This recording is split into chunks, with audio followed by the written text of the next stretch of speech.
Oh my God, you guys. I am live and I am fully sizzled up with the sizzle jacket. There is something very, very bad and very, very scary going on. I don't know. I think I'm being hacked. So I hope that you guys can hear me and see me. We lost all. You guys say hello, hello. Okay, you can see me. Dude, everything just changed. The whole way that I'm supposed to get in here. Oh, Richard Whitney's already donated. I guess I got to complain a little later. He says, David, you enlighten us with the truth every week. God bless you for your wisdom and bravery. May peace, love, and light be unto you and all of us. Namaste. Dude, I have never had so much trouble trying to set up a live stream as I do now. I'm 13 minutes late getting started. That was not my fault. Everything has changed in this window. I couldn't get a preview. I had to log out, log back in. I had to log out, log back in on this twice.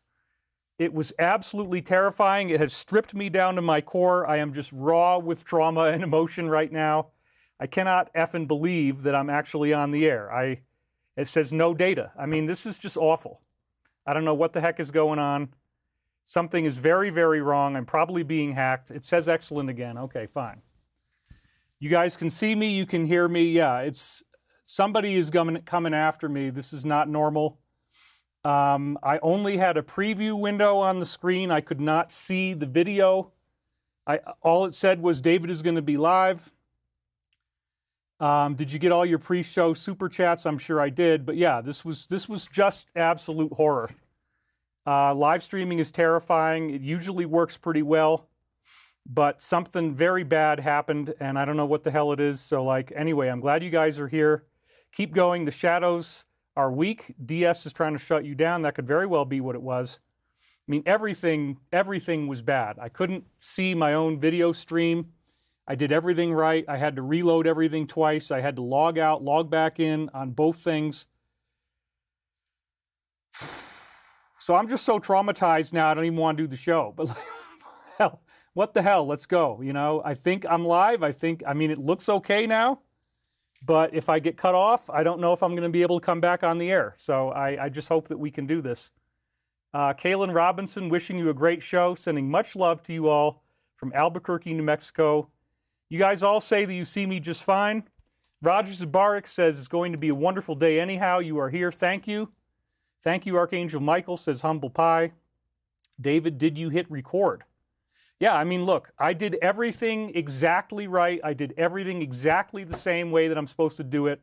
And I have had strange, terrifying, massive problems getting in here. And then last week, of course, my video cut off from the browser at 5.5 hours at 5:34. I ran the last half hour not knowing if any of you guys were going to be able to see me. You're definitely getting hacked, but you're 5 for 5 now. Well, I got back in. Somehow I got back in. But yeah, that was probably among the most terrifying experiences I've ever had trying to start a show. What can I say? But I got my sizzle jacket. I dressed up for you. I look good. And let's turn on the recording here. Okay, we got that. So, you know, it's all good. Yeah, take a breath. Oh, that was so bad, you guys. That was so bad. I mean, like, you're trying to go live. I already knew there was a problem because I couldn't get it to work. And it's like, damn, what the hell? I mean, is this ever going to happen? All my latency options are gone. That's another thing. Normally I have normal latency, low latency, or ultra low latency. I don't have any of those choices. I actually had to reset my stream key. It's only the second time I've ever had to do that. I had to log back out of this, log back in. I mean, dude, it was awful. It's going to be all right. It's going to be all right. Damn, dude. Wow. Sandra Davis donated $50. Thank you very much. Really appreciate that. 19 thumbs up. Clear choice reality. The enemy has been attacking me for the past 2 weeks. My kids and my pets attacked. We will prevail. Sending declarations for protection. God wins. Yeah, I mean, look, somebody's laughing at me, but it's not funny. This was very, very bad. And it's not normal. This is not human error. I did everything exactly the same way. Something very strange is going on. Beverly Adams, big breath. We will always wait for you. Okay, so I do have house guests coming, so I'm not going to be doing a show that's as long as usual. This is probably I'm going to try to keep it to 4 hours instead of 6 hours. And but I'm glad you guys are here. Let's see if I can figure out, okay, well, I got 2,557 people already watching. That's pretty freaking good. So, you know, no need to apologize. You're strong and determined. Keep up the great work. Yeah, I just want you guys to know I was on time, and I spent 13 minutes fighting what seemed to be almost an impossible problem where I just could not log in. You know, if you don't, normally what happens is I got this window right here, okay? And in this window, before I go live, it shows me the video preview of what we're going to be doing. For whatever crazy reason, this time it just says, David is coming up live, and it showed my title screen. That's all I got. I didn't get any of the normal video preview. Even though it said excellent connection, I couldn't actually see anything. So I had to log out of YouTube. I completely signed out. I completely signed back in. I completely did the same thing in Wirecast. Thank God I'm on the air is all I can say. Wow. I mean, holy crap, I'm so freaking traumatized, you guys. Leanne Boudreau donated. She says, breathing, walking, talking, glad you are with us today. Yeah, I mean, when I dress up this much, I should be allowed to be on the air. I mean, wow, we're doing really well on viewers. I'm glad that whatever crazy stuff was happening on X seemed to have stopped. I paid for views last time, $250, and I still couldn't even crack 10,000. And I'm like, screw this. If this clamp doesn't go away, I'm never paying again. Well, I didn't pay this time, and now we're up to like 22,000 views. So whatever that clamp was, thankfully it's gone. So I'm just grateful for that. The video has gone down. Somebody said, okay, well, sorry, but you know, I'm seeing it and everything looks fine. Angry Daddy let it out. You guys already want to see Angry Daddy. Well, that's about the most traumatic opening of a show I've ever had. I think that probably is number one, but we got through it. We're on the air. I had a fire last week in my backyard, says Ren America. Okay, that's worse than what I've got. You guys all seem to be seeing it. It's pretty good. So we're just going to do the show. And again, if I get cut off, I guess what I'm going to do is I will log back in again, and I will try to, you know, get back in. But this... If somebody, let's go clubbing, David. You look marvelous. Phil Subris, June 14th, 1775, 77, 1946, and 25. Can't wait till you tie it all together. YouTube has had it. LOL, you rock, David, says John Petty. These are donations. Edna Karinsky, your perseverance is commendable. Angry Daddy is proud of you. Yeah, I mean, honest to God, that it's so devastating when you don't think you're going to be on the air and nothing that you're doing is working, and you're like, well... By 13 minutes, I'm like, okay, we're not going to do the show. It's not going to happen. So we are on the air. Yes, how about Ezra Post first in case the show gets canceled? Well, you're darn right. We built in the sizzle right at the beginning. I'm already approaching 3,000 views, so that's great.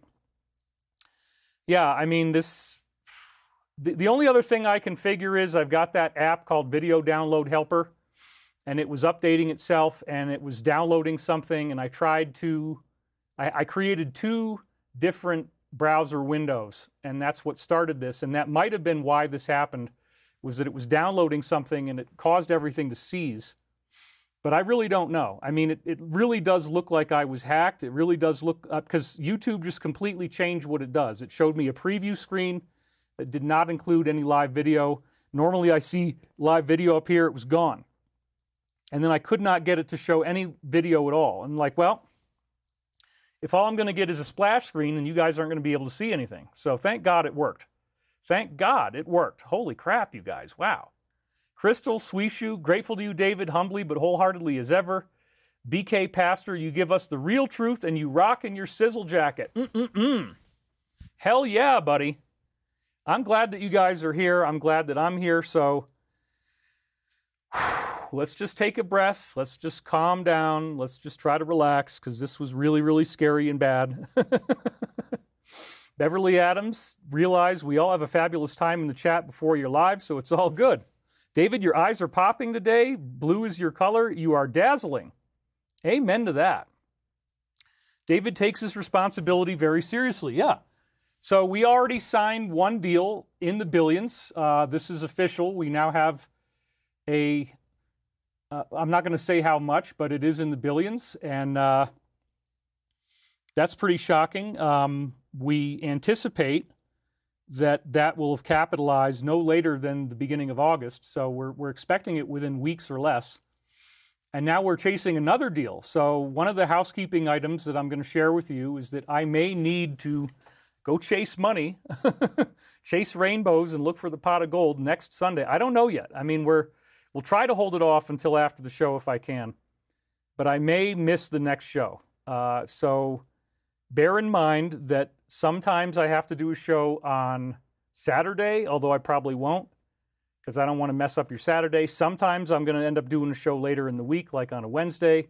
Sometimes I might have to miss one entirely. But maybe it won't matter, dude, because let's get right down to it. Wow, we're already at 3,000 viewers, and we're only 11 minutes in, so that's fantastic.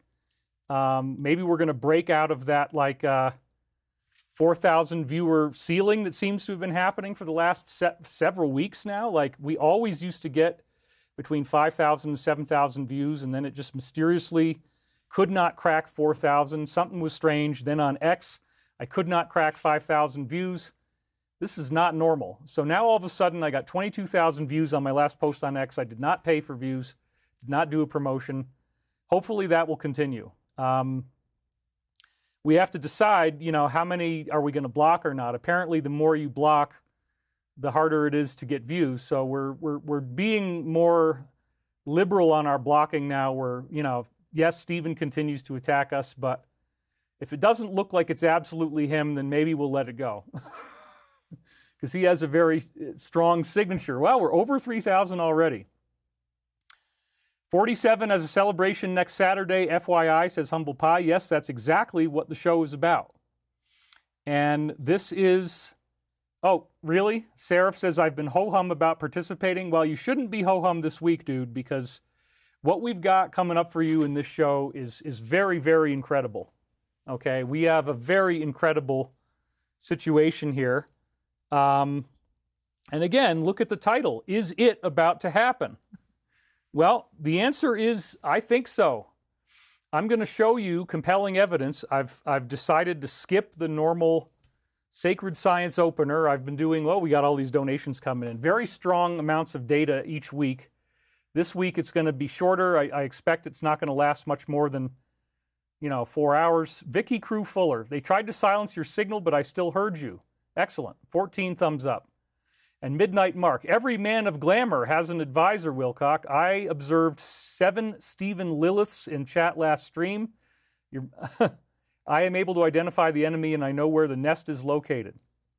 All right, well, they're doing the best they can, and without them, we would really be hosed because have you guys seen a new crop circle? No, I haven't, actually. Well, what the heck? Let's actually pause the show.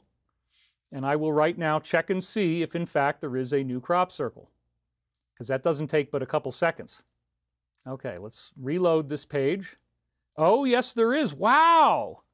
Oh, my! Okay, you guys, wow. So we are going to take pictures of this, and we're going to work this into the show. And this is very amazing. What is it called? Faulkner. Okay, Faulkner. Yeah, so we just have a new crop circle that showed up, and I'm going to build some slides about that because it's totally amazing. The internet is going extremely slow. I mean, dude, what the hell is going on with all these problems? So yes, Michael just gave us a huge solid here. All right, so we're going to put that into the show right away. So let's do that right now, you guys, because, man, this is like, this is very, very cool. Okay, so hold on. All right, we put this, I'm going to just pop in 2 slides because this just showed up, and then we'll get into it next week. But thank you guys in the live stream chat for telling me that there's a new crop circle, because this is utterly fantastic, and I'm very, very excited about it. Okay.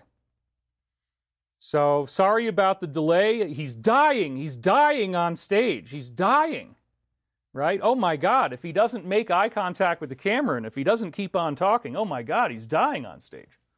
No. This is great, you guys. And I got to actually meditate on, ooh, and we got 3335 concurrent viewers. Synchronicity. I'm starting to feel better. I'm on the air.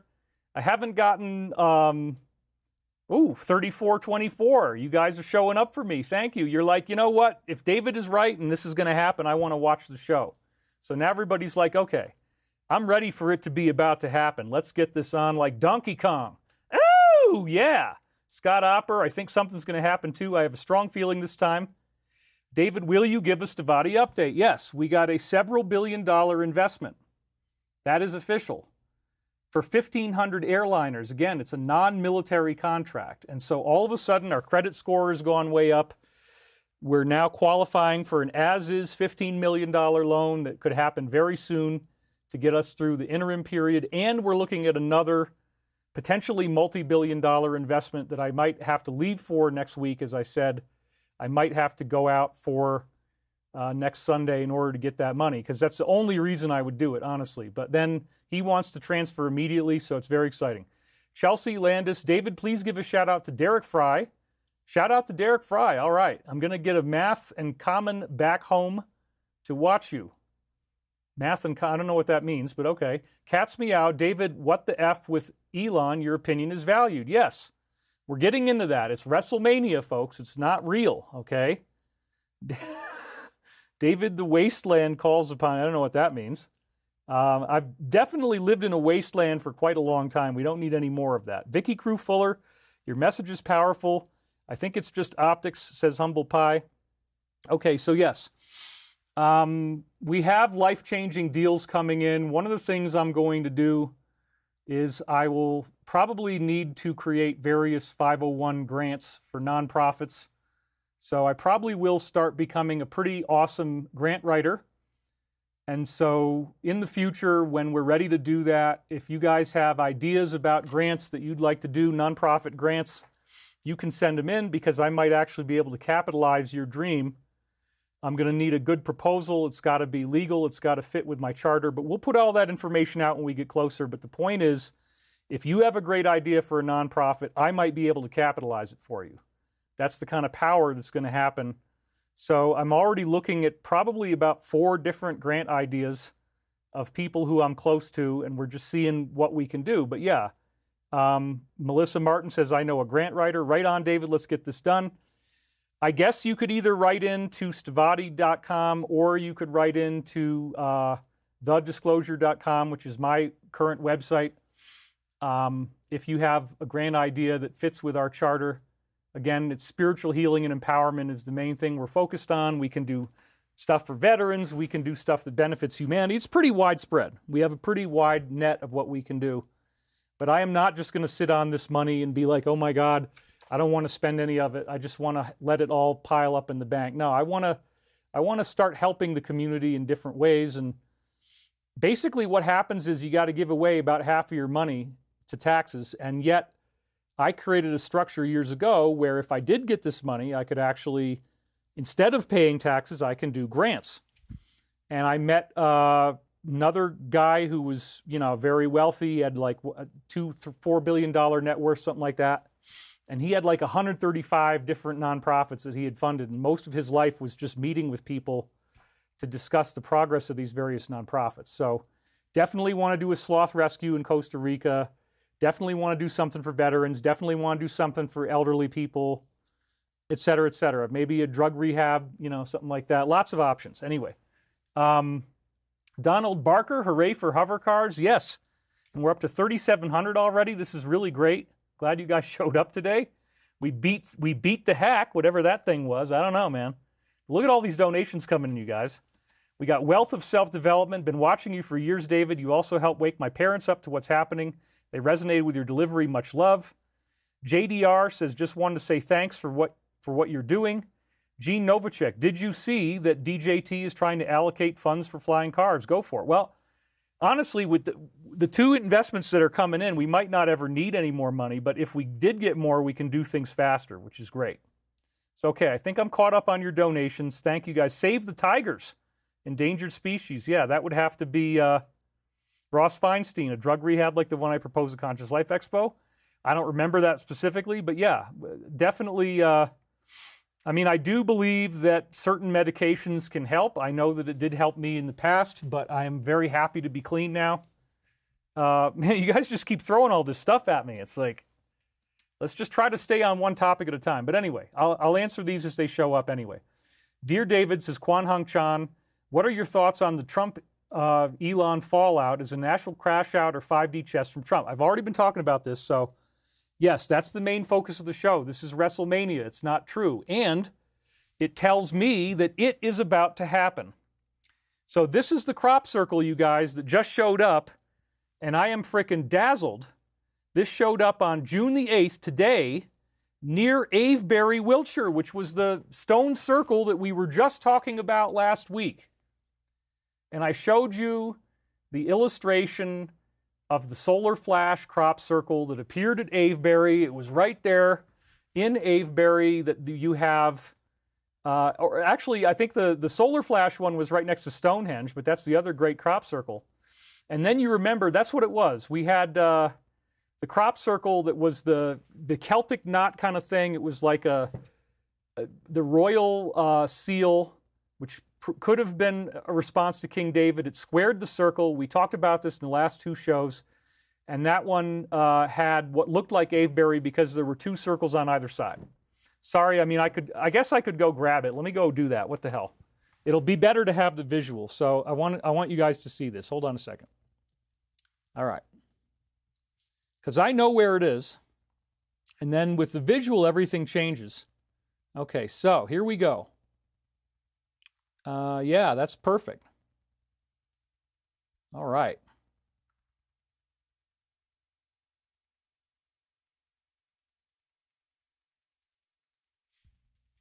Okay, you guys, just hang on one second because now I've got the images that we need, and we're going to dive right into this stuff because this is so amazing.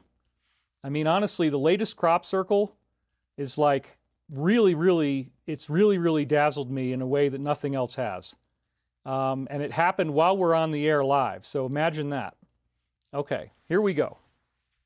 So this is where we were last week. The latest formation, as I was saying, symbolizes the end of the real Mayan calendar. This is probably one of the most important points because there it is on the top left.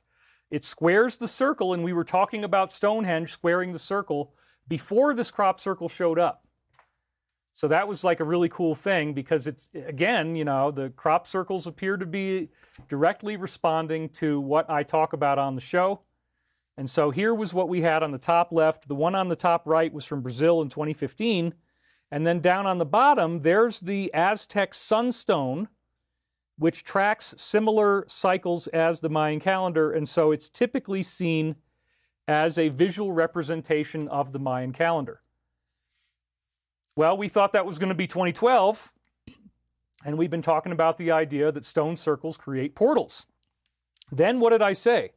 Two rings around the object suggest the faces of ETs, and then when you can see there's trees growing out of these little mounds, and wow, we're almost up to 4,000 right now. So thank you guys for loving me. Maybe because I dressed up for you, you actually showed up. I mean, the shininess of this, I just want to watch myself. But I have to do the show at the same time, you see. So we got these trees and these mounds that are growing out of the mounds, which is interesting because, as you can see, it kind of looks like a set of eyes. It's like the face of an extraterrestrial, and it's the end of the Mayan calendar. And there's, so wait, let's just stop right there. Faces of ETs, end of the Mayan calendar, yeah. The Michael prophecy is that we're going to have, thank you, Cosmin, for the donation, that we're going to have a galactic family reunion, that we as a planet have to pass this initiation. We thought we were going to have this end of the world, you know, catastrophic Atlantis, fall of Atlantis, pole shift and tsunamis and super volcanoes, and I actually believed this. I was stocking up and gearing up for the end of the world. I admit it. I've got massive amounts of steak so that I would always have a source of protein if this happened. I've got 2 different solar power generators, each one of which is good enough to run my refrigerator and other devices all at once. I have 2 of them, so I can keep everything running. I'm ready for a sustained power outage, and that might start this week, you guys. There's very, very big stuff going down. When we get to the point that we're going to arrest the bad guys and expose our true oppressors, and we're no longer having to deal with lying, not that the administration is lying to us, but rather that the enemy has been lying to us for so long. That's when we grow up enough to get the galactic family reunion. So here we have this interesting formation that shows up, and it's like this Celtic knot kind of thing. And then you've got what looks like the faces of beings above and below with the trees coming out of their eyes. So that really did fit because, again, it's beings, extraterrestrials at the end of the Mayan calendar. And then another thing is, look at the 3 circles and how there's lines connecting them, and this represents the original structure of Avebury, which I just showed you last week. Notice at the bottom in the middle, you have a little pyramid thing with a flat top. That is the infamous Silbury Hill, which is a mound. Well, we're over 4,000. We finally broke the 4,000 ceiling. Yay! I'm starting to feel better, you guys. We're still on the air. It looks like my latency came back. I'm only a few seconds off. I just shook my fists, and now I see it on the camera. So we are kicking butt. We are kicking butt, you guys. So Avebury popped up because, again, if you look at the structure of Avebury, the original form, you got 2 rings in the middle of the belly of the... It looks like a snake, doesn't it? Like the head of the snake is over on the right. You got all these individual standing stones. Then you've got the big stone ring in the middle where it looks like the snake is eating something. And then inside of its belly, which is this big round circle in the middle that you can see, are 2 smaller circles. And then the tail of the serpent goes on down to the left. Oh my God, that's the devil. No. The serpent in classic mythology symbolizes wisdom. It's only as of the New Testament in the Bible that the serpent became a symbol of evil, representing Satan in the Garden of Eden. So I don't think that's at all what this was for. This is not evil. This was actually a place where people could gather. And my guess is that you would gather at the beginning where the head is. Okay, so the whole group of people would gather at the head. And then you walk through the body of the snake up until you get into the place in the middle. And then that place in the middle, where there's a big ring there, that's where everybody would gather. And if you do it at the right time of the year and there's an alignment of the stars and everything else, then you get a portal effect. And just like we saw in 1971 with the hippies in Stonehenge, lightning struck the rocks, and then they had a bright whitish blue glow. The kids were screaming, and then they vanished. Now, maybe you could portal out of here with one of these stone circles, but it might also have been designed to bring other people in, people who are not even real earthborn human, but they're extraterrestrial human. So that's what I think is going on. And again, Avebury is probably the most impressive one. A lot of it was destroyed, but there's still a good part of it left. Is it going to happen in Romania too, the 10 days? Somebody just asked me in donation. Woo, and we're at 4,200. Woo, we broke the ceiling. I love it, and it's sunny outside. And I've got house guests coming. I'm finally going to get some company around here. So yeah, we talked about Avebury. And we talked about how if you look at the structure of Avebury and then you go look at what we just saw here, sure enough, you got the head, you got the tail, you got the middle. So this crop circle that actually does show, again, the Mayan calendar end date, it's the symbol of the Mayan calendar end date, as you can see here. You got ETs coming back, as we said, flip it upside down, and you look at the fact that there's these little 2 tractor lines, right? Those are the tires of the tractor. And as the tractor drove along, or they would call it a tram. They call it a tram in Britain, mate. They call it a tram. The tram lines or tractor lines actually look like Avebury. 2 circles, one in the middle. There's 2 circles in the middle of the belly of the serpent. And again, these stones allow you in part to track like a sundial what time of the year it is, astrological alignments. And people were told, probably by the visitors themselves, wait until this line from this stone goes, this shadow goes across this stone. That's when we're going to be here. Everybody show up and we will appear. And so you would actually meet extraterrestrials and have this incredible divine experience inside Avebury.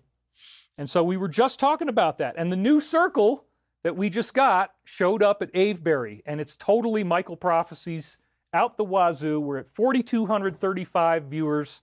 We have smashed the 4,000 ceiling. I guess I got to do more political headlines, right? Because when I don't do political headlines, that didn't happen. Anyway, we're very close, you guys. We might be at the end. The arrests have already started because people are already being arrested in Los Angeles right now. You've got 2,000 National Guard troops that have arrived. You've got the Marines coming in close behind them. You've got Wrestlemania 4 going on between 47 and Elon. It is definitely an operation. We got comms about that from Ezra. So buckle your seatbelt, folks, because I am very excited. I have been waiting and waiting and waiting. My life has nearly been destroyed in the process of doing this. But I made it. I'm alive. I'm sober. And we're good. And everything's okay. Even though people are trying to kill me, we're getting constant death threats. We're getting constant terrorism, constant severe attacks. It just doesn't ever seem to stop. It's very, very exhausting. But I keep on fighting. I'm here for you. I showed up for you guys today. I did not bail out. I did not let this weird hacking problem stop me, although I had to start late. But you guys all showed up anyway. So thank you very much. So Avebury, remember this shape, okay?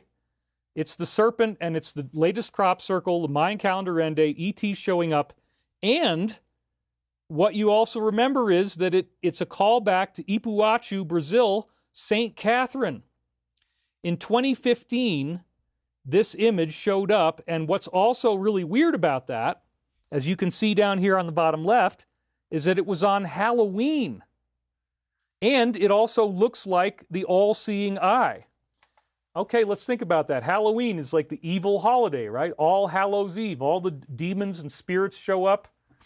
There's a very, very dark truth about what the jack-o'-lantern really is. That apparently there was a period of time where the candles in the jack-o'-lantern were made from wax that was generated by sacrifice. I won't go beyond that. Go look it up. Halloween is very, very, very dark. And then not only did this show up on Halloween, but it's got the all-seeing eye. You can see it looks almost like, kind of like the CBS logo, doesn't it? Ooh. But Halloween, and then remember that it's also the Mayan calendar end date. So it's like the end of this evil, the end of this whole, corporate conglomerate thing that's been holding us down. 2015 was also a very important year in my life as I was, reorienting myself and getting acclimated to all sorts of new things that were going on. It was before the Stavati Aerospace came in, but by that point I was really getting into it. Anyway, it's not just about the year. The point is St. Catherine. So this image of evil that also, again, ties in the one they just drew, the Mayan calendar end date, ET's returning. They're going to defeat the evil of the all-seeing eye. They're going to defeat the evil at the end of the Mayan calendar, which apparently, according to the Michael Prophecies, that's my own work, is 2025. And this is done through remote viewing protocols that supposedly maintain high accuracy. We've been seeing this every week since last September.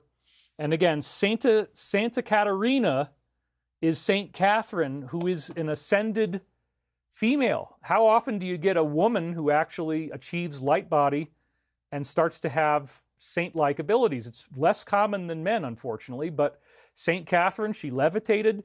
She could levitate the communion wafer into her mouth. She could transmute toxic material in her body. But I mean, levitation is like the bottom line. When you have a levitating saint, they've essentially proven that there's something going on that defies all normal consciousness. So you got St. Catherine representing that we are going to be ascending like her. This is the Christ promise, that as I do these things, so shall you do them, and greater things, for I go unto my Father, Mother, God. That's the promise of Christ. So how cool is it that we got this St. Catherine image that's talking about how we're going to be sainted? It shows up on Halloween, representing the activation of the divine feminine and the defeat of evil, hence Halloween and the all-seeing eye. And then that got duplicated again. And then other formations showed it as well. We had this image of an eclipse in Dorset, England, and it looks also, it's got the two leaves like we saw in the other images, and it looks like the pregnant mother goddess once again. So it's almost like the angel holding her wings out, right? You can see that in this image. There's rays of sun. She's got the pregnant belly on the bottom half, the head on the top half. It's elongated, yeah. And it suggests eclipses, conjunctions, big stuff happening. The activation, again, the theme is the divine feminine. We've had a patriarchal spirituality for too long. Women get to ascend to, in Tibet, it's the green Terra. There's some great wall hangings, or tankas as they call them. Alive and thriving. Have a great show today and blessings. Woo! We're up to 4,500 views. We broke the 4,000 ceiling. I'm so excited. So yes, the astrological alignment is there. This is the pregnant mother goddess, and it also looks very much like this one from Brazil. So when I looked at all these together, I said, yeah, you know what? This looks like a massive portal event is about to occur, because we have it looking like Avebury, and I showed you the one that was the, December 21st, 2012 solar alignment, and it showed up at Stonehenge. So then, here again, oh, we got two more, so let me just pop over there and get those. Alive and Thriving, Sacred Geometry for the win. Matthew donated $100. He gets the red one. Nice big blood red, so I can't miss it. Thank you, David. You have helped my awakening spiritual journey. Sending you light and love. Let's see if I missed any of them. Just going to scroll through real quick. No, looks like I got them all. Cosmin, 10 days in Romania. Yeah, we got that one. Okay, we're good. I am on the air. I see. It seems like it's stable now. Everything's good. We got 4,500 views. Thank you guys for the donations. It's so amazing that you're here to help me. But anyway, okay, now I got to reorient around this, because look at where it showed up, you guys. It showed up near Avebury. Avebury is what I was just showing you. Avebury is the long serpent. We just did a show on this. Then they printed a crop circle at Avebury, and this ties in with the main Michael Prophecies legend. So when JFK Jr. died in the plane crash, and no, I'm not one of those people who thinks he's still alive, or that he's secretly doing the posts, or that he's secretly Ezra, or any of these other theories that are out there. But it was a very tragic thing that he died. And that happened again in the all-important year of 1999.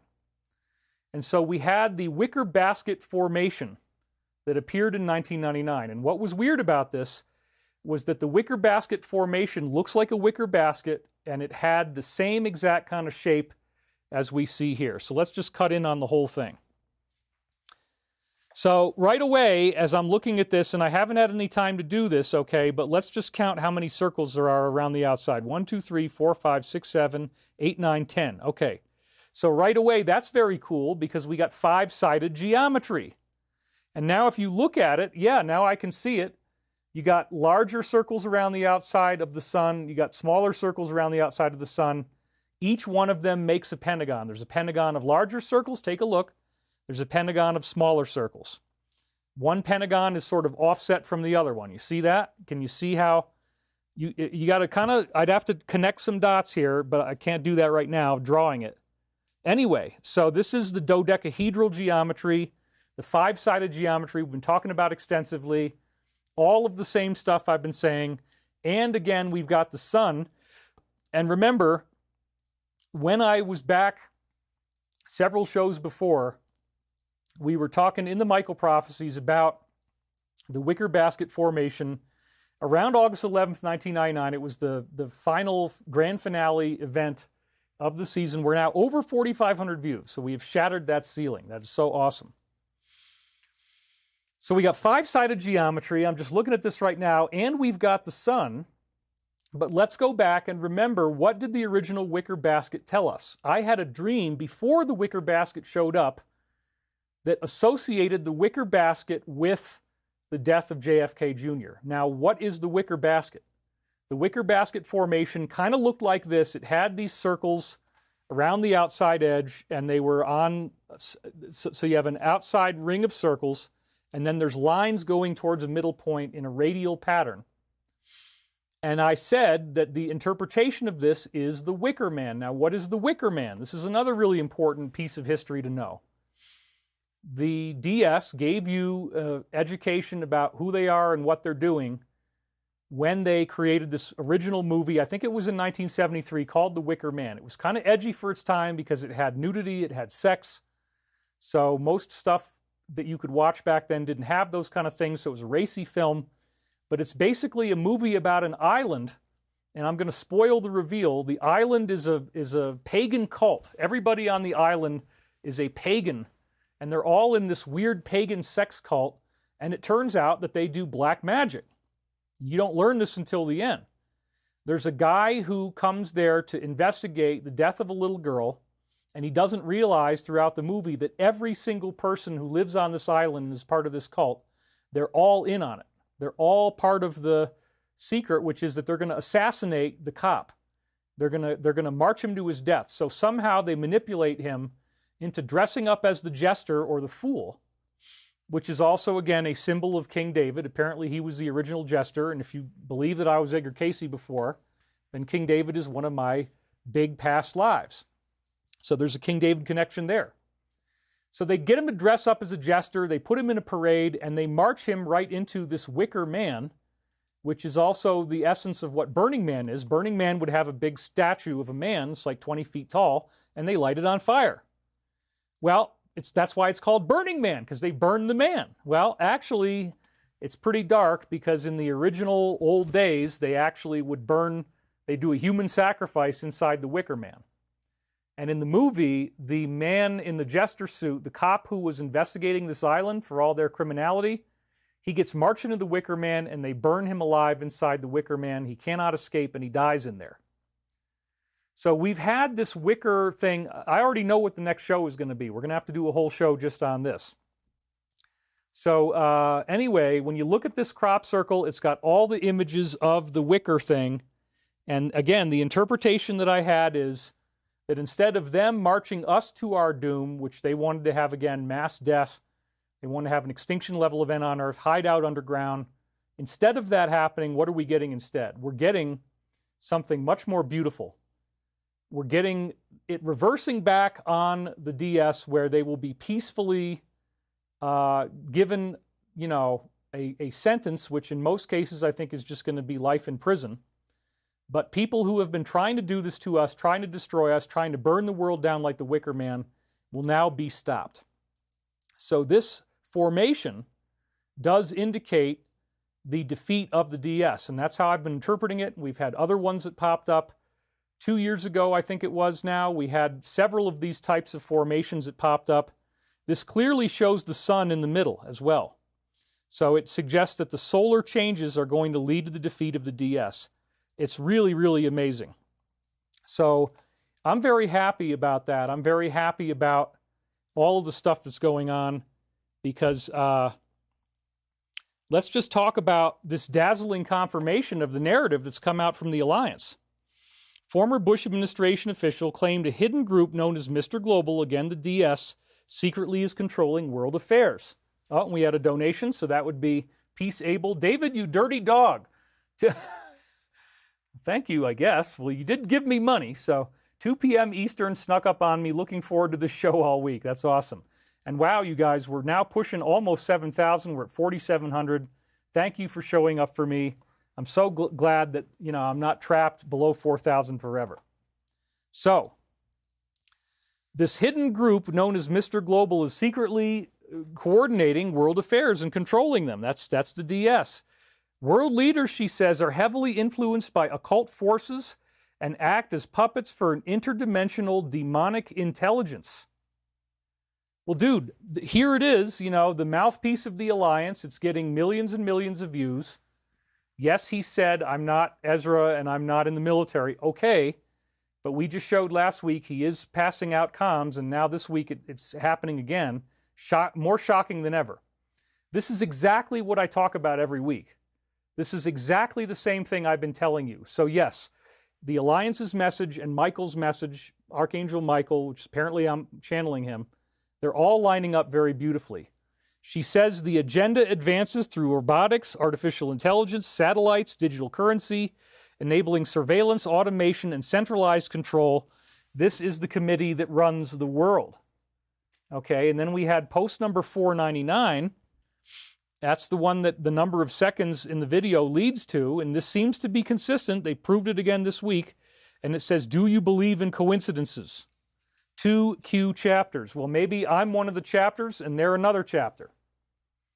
I hadn't even thought about that one, but look at what it says, 2 Q chapters. Okay, do you believe in coincidences is the main thing? No. Obviously, the reason they said that is because that's a big part of what I'm telling you as well. So, no, it is not a coincidence that this post matches Michael's message. So, again, that was a post we had just last week, and so the Alliance is continually confirming that what I'm telling you is right on the money, and I'm very honored by that. So, again, thank you guys in the Alliance. So now let's get to the main course. One of the things, before we get into our main topic, is you might be wondering, why in the world is it taking them so long to get the files out? Well, we found out that intense hacking has slowed down the release of what the FBI was intending to do. They've had a very massive scandal going on. Look at this. There's a massive scandal at the FBI. Nefarious elements within the organization manipulated their case management database known as Sentinel, which allowed select agents to conceal evidence pertaining to cases by keyword. Oh my God. This prohibited access function essentially gave DS agents the ability to cover up any information on any case they wanted. We got confirmation from a memo of Senator Grassley. This function was used in the special counsel Mueller during Crossfire, meaning they were covering something up. So, let's say a good agent wanted to search the database for information related to E, for example. This prohibited access function would render a false negative and not populate the results of what it is you're looking for. Oh! Of course, they're trying to do their jobs. They're trying to put this information together. You type in what you want, and you don't get anything. This has not been discussed widely enough, and I'm sorry I didn't get to it last week, but now we're talking about it. It might populate some, but not all. Files have been able to be hidden from search results using this function. Why is this important? Sources close to the situation, because he's getting direct briefings. And he already said they're about to release these files. So that was another thing that he got a personal briefing on that I didn't get to cover. Tell me this is the reason there are delays in the release of full information about a wide variety of topics. So yes, if you're getting mad, you got to understand this is part of the war. The war is that they can't do their job. They can't get the information out of their own database. So what do you do if you can't search for it? You have to go paper, I guess. It's pretty freaking crazy, isn't it? Much of it is still being hidden. It cannot be looked up electronically, but they are still finding more information. The DS built in many fail-safes to prevent the incoming administration from finding anything they didn't want. All the rest of the faithful are operating in a hostile environment while they're trying to clean house at the same time. There's a shadow war going on where we only get to see the surface. Okay, so that is a great explanation for why this has been so frustrating. Why is it taking so long? Because there is a very intense hacking war going on behind the scenes, and you're only hearing about it now. I'm actually taking off my belt, okay? Not to try to, Daddy's not going to be using this today, son, but so help me God, if you ever talk conspiracy theory again, you're going to get this, son. I am not playing around. My father never beat me with a belt, okay? Oh my God. Oh my God. I'm so traumatized that I almost didn't make it onto the air with you guys. But yes, Angry Daddy just made his appearance, and I had to take my belt off. We got laughter coming in. All right, so the FBI can't get the data they want to get, which is why it's been so insanely frustrating. That's what's going on. They would have already done it, except they can't. They have to do it with paper, apparently. So how crazy, right? We didn't know this. Well, now for the main attraction. Another subtitle for the show could be Wrestlemania as a political strategy to defeat the DS. So let's first talk about some leaked information about how carnivals actually rig everything. When you first go into a carnival, if they see that you have a lot of money, the person at the door, you are the mark. And what does that mean? That means that they will then pat you on the back, and he's got chalk on his hand. And that's because the guy that took your money when you first got in saw that you had a lot of $100 bills or $20 bills or whatever. So then he pats you on the back with white chalk. You don't notice what it is. Your family, even if they see it, might not realize what it is. But that is called the mark. That's where that term actually comes from. Daddy, no, says Nate Pierce. Now you love the belt snap. Okay, perfect. So so once they put that white chalk on your back, then everybody in the entire carnival knows that you're the mark. Okay. And that means that one of the things we found out, and this is from a variety of whistleblowers, but it's still not public. They don't want you to know this, that when they did these carnivals, every single attraction is rigged. And so, for example, you know the one where you can smack the hammer down and then it rings a bell? Well, there's a wire behind there, and I'm actually cut really wide now, so he can lean on that wire, and if he pushes on the wire really hard, then even a child can hit the thing and ring the bell. So when the mark comes up and they see you got the white mark on your back, he's going to let go of the wire, or no, he's actually going to push on it so that the little kid wins the prize. Then the mark says, oh my God, that's so easy, I can do that.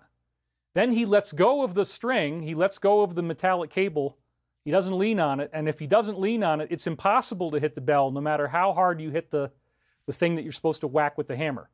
So that's an example of how the person running that ride is in complete control of whether you can hit the bell or not, and he will allow other people to hit the bell if the mark shows up so that they can milk you for money. Another example is the little gun thing where you're trying to shoot balloons.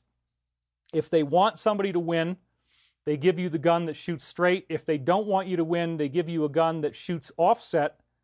And even if you learn how the offset works, they can change it by something rotates inside the gun. They have a little switch they can use to rotate inside the gun.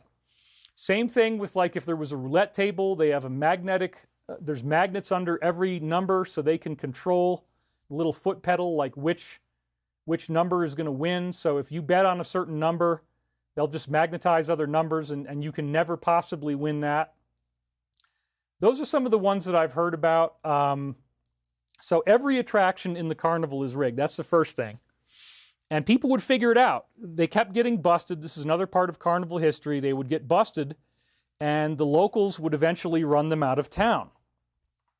So those minor attractions are there, and there's a lot of early examples of the DS in here, including the infamous notion of snake oil salesmen. That came from carnivals because snake oil was actually one of the things they sold at the carnival, telling you, oh, this is an amazing remedy. If you take this, your aches and pains are going to go away. You're going to sleep all night, beautiful sleep. You know, you're going to awake feeling refreshed. It's a tonic. It makes you feel better. It's healthy. And so many different people figured out that snake oil didn't really do anything for you, and that they were mocking us by selling us something that wasn't real. And so that's why the term snake oil has such a deep resonance in the human psyche. Like, oh my God, the snake oil sale. And people have called me that, you know, like, well, it's only one person really. Ironically, genuine snake oil does support your health like many other types of oil, says Paul Cannon. You're probably right. I traded in my snake oil for horse paste, says Salt Rock. No one is that stupid, says Andy Griffith about the shooting game. Yeah, I mean, it's the concept of the carnival is the idea that everything is rigged and that they're not going to ever let you win unless they want you to, so that the mark loses all of his money. Okay, so there's all these different things they're doing, and there were two major attractions that they would have. They would have a wrestling match and they would have the girl show. And the girl show was essentially pornographic. So, you know, they would have like, I'm not even going to get into it, but the point was that one of the things you could do at the carnival was see this woman who's basically like a stripper, okay?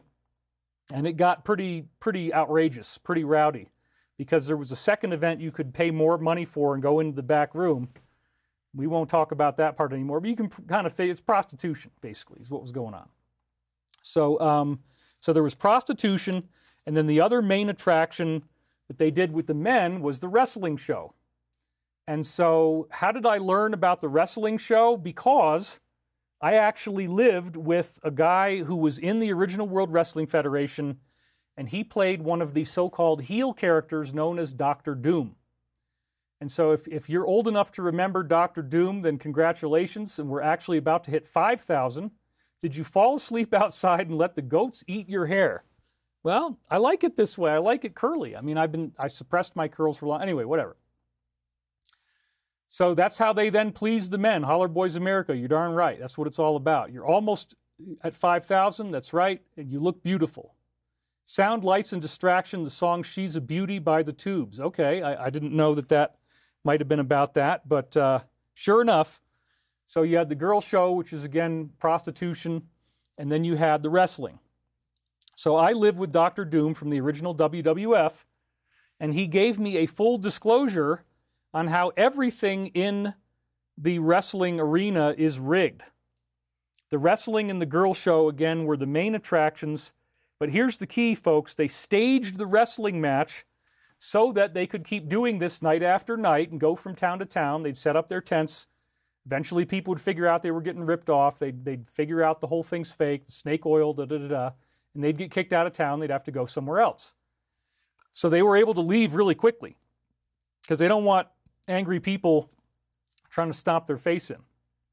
So anyway, this is all historical.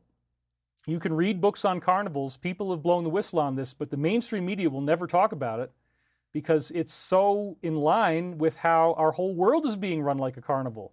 They are on the inside. You think that you're in the wrestling match, right? There's the face and the heel are the two main characters. The face is the one who is the guy that you're supposed to like. And so the job of the face is that he gets out there and he says, hey, everybody, you know, I love your town. I drove through town and I smelled the magnolias and I went and stopped off at Dave's butcher shop and I got this, you know, beautiful rack of lamb and roasted it last night. You know, I love the trees when I'm going down. He'll talk about your town. Kayfabes, yeah, we're going to get into that, the kayfabe thing, alive and thriving. My brother would win the dime toss. He would practice all year long, says Linda Kiesling. That's pretty cool. Kayfabe and kabuki theater is fun. The Irish uncle says, are you not entertained? Is Joe really dead? I don't think so. We don't know, but that was just another one of the interesting comms that they gave. But anyway, the point right now is that in the wrestling match, again, you have a face who is the guy that's supposed to get you to like him. He looks good. That would be Hulk Hogan in Wrestlemania 4. And then you have the heel, which would be like Andre the Giant in Wrestlemania 4. And I'm just using that as an example because it was probably the most popular WrestleMania there ever was. And it's a perfect example. If you watch Wrestlemania 4, throughout most of the match, Hulk Hogan, who is the face in this case, is just getting his ass kicked by Andre the Giant. David, are the wisdom teachings still available anywhere? Not legally. Apparently not legally, but we're going to hopefully be able to fix that at some point. You know, we'll see what we can do. Maybe I'll make them an offer to buy the rights to it or something like that. Anyway, that would be nice because I really would like for people to be able to see that show. So anyway, yeah, we're just about to hit 5,000 now. It's at 49.79. That's incredible. So anyway, the face and the heel. What about the heel? The job of the heel is to make the audience as angry as possible without actually causing danger to the people putting the show on. So you don't want them to actually throw their chairs, but the job of the heel is to get up there and insult you and insult your town and say, you know, you guys are all fat and ugly. My God, you know, this is like one of the fattest and ugliest towns I've ever seen.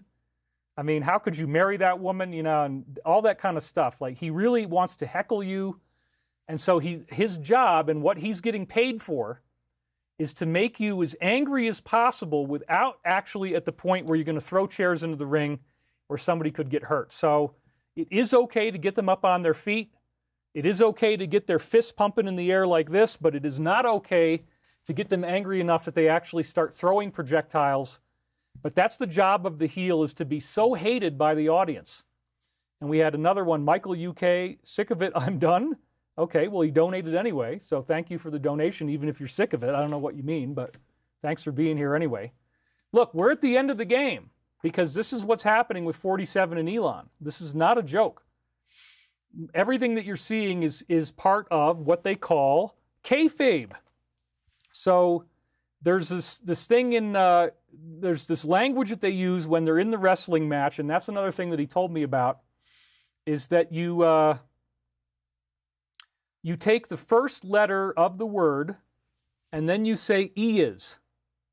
And so every single word that you want to say, you start with the first letter, then you say is, and then you finish the word. So that's called Carney speak. And you have to kind of like remember to listen to the first consonant or vowel at the beginning of the word, delete the is, and then add on the rest of the word. It's a little bit confusing. It's like a brain twister. But if you practice it, you can start to figure out what the words are. You just ignore all the is. And so what they would do while they were wrestling each other, first of all, they always grab from the right. This is what Dr. Doom told me. They always grab from the right. And so every move they make is based on that. So when he throws the guy against the ropes, and then the guy comes and he throws him up in the air, before they do that, they've talked to each other in Carney speak, and they've said what the next move is going to be. So part of it is improvisational. They can design the moves that they want to use while they're on stage, and they'll whisper into each other's ear in Carney speak what the next move is they want to do. The one that I remember the most is Bleazid Giazab. So, okay, Bleazid, take out the is, bleed, you're left with bleed. Giazab, take out the is, you're left with job, bleed job. Bleazid Giazab is bleed job. What does that mean? One of the things that apparently Vince McMahon told all of the people who worked for the WWF, as it used to be called, now it's the WWE, there was a saying, which is, a single drop of blood is worth 1,000 bumps. And what does that mean? One of the things you have to do to be able to, yeah, it's like pig Latin, says Kathy Laney. So one of the things that you have to be able to do this job is you have to take bumps. And that means that you're going to get thrown on the mat. You might get thrown out of the ring.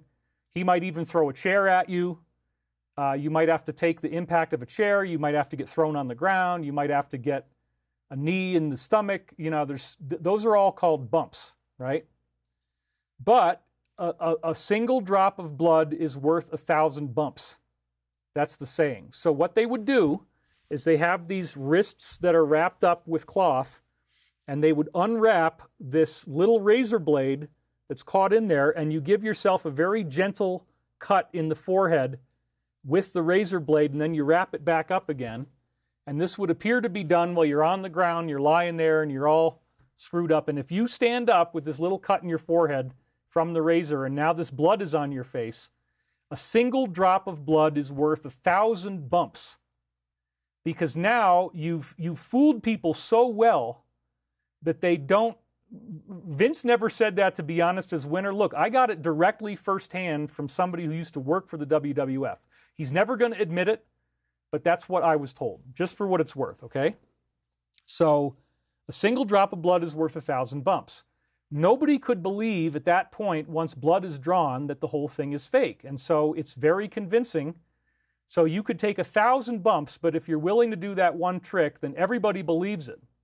And again, the job of the face is to make you, first of all, the heel builds up a big emotional charge, gets everybody upset, gets everybody angry. Then he starts kicking the crap out of the face, so everybody gets really mad at him, and they want that hero's journey. They want the face to win. They want the face to succeed.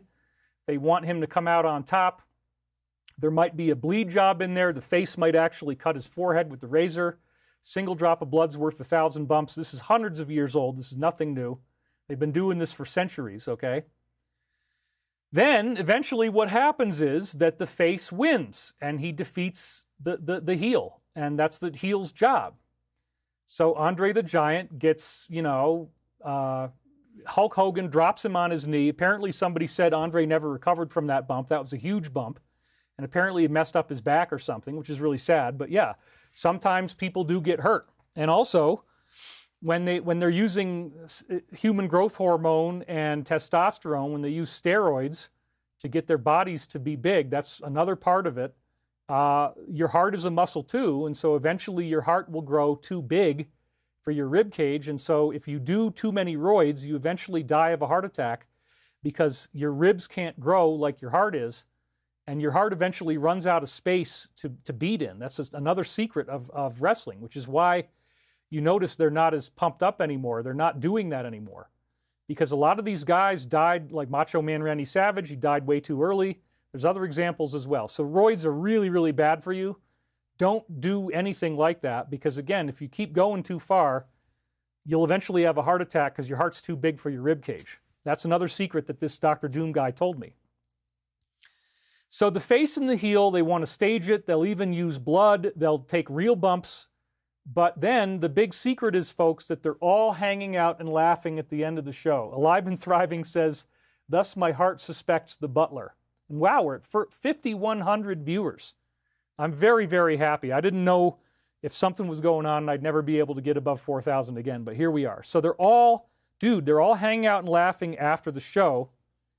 That is a very important point. You cannot win in any of the things on the carnival. And if they, so another thing that I'll tell you is that they gamble. So the wrestling match is gambling, right? So what does that mean? That means that they're going to take in a certain amount of bets. And if whatever is going to make them more money is the person who wins. So they might say to Carney speak, okay, you know, too many people bet on the face, so we got to let the heel win so that we get more money. So then the heel will actually take the match.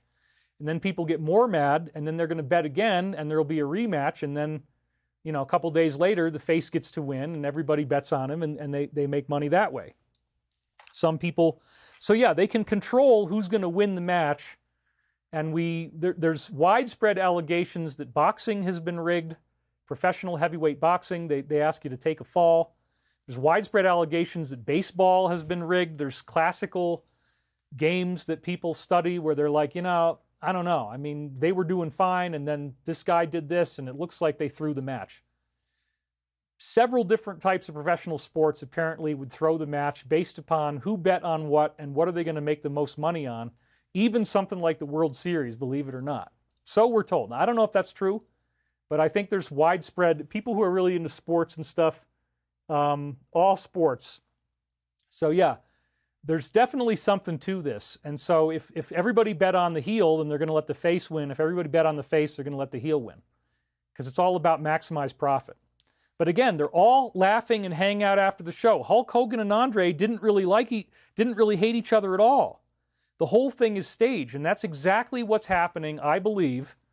Because remember, 47 did wrestling. He actually wrestles Vince McMahon. You go back and watch that. So he knows about this, I would imagine. And so they did this fascinating psychological operation. They build up a huge emotional charge in order to get a satisfying win. So could it be that that's what we're seeing? Because I got texts from people who were very upset, friends of mine that were texting me going, David, what in the hell is going on? Elon has lost his frickin' mind. Well, okay, let's just say it right out. Elon is the heel. You need the heel to make people as angry as possible, to build up the emotional charge so that you want to see a satisfying victory. But what's really fascinating about this is that the satisfying victory is going to be just the opposite of what the heel accused the face of. Remember, Elon's the heel, and he accuses the face of being on the list. So it's fascinating. Now, Ezra on TG, this is very significant. As soon as I saw this, I said, okay, he just confirmed it's a staged battle. So what do we see here? We see the face pointing at the heel in this stage wrestling match.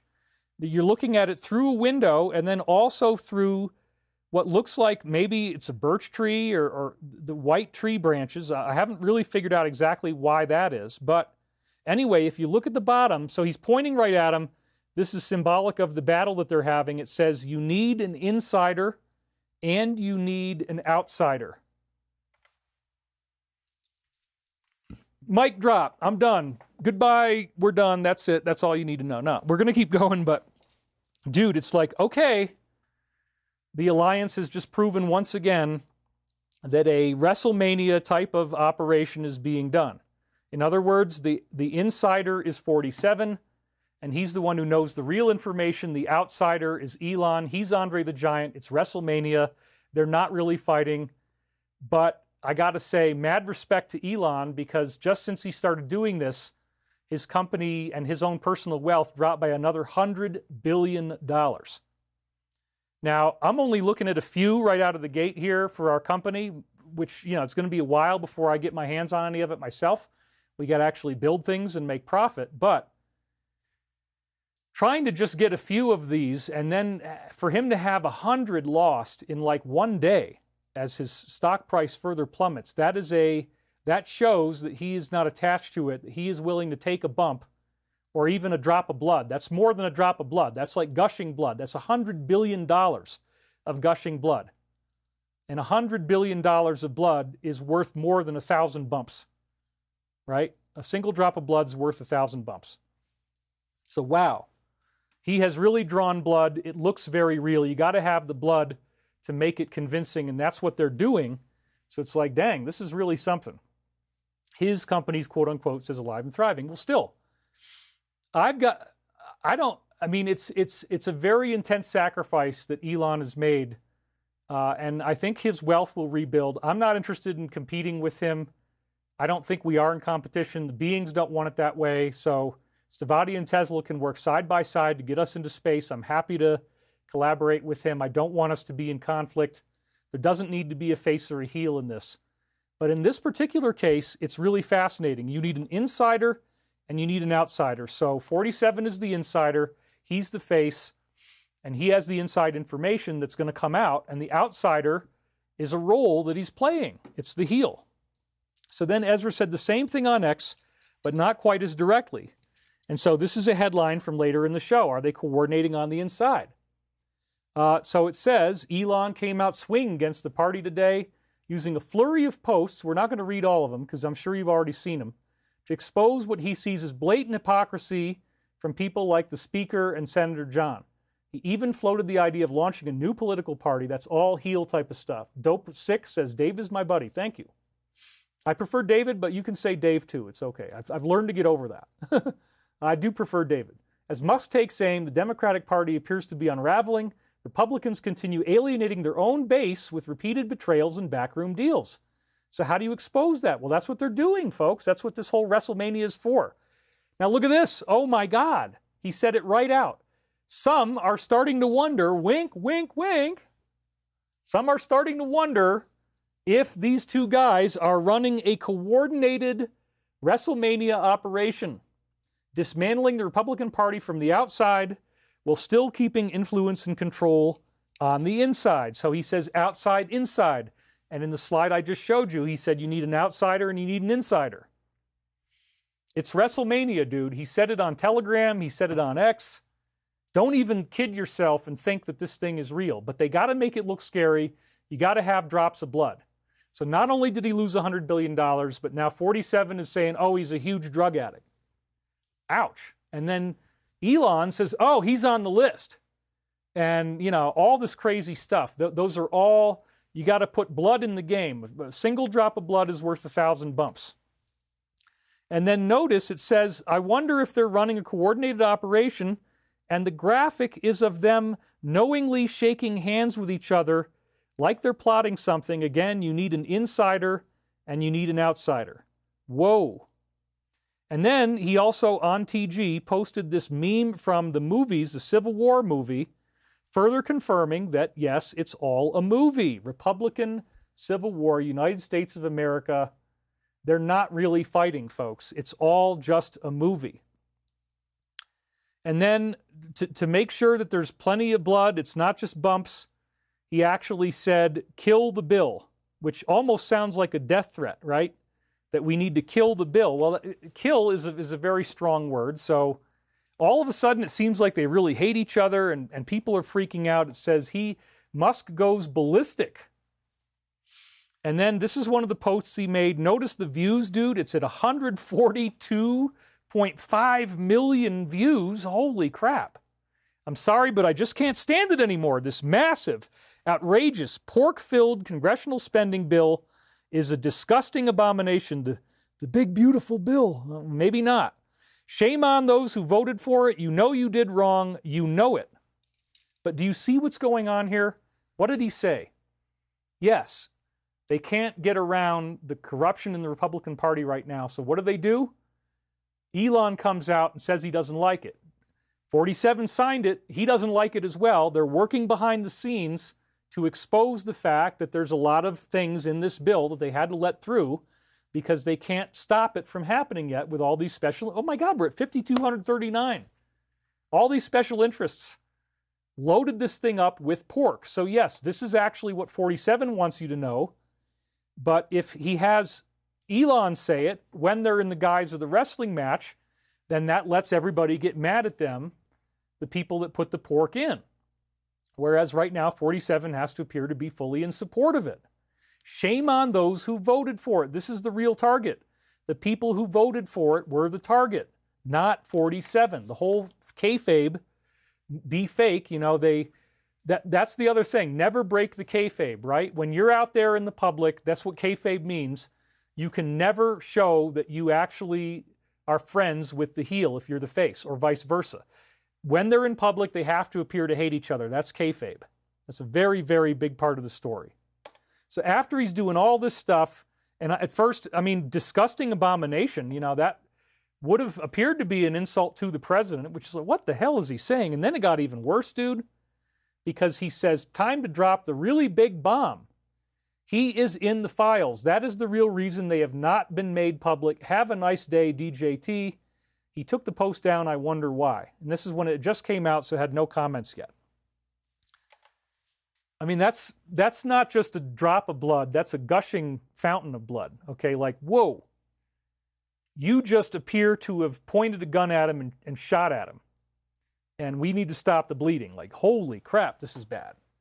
And I got texts on my phone, so this really worked. People really believes it. It may be a smart play to get our interest rates down, says Vacapalo. So yes, I really want you to think about this and live in this world for a while. The idea that this is kayfabe, the idea that this is Wrestlemania, it's not really real. And sure enough, he deleted it. And then, so in the meantime, here's what comes next. Ian Miles Chong says, President versus Elon. Who wins? My money's on Elon. Oh, now it gets even worse. 47 should be impeached and replaced by JD. And this is right above the post that says, time to drop the bomb. So-and-so is in the files. And then he says, mark this post for the future. The truth will come out. That was what Elon said. And then Elon agrees that impeachment should occur. I mean, it's like, whoa, talk about a betrayal, which is exactly what the Hulk versus Andre thing was. They used to be friends. Andre starts saying really terrible things about him. The betrayal is built up over multiple episodes to lead up to WrestleMania 4, where they made a fortune. And I honestly didn't know if it was true or not. I believed there was something going on. I didn't realize it was all fake back then.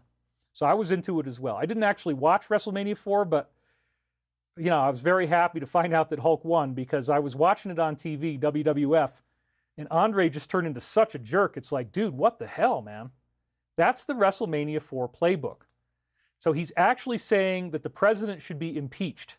Talk about a betrayal. Talk about stabbing in the back. It's the ultimate single drop of blood is worth 1,000 bumps you could ever imagine. There's multiple of these blood things that happened.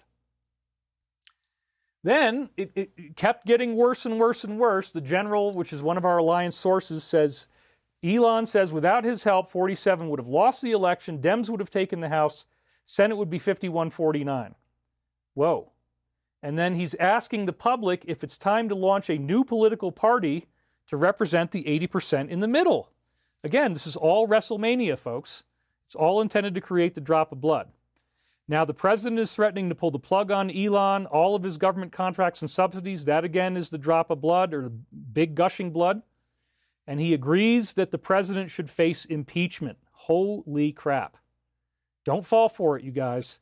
And then the ally Bannon is now calling for him to be deported. So this is where the brilliance of what they did starts to show up, because the official Democrat X account, which you can see I'm not following, the official Democrat account says kill the bill and release the files. So then BC says, regardless of how anyone feels about this feud, one thing is undeniable.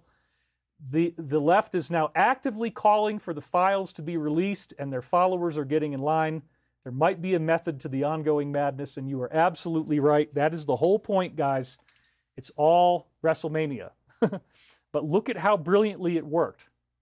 Because what's the big twist going to be? The big twist is, if they'd had something on him, if he was actually in the files, they would have used it before the second election. There's no way, and we already got confirmation. The attorney said, no, there's nothing in there like that at all. We don't see anything like that. But now you got the people who are actually going to be hurt by this calling for it, demanding that it be released. Amazing. I mean, like, it's brilliant reverse psychology if you really think about it. And then even Swalwell is saying, release the files now. And then BC says, holy crap, it's already working. Did we just psyop them into demanding the release of the files? Careful what you wish for. Yes. And then even Russia pops in and says, we are ready to facilitate the conclusion of a peace deal between D&E for a reasonable fee, and we will accept Starlink shares as payment. Don't fight, guys. That's so funny, isn't it? And it was almost at exactly 3:33 a.m. And now this is where everything becomes fine. The lawyer, David, says, I was hired to lead the defense as a criminal lawyer 9 days before the death. He sought my advice months before that. I can say authoritatively, unequivocally, and definitively that he had no information that would hurt the president. I specifically asked him. So there you go, folks. There is no damage being done. There's nothing to be found. It's all the Wrestlemania 4 script. So the two different posters that popped up online. Andre the Giant has to look like the heel, so he opens up his eyes and tilts his head back. In some ways, he looks even crazier in this one. The 4-hour spectacular. What the world is watching. And they really fooled us. We did believe, most of us did believe, that Hulk and Andre were fighting. It's kind of hard to imagine, wait a minute. They just love each other, but they can't break the kayfabe? Yeah, the whole point is to get people emotionally invested so that when the face wins, that everybody's happy. And Jill Cox just donated. She says, so appreciative for you showing up for us despite opposition. My husband, Ross Feinstein, is receiving medical care away from home. You continue to be a major point of connection for us each week. DS-D5, it's chess, bro. And yeah, we're at almost 5,500 viewers now. So this is awesome. I'm so glad that I'm not going to be capped at 4, because I wondered what was going on. I went to see Andre the Giant fight in a cage in Los Angeles in the 1980s, says Ms. Sunny. Yes, I'm glad that you got to see him. You know, he was a talent, and he was good at what he did. Is everybody ready to meet your neighbors? We were never alone. They protected us in time to thank him. Government is the entertainment division of the military-industrial complex, says Frank Zappa. Again, I wouldn't get mad at him because this was brilliant reverse psychology, tactically brilliant to get them to call for the release of the files. And again, this strongly suggests that the files are about to come out. And if that is going to happen, watch the left starting to buy Teslas now, says Vacapalo. You're right. And could his black eye be a part of it? I forgot to mention that. Yes, the black eye seemed to be a telegraphing of future prophecy that they were going to get into a fight and that he was going to take a bump. Remember, a single drop of blood is worth 1,000 bumps. He's already lost another $100 billion in like one day. It's shocking. So I told you guys what was really going on, and you guys came back with hilarious memes that rewarded us for figuring this out. So the first one is, your name is Elon. That one really makes me laugh. And here we've got a really, really funny one where it looks like a classic painting. The two of them are fighting, and there's Kanye trying to break it up in the middle, just like a wrestling match. Then this one showed up. I never got over my parents' divorce. Or what is that, a seersucker suit? I think that's what you call that. It's totally unpopular now. It's yellow. The glasses, of course, the double bar. And then there's Elon in drag as the mother. That one really, I mean, I just had belly laughs. Here's another wrestling meme that somebody came up with, where you got Neuralink is the thing on his arm, and he's hugging Trump in the ring like Trump is actually the umpire. I mean, it's so funny. And then somebody even made me a Wrestlemania meme Wrestlemania 5, because that was Macho Man Randy Savage, the MAGA powers explode, and you got Trump as the Hulk, and you got Elon as Macho Man. And that was from Jack Posobiec. So, I mean, I don't know if he's going to give me credit for calling it Wrestlemania, but I think it got back to him, and he's like, hell yeah, that's what it is. So this was a really, really hilarious meme. I loved it. And then this is another one. Real AF says, protect your mind, control your emotions. And here they are again, behind the kayfabe. They're laughing together. They're both in on it. And so 47 is saying LOL. And then he's saying, I just said you were on the list. And then you got the little Pepe frog guy down at the bottom left. You know what that means. If it's about the alliance. So, and then this is another one that made me laugh so hard. For my next trick, I'm going to make them ask for it. It's part of why I had to wear the magic jacket today. Oh yeah, brother. Oh yeah. And you can make your face like get really wide. Hey, brother. That was the Macho Man Randy Savage thing, brother. He would always talk with his face out like this. Hey, brother, get these veins on his forehead, man. So funny. I used to really I hate to say it, but I used to really love to watch wrestling, and hey, brother, that was like so funny. Because it makes him look kind of scary, and it makes his face look big and everything. You guys are laughing now. Sizzle Jacket, yeah, the world is a stage. Let's go. 5,515 viewers. We just keep ratcheting it up. So yes, how amazing that they got that to work. And then we got the big reveal. So after all this buildup, now we're being steered in the direction that they want us to go. What is the big reveal? Elon says he's only going to apologize after all of this information is made public. So I'm nervous, dude, because it might happen this week. And I'm going to show you some things that are going on right now that suggest that it could be that close. Now, it might take longer. I mean, we never really know what they're going to do. But dude, this makes me feel like it is about to happen, hence the title of our talk. So, next thing. He deleted the post, as you can see right here. Disclosed TV had that up. And then here's another one. He says that Elon will face very serious consequences if he funds the opposite side. His relationship is over. Again, drop of blood, drop of blood, drop of blood. Every one of them is worth 1,000 bumps. Same time that all this is going on, the Pentagon confirms that it spent decades using UFO conspiracy theories in order to cover up highly classified weapons programs. Dang. So we're getting ready for disclosure too. I mean, all these things are interrelated. It's very exciting because they're calling it a highly classified weapons program. Yeah, you know what? Anti-gravity machine that can wink in and out of space and time and has advanced laser weapons on it. That would be a classified weapons program. So they've spent decades, plural.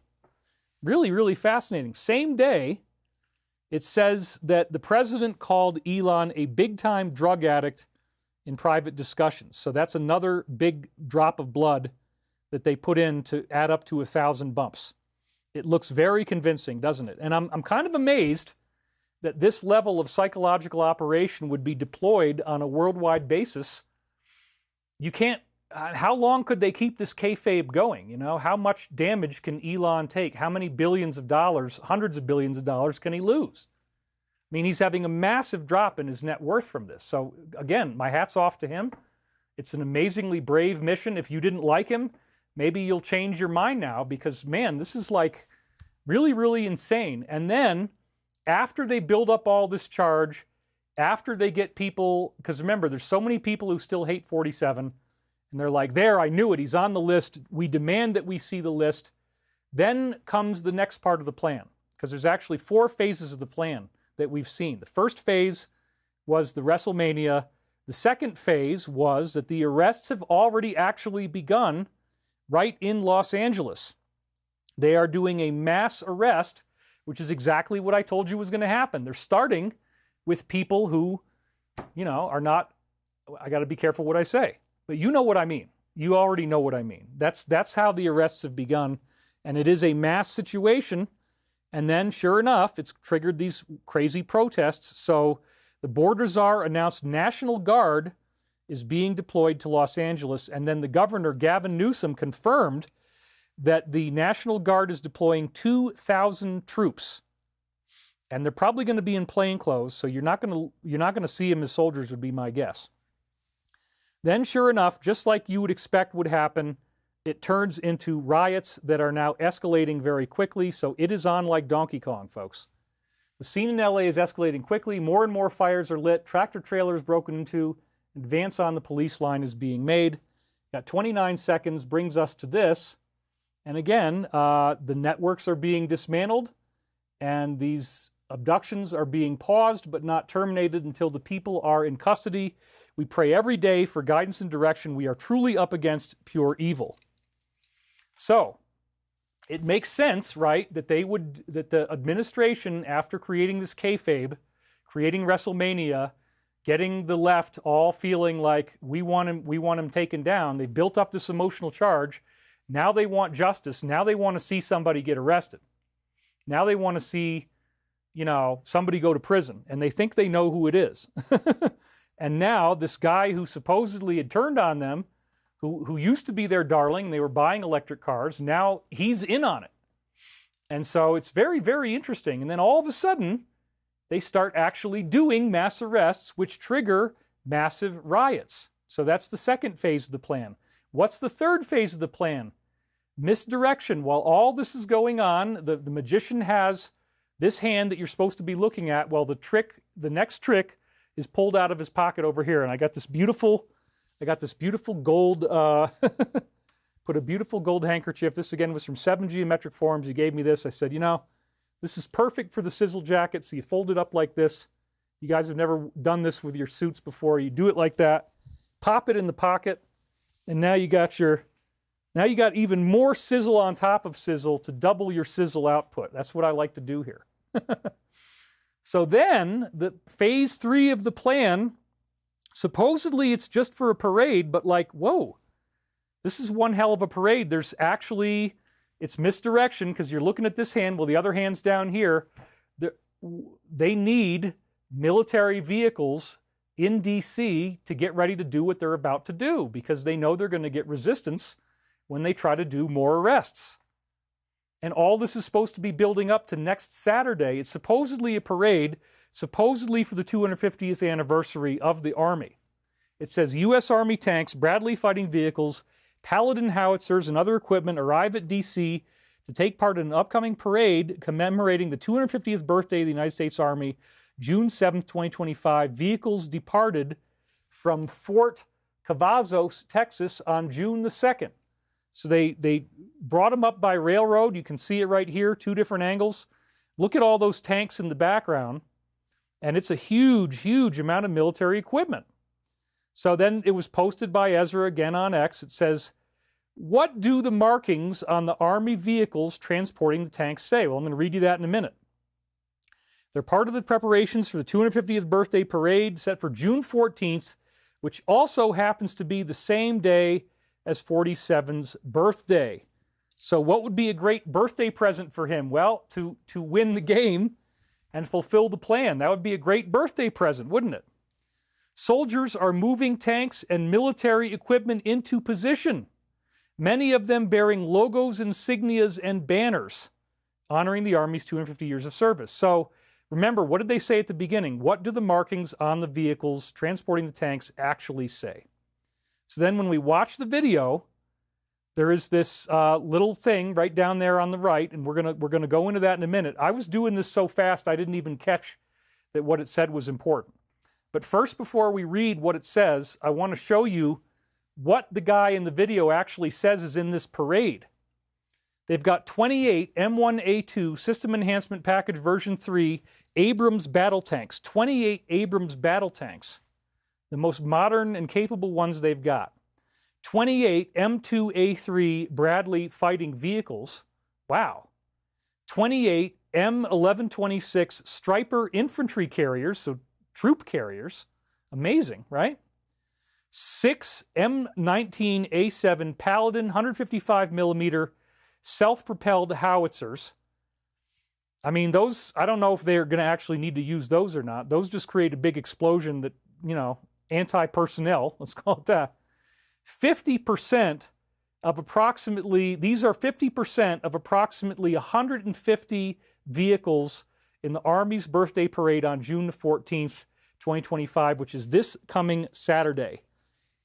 150 military vehicles just so happen to be moved into D.C., which is where they say the main targets exist for both sides, R and D, and it's all coming up into next. I mean, I'm nervous, dude. I'm actually like really, really nervous, and you guys are saying, dang. Are they going after the headquarters? They might. That was Paul Cannon said that. Stryker, somebody said that.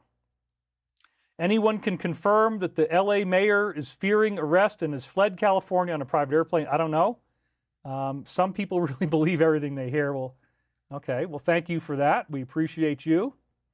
So Elon and Trump are working. That's exactly right.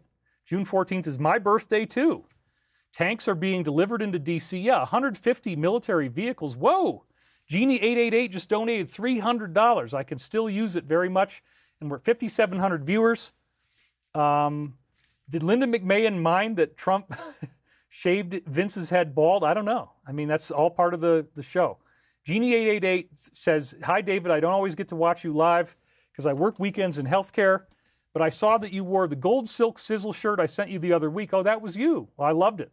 I almost wore it again, but I wanted to go with blue, and we kept the gold to the little sizzle scarf here, or sizzle, whatever it is. I'm really glad you liked it, the sizzle handkerchief. Thanks for all your hard work. All right.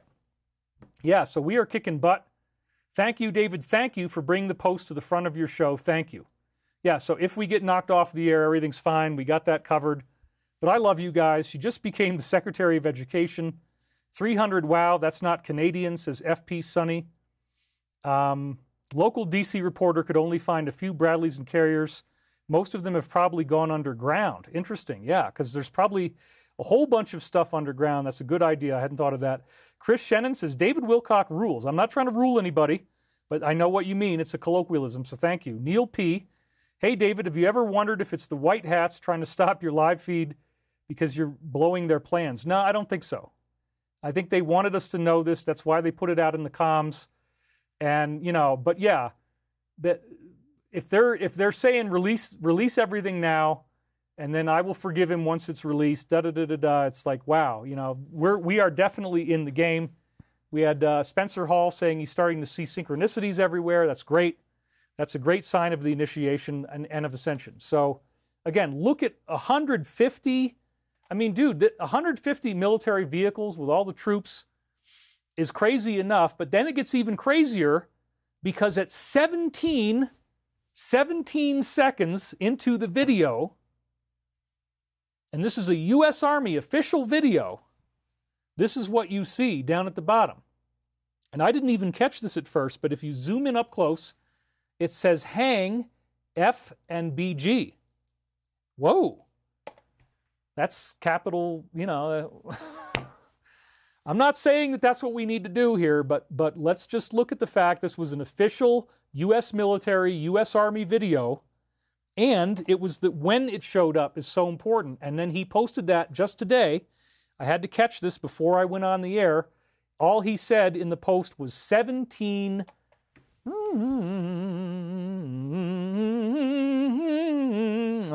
17, sorry, that was weak, so let's do a nice strong one.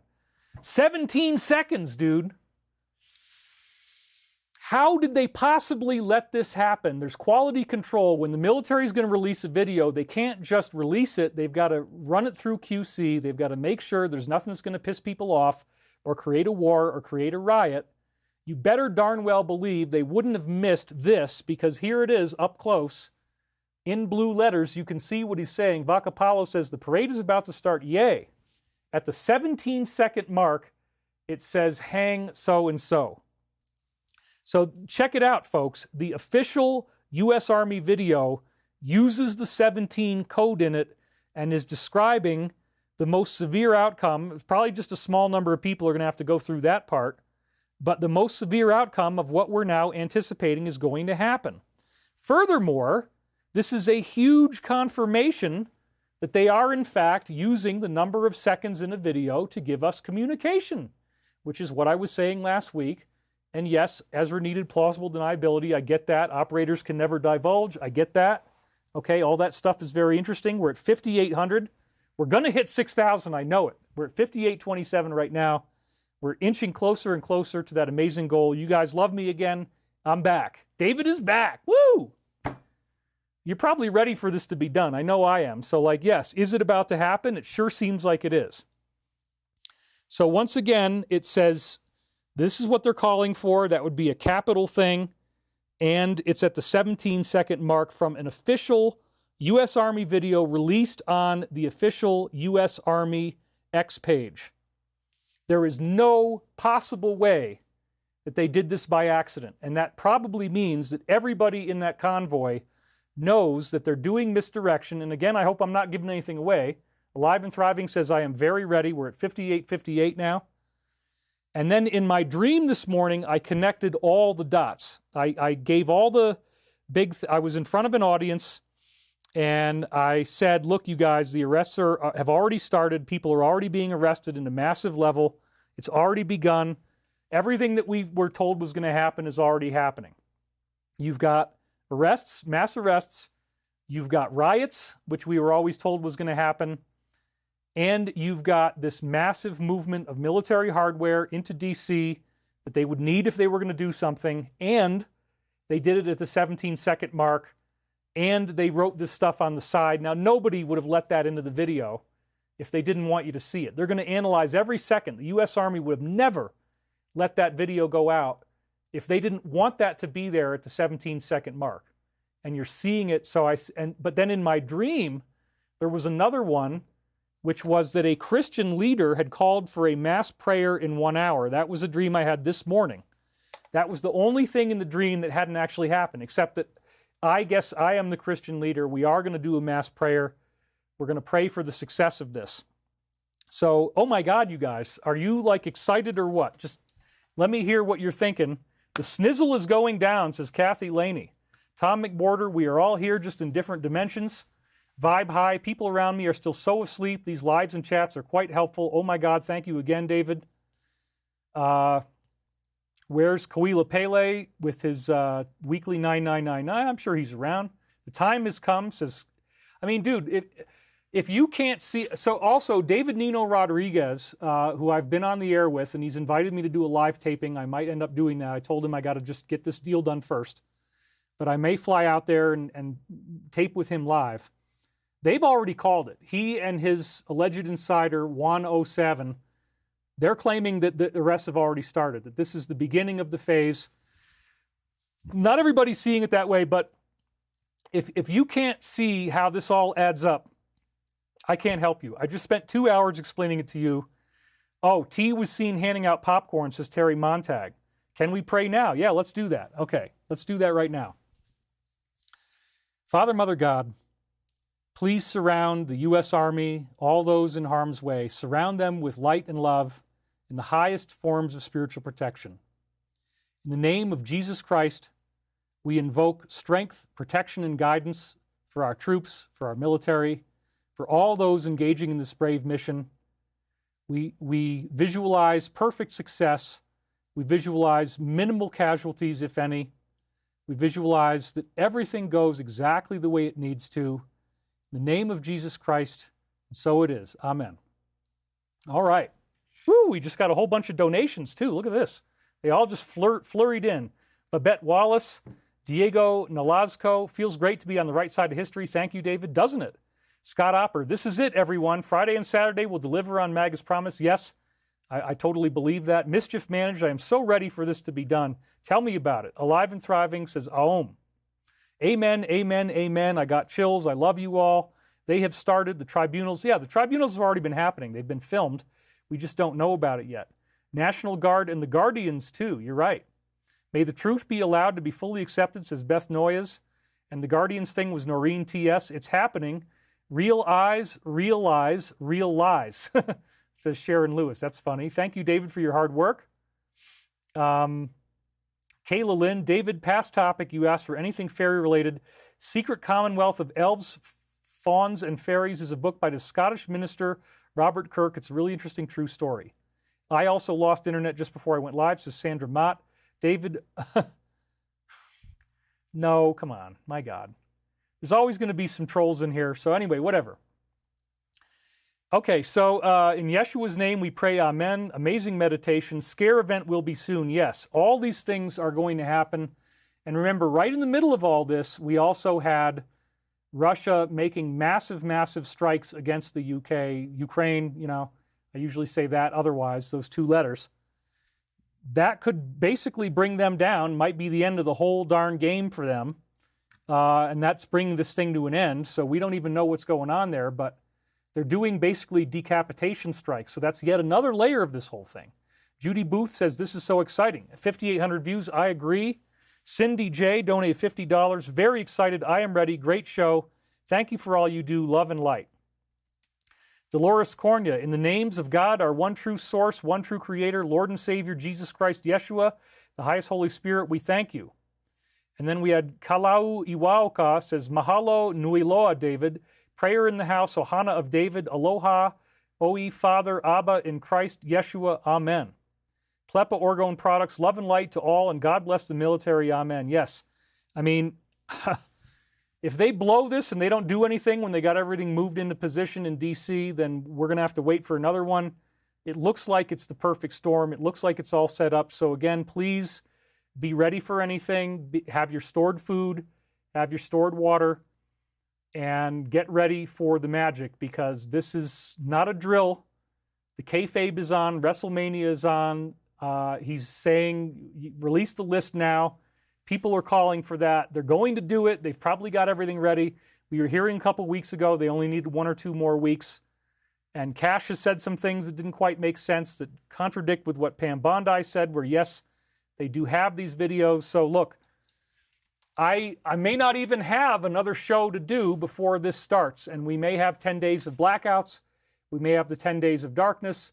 It is on like Donkey Kong, and I'm so excited. You cannot imagine how thrilled I am. And the Michael prophecies continue to confirm that this is where everything is headed. So now I'm going to start out with the latest Archangel Michael time loops.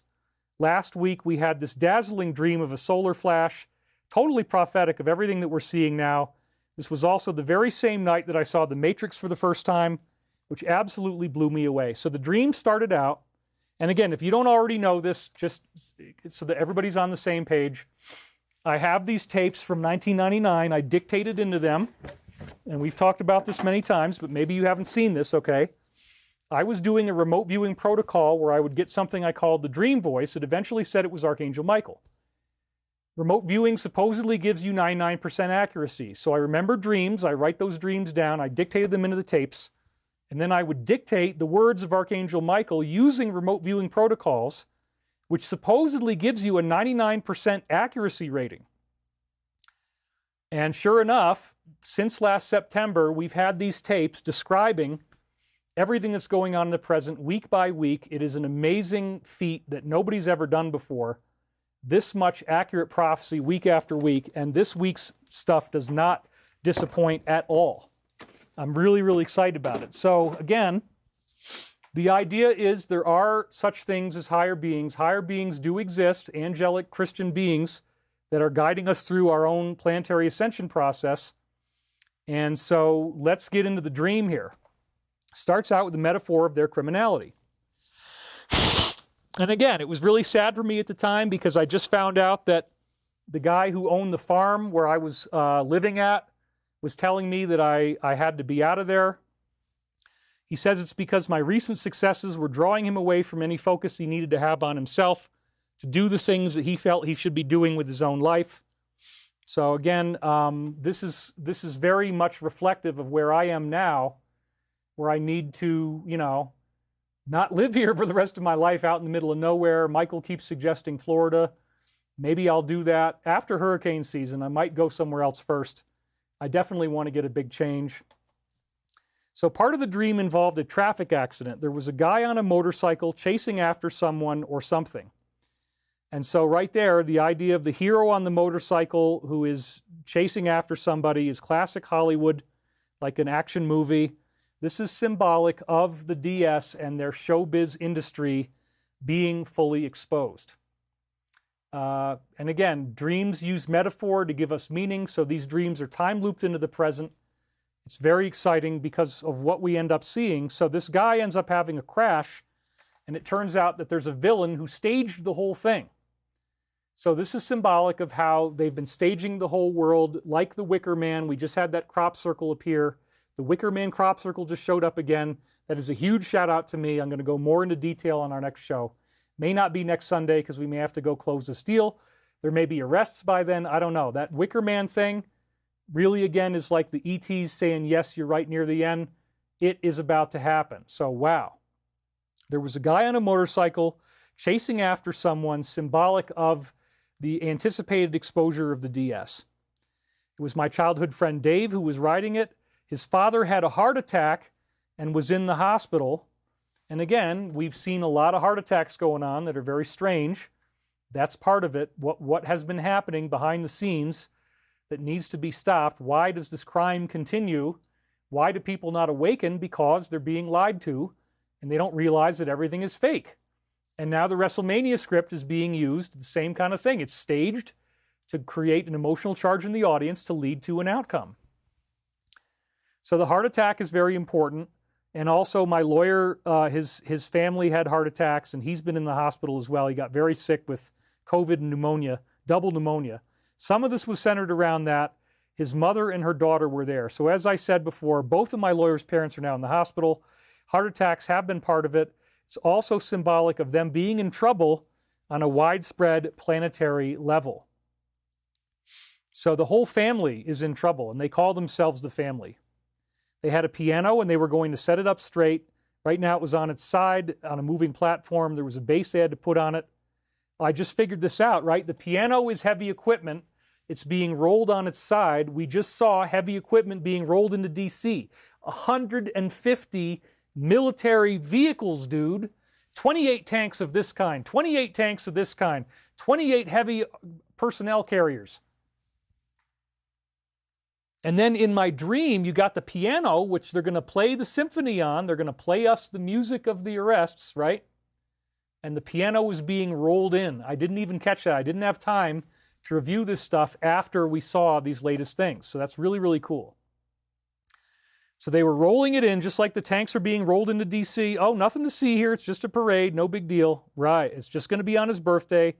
And it just so happens that they put hang so-and-so at the 17-second mark in the video, official U.S. Army, which means, yes, the Army is in on this. They know what they're doing.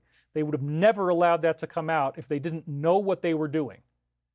UK is being hit really hard right now. There might not be anything left pretty soon. Nobody's even paying attention to that right now. They're being massively hit. It's on, dude. And we got arrests already happening in LA. We got National Guard. We got Marines headed out there. It's all lining up exactly the way we were told. I showed him where you could stick it on adhesive and that solved it. So as I said here, the piano symbolizes the music of the Alliance. And now it also symbolizes the actual large military hardware being rolled into DC. My God. I mean, Michael is amazing. I couldn't have done this consciously. There's no way. Then it segued into this theater. People were there, including the mailman guy from Cheers, Normie. We were trying to, I think that's his name, right? We were trying to get this dinner prepared at a vibe very similar to where I'd been staying at my soon-to-be girlfriend Sabrina's. So this dinner is prophetic of the big reveal of arrests and disclosure. In other words, Jesus says, I am that bread that is from heaven. I am the bread of life.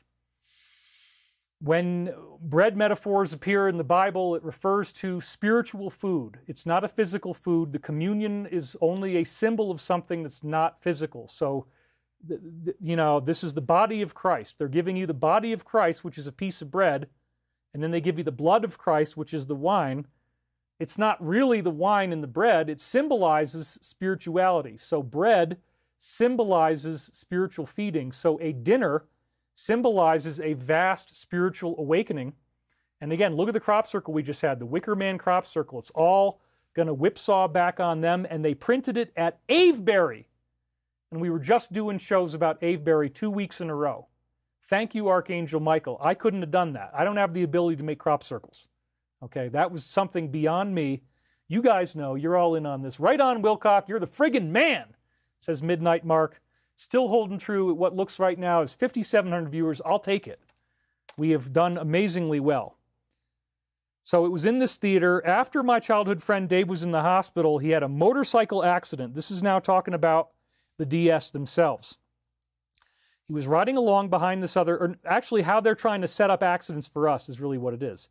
They want to keep hurting us, killing us, and then getting away with it. We don't figure out who it is.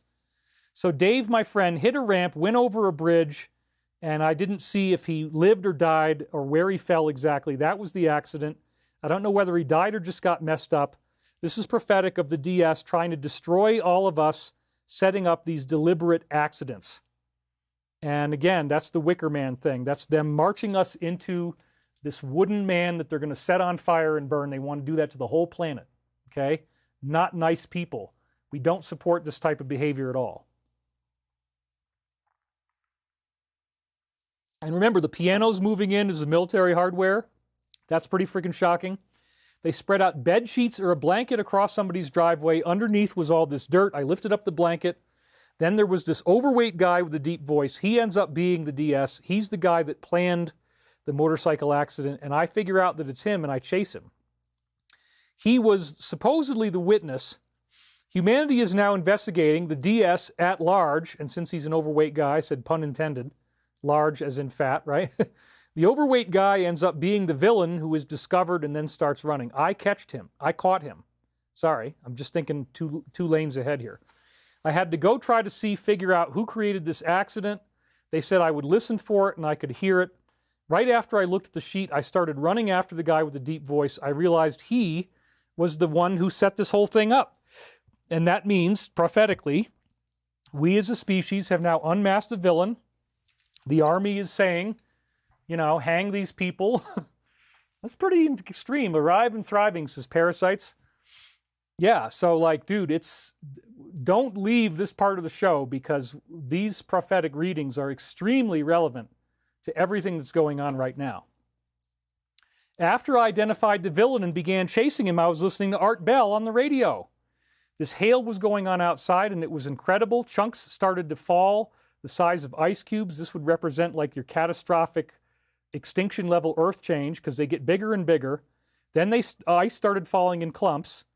And I was saying to myself, I'd never really seen a hailstorm like that before. Obviously, if chunks of ice are falling on you, it could kill you, it could destroy your car, smash through the windows and kill you in your car, kill you if you're walking around outside, smash through windows in your house, maybe even smash through the roof of your house. And it got even worse because one big piece of hail came down. So as I said before, if supervolcanoes in the ocean erupt, which would be your extinction level event, you'd have quick frozen ice that falls down from ocean water and buries us under all this ice, and it would be, you know, it would be an ice age and it'd be extinction. And we don't even really know how ice ages form. This could be one of the ways it does. That water comes up out of the ocean, it freezes up in the stratosphere because the volcano blows it up to a height where it gets quick frozen, and it doesn't have enough time to melt when it comes back down, and it falls as ice, thus creating an ice age. That could be how it happens, okay? So this is definitely some kind of really scary extinction level event that starts happening as I'm chasing the DS.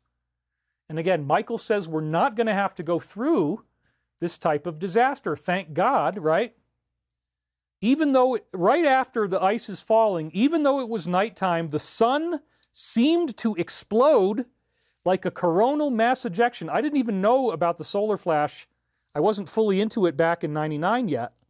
There was a bright flash of light in the middle of the night, and it was apparently visible worldwide. This is all very prophetic of the great LA fire, and now again, mass arrests are happening in LA right now, and there's troops out there right now, and you've got your first wave of Ascension solar flash. And then in the dream, I said, obviously you can't see the sun at night, whether it had a coronal mass ejection or not, but this was very visible. I was shocked that this solar explosion had happened right in the middle of the Art Bell show, which is live, and here I am doing a live show. He hadn't said anything about it while he was airing.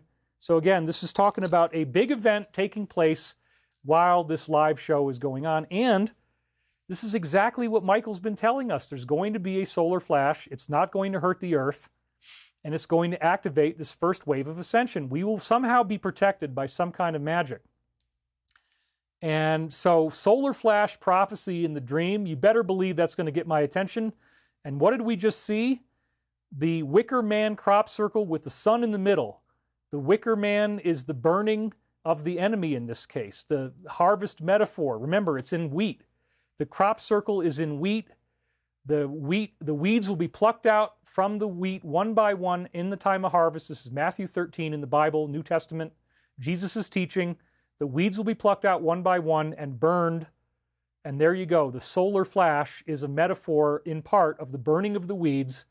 And the crop circle that we just got, that I didn't even know about till I'm on the air, I had to add it to the show, is an image of the sun in the middle with these two pentagonal sets of circles. The pentagon we were just talking about as well, pentagonal geometry. That, again, suggests the first flash, the solar flash, is about to happen. Michael tied it in with Avebury. He printed it at Avebury. We just did that last week. He had the squared circle. We were talking about Stonehenge, which squares the circle. It's freaking awesome. I mean, honestly, you guys, I'm so excited. I just feel so great. I'm so happy that you're here with me. We're still about 5,700 people. I'll take it. I was totally floored that during this live show, I see a solar flash while I'm chasing this DS villain. So as we're chasing the villain, as we're closing in on the enemy, as the arrests start to happen, which are now happening, mass arrests are already happening in LA now. And you got all this military hardware moving into DC, 150 vehicles is a lot of stuff. You could do a lot of things with that. And they already have 17 seconds. They've got that coded message that we already read about hanging. And there's that weird scaffolding in front of the White House. What the hell is that thing all about? Maybe we're starting to figure it out now. They would never have let that in if they didn't want it to be there. As they're chasing the bad guy, as the arrests happen, we get the first wave of ascension. Why? Because humanity has earned it. Because we're finally standing up to our oppressors, just like Neo in The Matrix, the movie I saw the same day I had this dream. And I cried the last time I talked about it on the air. I'm not going to cry this time. But Neo says no. He puts his hand out. Everybody, the Agent Smith is shooting at him. All these bullets are coming at him. He says no. He puts his hand out. The bullets stop. I'm still getting chills thinking about it. The bullets stop in midair, drop on the ground, and then he looks at him, and he runs right into him and merges with him, and then they burst into light like the solar flash. Agent Smith is actually inhabited by Neo. Right? And then all this light bursts out. That's the solar flash, dude. Same day that I saw The Matrix, we have a solar flash dream, and humanity says no, and then we get the solar flash. It's pretty freaking amazing when you think about all the layers of complexity to this metaphor. I was totally floored that nobody had called in, and I said, man, I've got to call Art Bell or something. This is highly prophetic of our anticipated first wave of ascension. Michael is being completely unambiguous at this point. It is truly an incredible prophecy from a dazzling source. And that wasn't it, folks. If you remember, the very day that I unsealed this, we had a gigantic 600,000-mile wide solar storm, basically a mini solar flash, not the full-blown coronal mass. We're looking at a full halo coronal mass ejection is what the solar flash would be. But this is still an utterly massive storm. And so I have a dream about a solar flash, and then on the very day that we did our last show, June 1st, we had a huge geomagnetic storm appearing on Earth from this huge solar flash. So, I mean, talk about synchronicity, right? Talk about synchronicity. That the sun performed for us.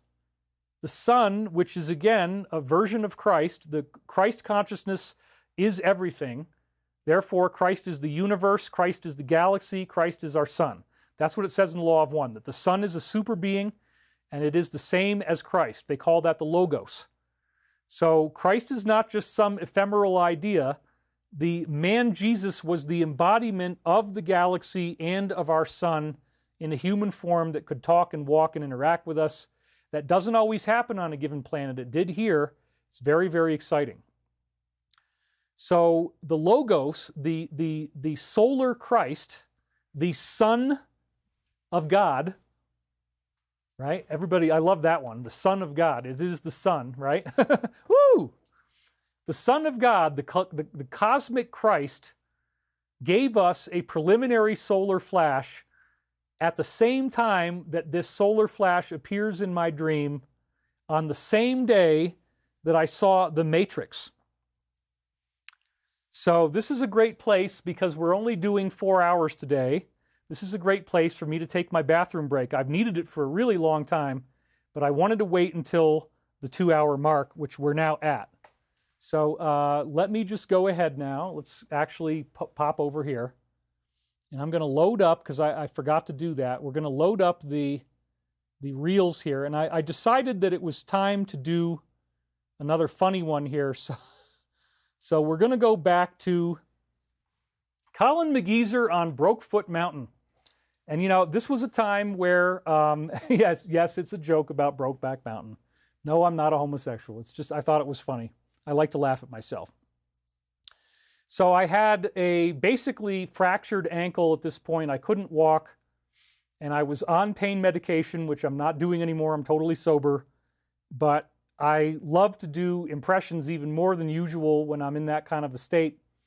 And I did the, you know, Australian Colin McGeezer. Yes, it's not a perfect Queensland, Australia. I veer in and out with my accent on purpose. I go into British and sometimes even other things. But this, I think, is one of the funniest things I've ever done. And you guys wanted some comedy last week, so let's keep you laughing. I'm going to mute my microphone. I'm going to put it next to the machine here. And then you're going to hear me doing my Australian Colin McGeezer character. So here we go, and I'll be right back to you.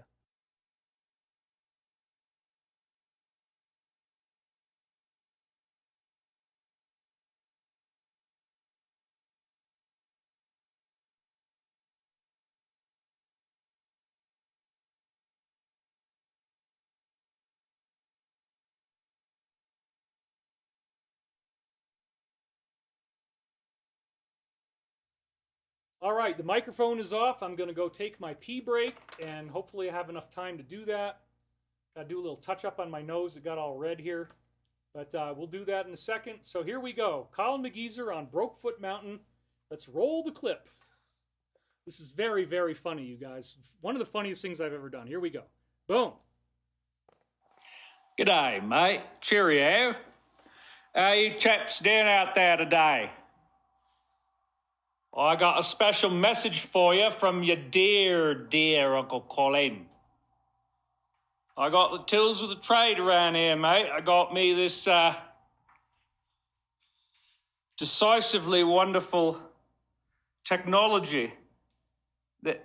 Mate, they make them better in Australia. That's what I've got to say. This is an American brand, and you dial in your height right here. Is it on that one? Oh, it's right there, mate. That's how you know how tall you are. I set it to 6 feet. But, mate, you also get into cleaning because you find out that you can prop yourself up on this thing. Put your hand right there. Just like they do in Australia, mate. That's how it's done. You've got to have a special wrist. It's called the Blarney wrist, mate. It's part of the Australian. We've got dogongs. We've got all kinds of things, mate. It's very frightening if you go out in the water. You don't want to get near them buggers. Got me another crutch over here, mate. But today we finally can do this to walk on it a bit, which is a lovely delight. Up there with many other types of temptations that you just feel you have to have. Got me butterfly here, mate. Roses. Spanish moss of some type, variety. Of course, we've got these beautiful thistleheads here. The most dreaded pest plant, but we turn it into jewelry, mate. All right, we've got this right here. And this is what we're going to do. We're going to feed these little buggers because they haven't seen their father in so long. See if we can accomplish this majestic feat. So we are approaching the door. We have an unknown terrain outside, melting sundries of ice and snow and sludge and slush, equally as dangerous as a bullet to the head, which happens in the bush all the time, mate. People just go missing and you don't know what happened to them. You say, well, big old lizard like a goanna must have come and dragged him away. They've got sharp teeth, very capable of biting, mate. And they like to sink in, if you know what I mean.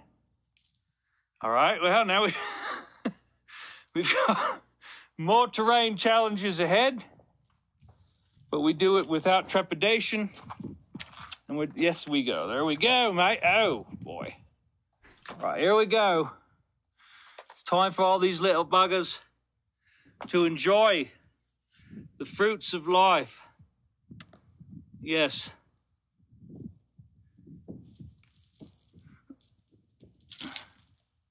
Pan down a bit. You can see all the tree growth and whatnot.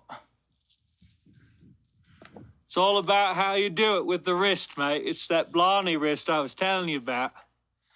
Very important part of English culture. If you want to be British, you've got to have your Blarney wrist, mate.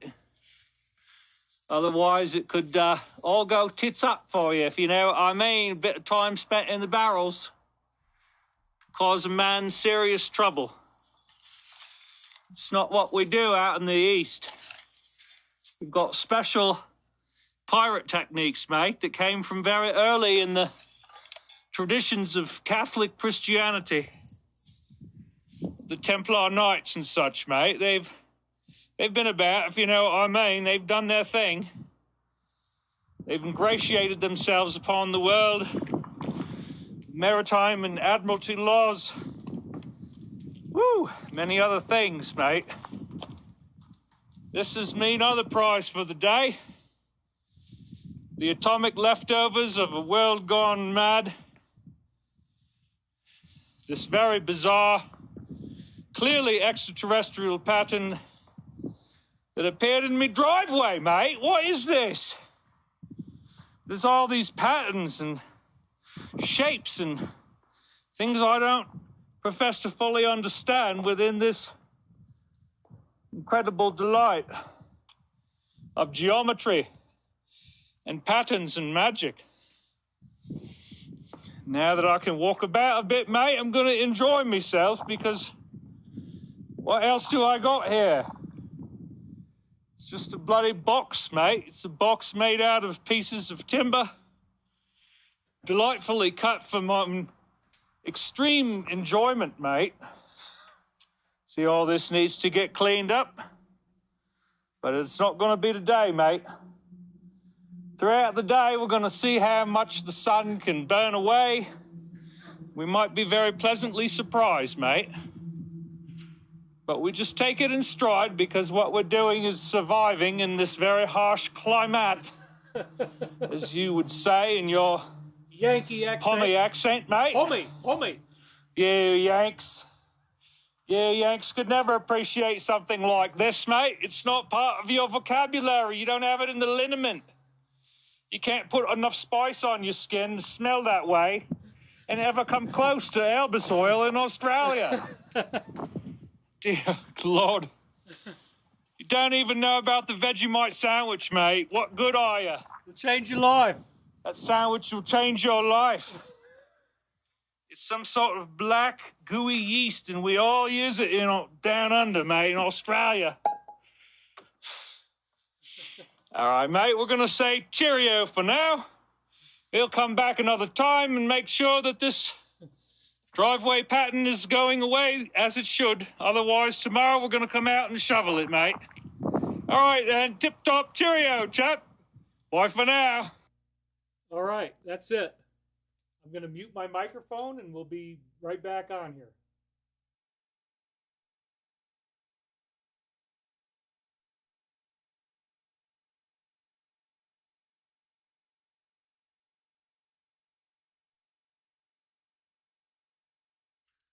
That is my favorite routine I've ever done so far. I mean, maybe I can beat it someday, but I don't really need to, you know? It's good enough as it is. And again, I'm very, very happy. Sober as a judge, ready to work for you. And dang, Dave, your crib is beautiful. People are saying WWF kayfabe, Vegemite is yummy. You guys are laughing your butts off. Ooh, Justin Yun donated $500. I think that is the new record holder. Inspired by Law of One, I'm founding Infant 8 Foundation, a nonprofit devoted to transformatively uplifting disabled veterans' quality of life with compassion, spiritual alignment. Okay, well, send us a proposal. 2024 NOL, 97,000 personal funds used, seeking like-minded grants to further this mission. So much more to explain. Using credit card for Sprecht. We are like-minded. Please contact me. Justin Yun, you just broke all the records and gave the biggest donation we've ever had. $500. Spot on accent, David. Blimey, mate, that's good. Thank you, Tomislav Muskovic. We sincerely appreciate your support, mate. Yeah, I love that. Anyway, we had a $300 one. Let's see if I caught that one. Hold on. Genie888. Yep, we saw that one. Okay. She's the one that gave me the gold silk sizzle shirt. Hello, everyone. I hope you're having a nice day. Thank you, David, for all that you do. What if he meant to donate $5 and he carried the decimal over too much? Well, then I guess I benefited from that. But no, I think he knew what he was doing. You don't just randomly donate $500. So anyway, that was awesome. Thank you so much, Justin Yun. You are the new heavyweight champion. Richard Whitney and Roger Zubarak are being challenged, but they've given so many times that they don't need to do anymore. I'm happy with what they've done too. You guys are awesome. Thank you for your support. You guys really mean the world to me, and I'm so glad to be here. And even after some people in Europe, they have to go to bed because it's late at night now. And it's still sunny here, but you got to remember, a lot of people have to crash. We're still holding through at 5,300, which is way better than we've had in other weeks. So again, how amazing that we have the bad guy on the run. By the way, I feel so much better now that I've been to the bathroom. I just can honestly say that. Let's get this hair looking pretty wild but good. You know, you got to have good and wild. Whew, I feel so much better, man. That was like, I really needed to go. I can't believe I made it to the 2-hour mark, but I guess I just was drinking too much water or something. But anyway, immediately after I had that dream about the solar flash, we had the Matrix reading. And so this is all the same day. I had just gotten home from seeing the Matrix, and Michael keeps saying, "You are Neo," but I'm like, man, that can't be what my data really wants to say. That's got to be some kind of conscious mind interference. So I refused to say, "You are Neo." But I now realize it wasn't just talking about me, it's talking about all of us. That we are going to go through this solar flash, we are going to go through this ascension. The U.S. Army has now given us the comms at the 17-second mark saying that they want justice. They've got military vehicles in D.C. They've got mass arrests already starting. There's military activity. There's troops. Dude, if they don't do it now, then what else is it going to be? We got the whole Wrestlemania thing going on. We got the prophetic dreams. It's very, very exciting. I hope you're as excited as I am. That's why, again, the show is called Is It About to Happen? And it meaning the big one, the big arrest. So I had the dream about the solar flash that same morning, and then I come back from the Matrix. Alive and Thriving says Ascension, absolutely. This was a really beautiful reading, you guys. I just love this reading. So again, this is Archangel Michael, and he's not just speaking to me, he's speaking to all of us. And remember, he's validated that it's really something besides my conscious mind by a time loop that we've been doing every Sunday since last September. Everything that Michael says in the dreams, everything that he says in these words that he speaks is prophetic. And I had wanted to get to this last week, but we ran out of time. It's very thematic with the dream. Remember, the dream had, just when it looks like it's the end of the world and all this ice is falling, there's this big solar flash, but it doesn't destroy anything. And so the solar flash was then followed by an actual real solar flash, which again is like, man, the solar logos is confirming everything that I'm getting in these prophecies. And then Michael goes and prints this Wicker Man crop circle at Avebury. It's so wonderful. I'm very, very excited because, again, I'm like you. I don't want to just keep on talking about this. I want to see it actually happen. I want to see these arrests actually take place, right? Let's just get on with the show. I mean, enough waiting. Let's do this. Okay, so here is this beautiful reading. Again, I do believe that you are getting a highly accurate transmission from this angelic consciousness, Archangel Michael, which is supposedly the most powerful angel in God's pantheon. Jesus's agent of change on earth. Archangel Michael is personally tasked with the destruction of evil. And you need a sizzle jacket if you're going to do stuff like this, man. It builds your confidence. Okay, so it's very, very exciting. So what I believe we're hearing is actually the voice of Archangel Michael, a voice from God, if you will. And it's a very exciting message. So let's dig right in. Michael says, just a few more moments, and I will be with you. Well, right off the bat, he's not saying a few more years. He's not saying even a few more months. I mean, it might take months, but a few more moments is the very near future. I will be with you is the prophecy he keeps giving us that they are going to return, the galactic family reunion. Remember, the second to last crop circle had these little ET faces that were right above and below the squared circle thing. And now we have a solar flash circle, the Wicker Man, that just happened. So it's very exciting. And solar flash was in last week's show. And he printed it right before I'm on the air. I didn't even learn about it till I'm already on the air.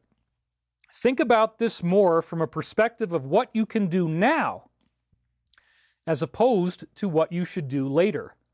That way you are able to intertwine the matrix that now separates us. So in other words, we are not going to be separated from these higher beings. They are returning. And anybody who has been going up against them and denying them is going to be very embarrassed and surprised when they show up, and there is a type of judgment day, and you will be measured based on how much you've lived along the principles of Christ. So when it says, think about what you can do now, that's like talking directly to the Alliance. Are they going to do these arrests? Yes. Is it going to happen now or very soon? Yes. Everything is moved into position. When you begin to appreciate the ways and means of this personal transformation, Ways and Means Committee is a congressional committee specifically tasked with things like how we spend our money, and we've had this whole thing with the tariffs, and so the government itself is transforming, and that's the Alliance. So that's what I believe this is about. Roger Zubarik says, baby steps. That you're right. And we're already back up to 5,400 again, so we're gaining back whoever we lost, people falling asleep in Europe. You will no longer need to struggle with the hows and whys of its functioning. And it is also interesting that my classic slides about the galaxy Milky Way having 40 billion with a B, 40 billion Earth-like planets in our Milky Way galaxy, that was on howandwhy.com. So that could be a reference to that, because I remember those slides very well. And remember, there's humans on every world in our galaxy. It's the cosmic galactic Christ. God made man in his and her own image, because it's Father, Mother, God. So we are in the image of the galactic Logos, and the Christ came here to embody in human form to show us the way. And it's the path of Christ. It's the path of the divine, forgiveness and compassion, but there's also an evil path you can take that does work, and you will get to see demons and, have magical powers from the negative. They get a head start on that, but then the Ascension comes and everybody else gets to transform. That's what the solar flash is about. Once that event happens, you become activated for Ascension. And Michael is saying, just a few more moments, and I will be with you. You will be better capable of eliciting the types of transformation within your being that will allow the real work to begin taking place. That is a prophecy of Ascension. We will change on a fundamental level. And last week, what did we talk about? We had the salamander into the frog experiment. We had Pierre Luigi Igina, where he turned all the apricots on a tree into apples in only 16 days using vibrational frequency. So the idea is you can have macroscopic evolutionary change while you're alive in an adult form by changing the energetics that reach your body. And so when the sun changes its energetics, we have a solar flash. It was just predicted in that dream, same day I saw The Matrix. And The Matrix is about an ascended being. Neo is an ascended being in The Matrix. He can do all these amazing things. He says no. He stops the bullets. Then he merges with Agent Smith, and they have this big flash of light, like the solar flash. So again, you will be better capable once this happens of eliciting transformations to allow the real work to begin taking place. So we are going to be ascending. And again, ways and means determines how we spend our money. And the alliance is a very real thing. I mean, how could the army have possibly let that out if they weren't intentionally doing it? Talking about hanging and then at the 17-second mark. Let's think about right now and about how it is that you have arrived here. Take a look at that face again in the mirror. I communicate to you through a process that you know well since you devised it. Now he's talking to us as the cosmic Christ. And that is one of the Law of One exercises. Gaze into the mirror and see the face of the Creator. When you're done watching the show, or maybe when you're on a bathroom break, go ahead and try that. A lot of people would say, oh, that's ego, you're so egotistical. No, no, no. It's about recognizing the Christ within you and learning to honor yourself as a sacramental being. You have designed this entire channeling system for your own use and benefit. I suggest you begin taking stock of that fact. He's talking to me too, and you guys. Better to realize this now instead of later. Everything that we are talking about here was created by you. John's decision, which was again to kick me out, I was very, very sad and crying before I had this reading, and then the Matrix totally cheered me up. John's decision was your decision. The process of this separation was of your own choosing. You do not yet recognize this because you are incapable of seeing the master plan as it unfolds. He uses the word plan. The Alliance's big idea of bringing back justice and safety to planet Earth is called the plan. And they mentioned the plan right here. It's amazing. You are to teach many people, and that's what I'm now doing. I mean, we got 5,444 right now. That's pretty amazing. That means you need to be aware of the parameters of your teaching. Many new things are still on the way for you at this point.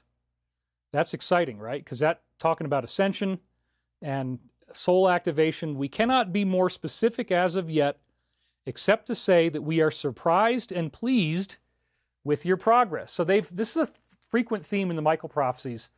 We have done better than they expected that we would. We've earned a non-catastrophic ascension. Many of us will reach light body. The degree to which we do after the first wave is dependent on how loving you've been throughout your life. You still have time to change that. So if you're still worried about how you're going to make it through the ascension, you can do more every day to try to be loving and forgiving of others, and that will enhance how much ascension you get when this is going to happen, which apparently is pretty soon after they do the arrests. I mean, that's the implication of these prophetic dreams. While I'm on the run, chasing the villain who set up this terrifying motorcycle accident, that's when the solar flash happened in my dream, while I'm listening to Art Bell live on the air. And we got all this stuff happening in D.C., L.A., etc. This is talking to all of us. You have exceeded our expectations in many ways, and we were not prepared for the amount of growth that you would actually make. Therefore, we have redesigned the curriculum to fit the new concepts and ideas. You may make a paragraph statement here. So again, humanity as a whole has done much better than we are expected to do, or we were, and instead of it being a catastrophic earth change like in that dream where all this stuff is falling out of the sky, ascension is our reward. So this is very exciting. They've redesigned the curriculum. It's not earth changes anymore. We're getting a peaceful ascension because we grew up and we stood up against the bad guy. Focus on the good parts of yourself, those parts that allow you to become something that you know you can become, but you have not fully allowed yourself to be.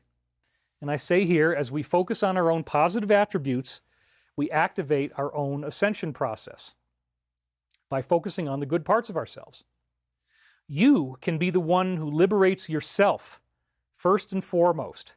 Liberate yourself from your addiction to fear, from your addiction to struggle, and your sense of incompleteness. And then, this is one of the places where I heard you are Neo, but I refused to say it. So I added it back in, okay? I didn't do that in the books, but I did it here. So we're all addicted to fear. We're all addicted to the stress, the drama, the up and downs. I've had some very, very upsetting things happen, but I've also had some really great things happen recently. And that kind of is how life works. You get both at the same time. It was the best of times and it was the worst of times, you know? So you want to liberate yourself from fear. I mean, once you understand, yes, the Alliance is going to do its thing. Yes, Michael is going to come back. There is nothing to be afraid of. We're on a perfect, divinely orchestrated plan. The enemy is allowed to exist to trigger our own ascension awakening experience. Do not fail to see the deeper implications of what we are really doing here. This is so amazing. Again, do not fail to see the deeper implications of what we are really doing here. We are preparing to help this entire planet move through the period of its slumber. Everyone on your plane is aware of this on some level. You simply need to make them more aware. That is your job. That is your mission. Once again, this is really amazing. Now, this reading I actually transcribed in 1999, although everything before and after it is sealed on a tape that I only transcribed last September. And I only unsealed it, meaning I only really read it just in early June. Okay, so just a week ago. But this is consistent with the message of the Michael prophecies. There's not a whole bunch of people that are going to die in a pole shift or earth change or anything like that. He says very specifically, read it, we are preparing to help your entire planet awaken, move through the period of its slumber. That is so heavy, dude. That's like, there's not going to be a catastrophe. We're not all going to die. They're not going to have to rescue us like Cosmic Noah's Ark. We are helping the entire planet move through the period of slumber. We're all going to awaken, and these beings are going to return to us on a planetary level. And again, this doesn't have anything to do with me. They're just using me as a middleman. It's been very stressful on me, but everything Michael said about Stavati getting funded has come true. We're already bringing in huge amounts of money in the billions. We've got more of it coming. We got 2 more deals in the billions that we're chasing right now. It's tremendously exciting. And yes, I'm going to start doing nonprofit grants. So the whole planet is going to ascend. That's what the solar flash dream was about. That's what the Matrix is really saying, too. It's the prophetic part of us that came out in the Matrix, I believe telepathically. You do not need to single-handedly do anything. He's talking to me now, and to you. You are part of a massive, unified group that is working together to bring about these changes. Thus, when you think of those in the ships, be well aware that we are one and the same. That is so calming and relaxing, isn't it? And I also think he could be talking about the tanks that are in D.C. and how Michael completely supports the military and what they're about to do. That's another form of those in the ships that I'm just seeing now. We are one and the same. You are part of a very large effort that includes yourself and many others. All of us are working together to bring the information others can use and understand, the processes by which their personal transformation might then be accomplished. So beautiful. We're all working together. The Alliance, you and me as we do our prayers and we try to be as Christ-like in our lives as we can. We're all working together. You will read these words as soon as the time of your writing has ended. Well, I'm writing the book week after week, right? Is it about to happen? Are they about to do the arrests? The time of your writing has ended. This is basically some of the last parts of the unsealed stuff. There's 1 more week of newly unsealed material, and then I think after that, pretty much, maybe 2 more weeks at the most, then we're back to stuff that's already in the 7 Michael books, okay? So that's very exciting because it means, yes, we're getting near the end. This is the transcript, because remember, I transcribed this in 1999. They were telling me to transcribe it, which I did. This is the transcript that will break the silence of your lack of transcription. Again, I had 21 tapes that I didn't transcribe, most of them until 2006, 4 of them not until 2024 when I was in Canada. Vaca Paulo says, where one goes, we all go. Number 17, alive and thriving. Horseback Michael, spearing the dragon's neck. Thank you guys for that. I really appreciate it. All right. You now have our permission to begin transcribing the tapes again. And if the time of writing has ended, does this possibly mean we are about to see the arrest? And I wrote that before all this stuff just started happening this middle of last week. It's like, oh, it's like the whole Wrestlemania script. Got it. Oh, Ukraine is being attacked severely. Got it. Oh, they're doing mass arrests in LA already, and they've already got troops in there, just like we were told would happen. Riots and troops. It's already happening. Oh, they've got stuff in DC. Oh, they're sending numerical coded comms on the video that's officially from the U.S. Army. Look, I'm not making this up. They are going to do it, folks, so get ready. This will help you by getting you to see that indeed this whole phase of your existence was being created and constructed for the greater good of all involved. In other words, they are going to come back. The arrests are going to happen. It's for all of these things are for the greater good, including the Wrestlemania fake argument that they're having. Your greater mission statements are encoded in the tapes of the last 3 weeks that now reside on your desk. And again, in the last 3 weeks, we've really seen everything escalating up until it looks like it's going to happen. The big arrests. The connection now grows thin. Begin transcribing tonight. Peace be with you in the light of everlasting love. That is all for now. So this reading appeared immediately after the solar flash dream. I had no dream recall at all on April 3rd.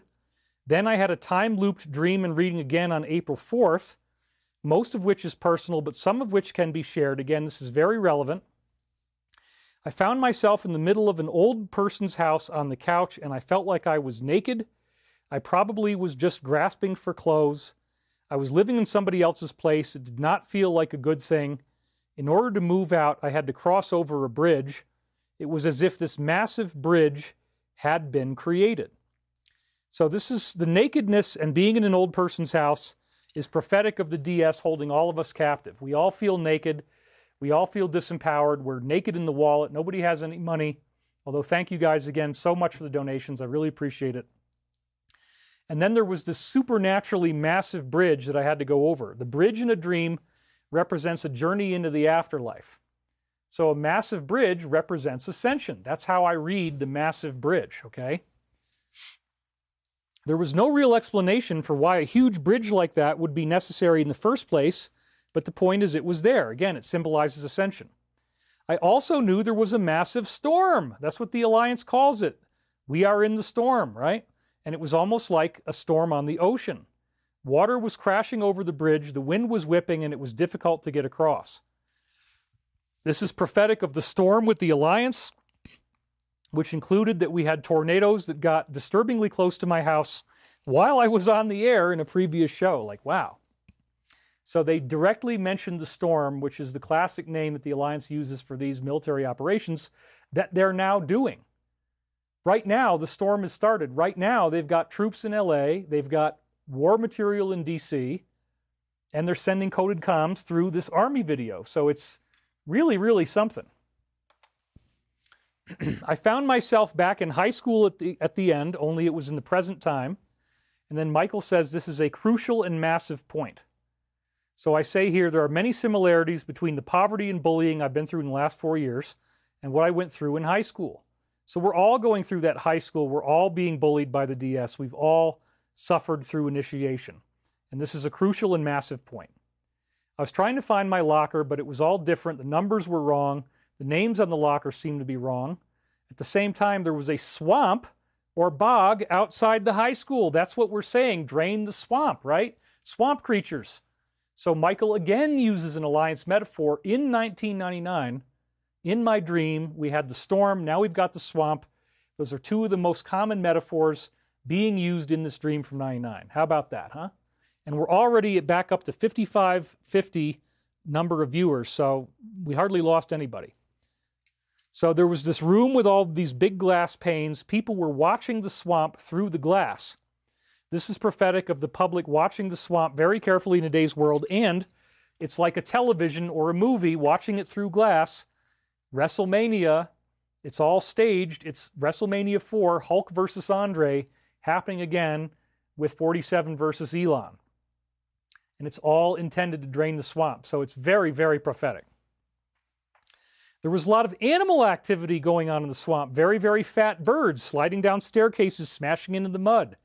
There were all these pigs in the mud as well. And there was one point when people were in the mud and a whole armada of pigs just kind of overtook them. And just today, as I was unsealing this way back in January, it was the first time I'd seen this, because it was in the new stuff that I had transcribed in Canada, I was thinking about Jesus casting out demons into pigs in the Bible. And again, that is related to COVID, swine flu, the idea that the demons were put into the pigs and then the pigs were controlled by Jesus, they ran into the stream, and they all drowned. And so that very much looks like the idea that the pigs symbolize the people that wanted to do this to us. It all reverts back on them, and they're the ones who end up drowning in the storm, the equivalent of that being, in this case, that they're drowning in water. So once again, we've got biblical metaphors in my dream of this very strange symbolism in the Bible that seems to relate to swine flu very directly. Vakapalo, Shrek will be very happy when his swamp is emptied out. Thank you, that's funny. A sea turtle was splashing in the mud. There was also an alligator or crocodile doing the same thing. That would represent the Draco reptilians, the evil beings that multiple insiders tell us exist and are really the cause of all this DS stuff. We were all watching this from behind the glass. Glass and mud was splashing up and hitting the window. This very much sounds like the defeat of Draco reptilians and their proxies here on Earth. This is an amazing dream confirming, the biblical metaphor of the COVID prophecy and the symbolism of the pigs. Sorry about that. Woo! I love it. The alligator is drowning. He's drowning along with the pigs. It's very, the pigs represent the DS, the alligator represents a Draco. Then Michael comes in and says this, knowing full well the lights that await you. This is literally a prophecy again of the solar flash. The sun giving off light, just like he had in the dream before. Just like when Neo enters Agent Smith and they transform. It's very interesting. Knowing full well the lights that await you, just realize and recognize the impossibility of future actions that are too narrowly focused on outcomes, not on the process itself. Now this is very cool. Be aware that our time runs extremely short now. Every day is a day that matters to us. Michael is again reminding us, he says the deadline is 2025. We are very near to the first wave. That gives me chills. The light awaits you. The time runs extremely short. Every day matters. And look at all the things that have just happened since last week. It totally changed what I was going to talk about because I said, dude, this is the whole show. Wrestling, kayfabe, the military equipment in D.C., something's going on. Is it about to happen? Nebulous fact, he says, your own discrimination against this mission at various times gives us pause. He's talking to me and how I felt like, I don't want to do this. I was getting burned out. I'm like, man, they're never going to arrest anybody. This just keeps on taking too long. I can't handle it anymore. I'm running out of money. And then we all of a sudden got a deal and everything is turned around so beautifully. Your own discrimination against this mission at times gives us pause and reminds us the roots of your struggle come from a feeling of aloneness. Were we not to give you our delightful diatribes, we might not otherwise be viable for the supermarket, that which exists within and without, pervading all throughout the entire creation. So what do they mean here? The delightful diatribe is obviously these Michael prophecies. He says they're almost done writing the book. The supermarket, again, is the bread of life, the communion with the Christ, the bread and wine representing the body and blood. And again, the supermarket represents spiritual teaching. So Michael is again telling me, if I didn't do this, if I wasn't doing these videos, they might not be able to have done the non-catastrophic ascension. So it's very heroic. And I feel deeply honored that he said this. I couldn't believe it. When I read this, I nearly cried. It was so beautiful. And I'm just like, no, I'm gonna stick to it. I'm gonna keep on going. I'm not gonna give up. I suppose you are saying I'm at a critical turning point. In this dream, I was trying to find my locker. I couldn't find it. Then I watched all these people in the mud with pigs and crocodiles, and the big fat bird was trying to run over smaller birds. That again represents the DS, like the pterodactyl we saw. The big fat bird is the DS, just like the Skeksis pterodactyl reptilian trying to smash through the window in my previous dream that we read. Also, the dream of the giant ospreys in my mother's dream, symbolic of Stephen, who's given us constant death threats and trolling. We are praying for you, David, the courage to stand in defiance of the lower self, the lower astral self, and instead move clearly in the direction of the fastidious discrimination of what is most appropriate for any situation.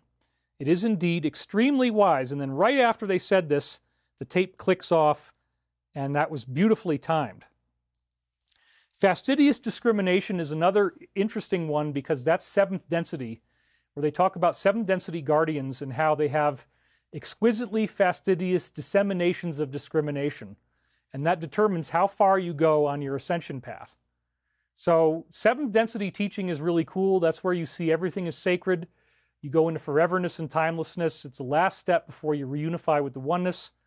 And so they're telling me that I've really made enormous strides in my ascension process. Then we hit Easter Monday, and I did not have any dream recall, but I got another one again on the next day of the 6th. I was back in the house I grew up in. A friend who we'll call Jessica. This was a girl I was in love with in high school, but nothing ever happened.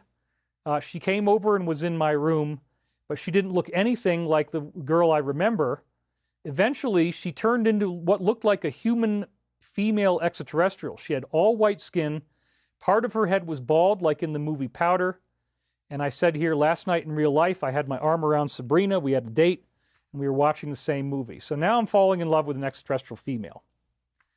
And then Michael says, Thomas Jefferson has them. Who's them? That would imply the ETs, right? This suggests that the founding fathers, like Jefferson, were contacted by ETs who had these bald heads and white skin. And I was told by insiders, every American president has been contacted in various ways. They might not know it. Human-looking beings approach them, but they're not regular human at all. There does appear to have been ET contacts with various influential historical figures in America.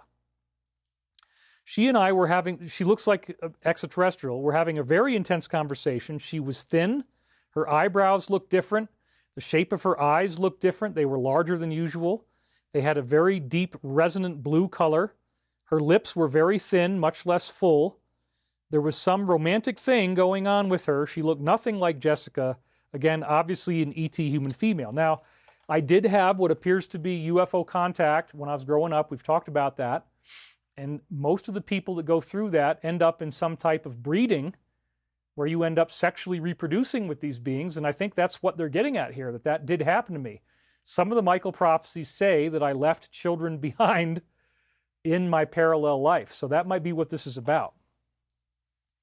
At some point, I achieved full lucidity, and I then had a personal dialogue with Carol from the fellowship about class action lawsuits. And this has a couple, like 3 different layers of meaning, which I have to omit at this time. But again, if you understand the meaning and you understand what it means to me, it's very, very fascinating. I can't go into detail, but wow. So this really blew me away when I read it. It's like, oh, wow. Okay, got it. Thank you very much. Then suddenly I saw the ocean like it was a blanket, like my feet were underneath the ocean and the ocean was over my legs like it was a blanket. So that means I've become like an ascended being as big as the entire earth. Okay, what a fascinating twist that I meet this extraterrestrial female and then I experience this ascension where I've become the cosmic logoic consciousness of the earth. I've become Mother Earth, Mother, Father Earth, because it's both genders, you know. Had my feet under the water, and as I pushed my feet up, I saw sloppy algae, and it crested into first one and then several huge tidal waves.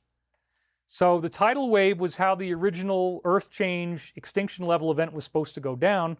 It doesn't happen that way in this dream. I am in control of whether there's tidal waves or not. I can make them or stop them just by moving my body.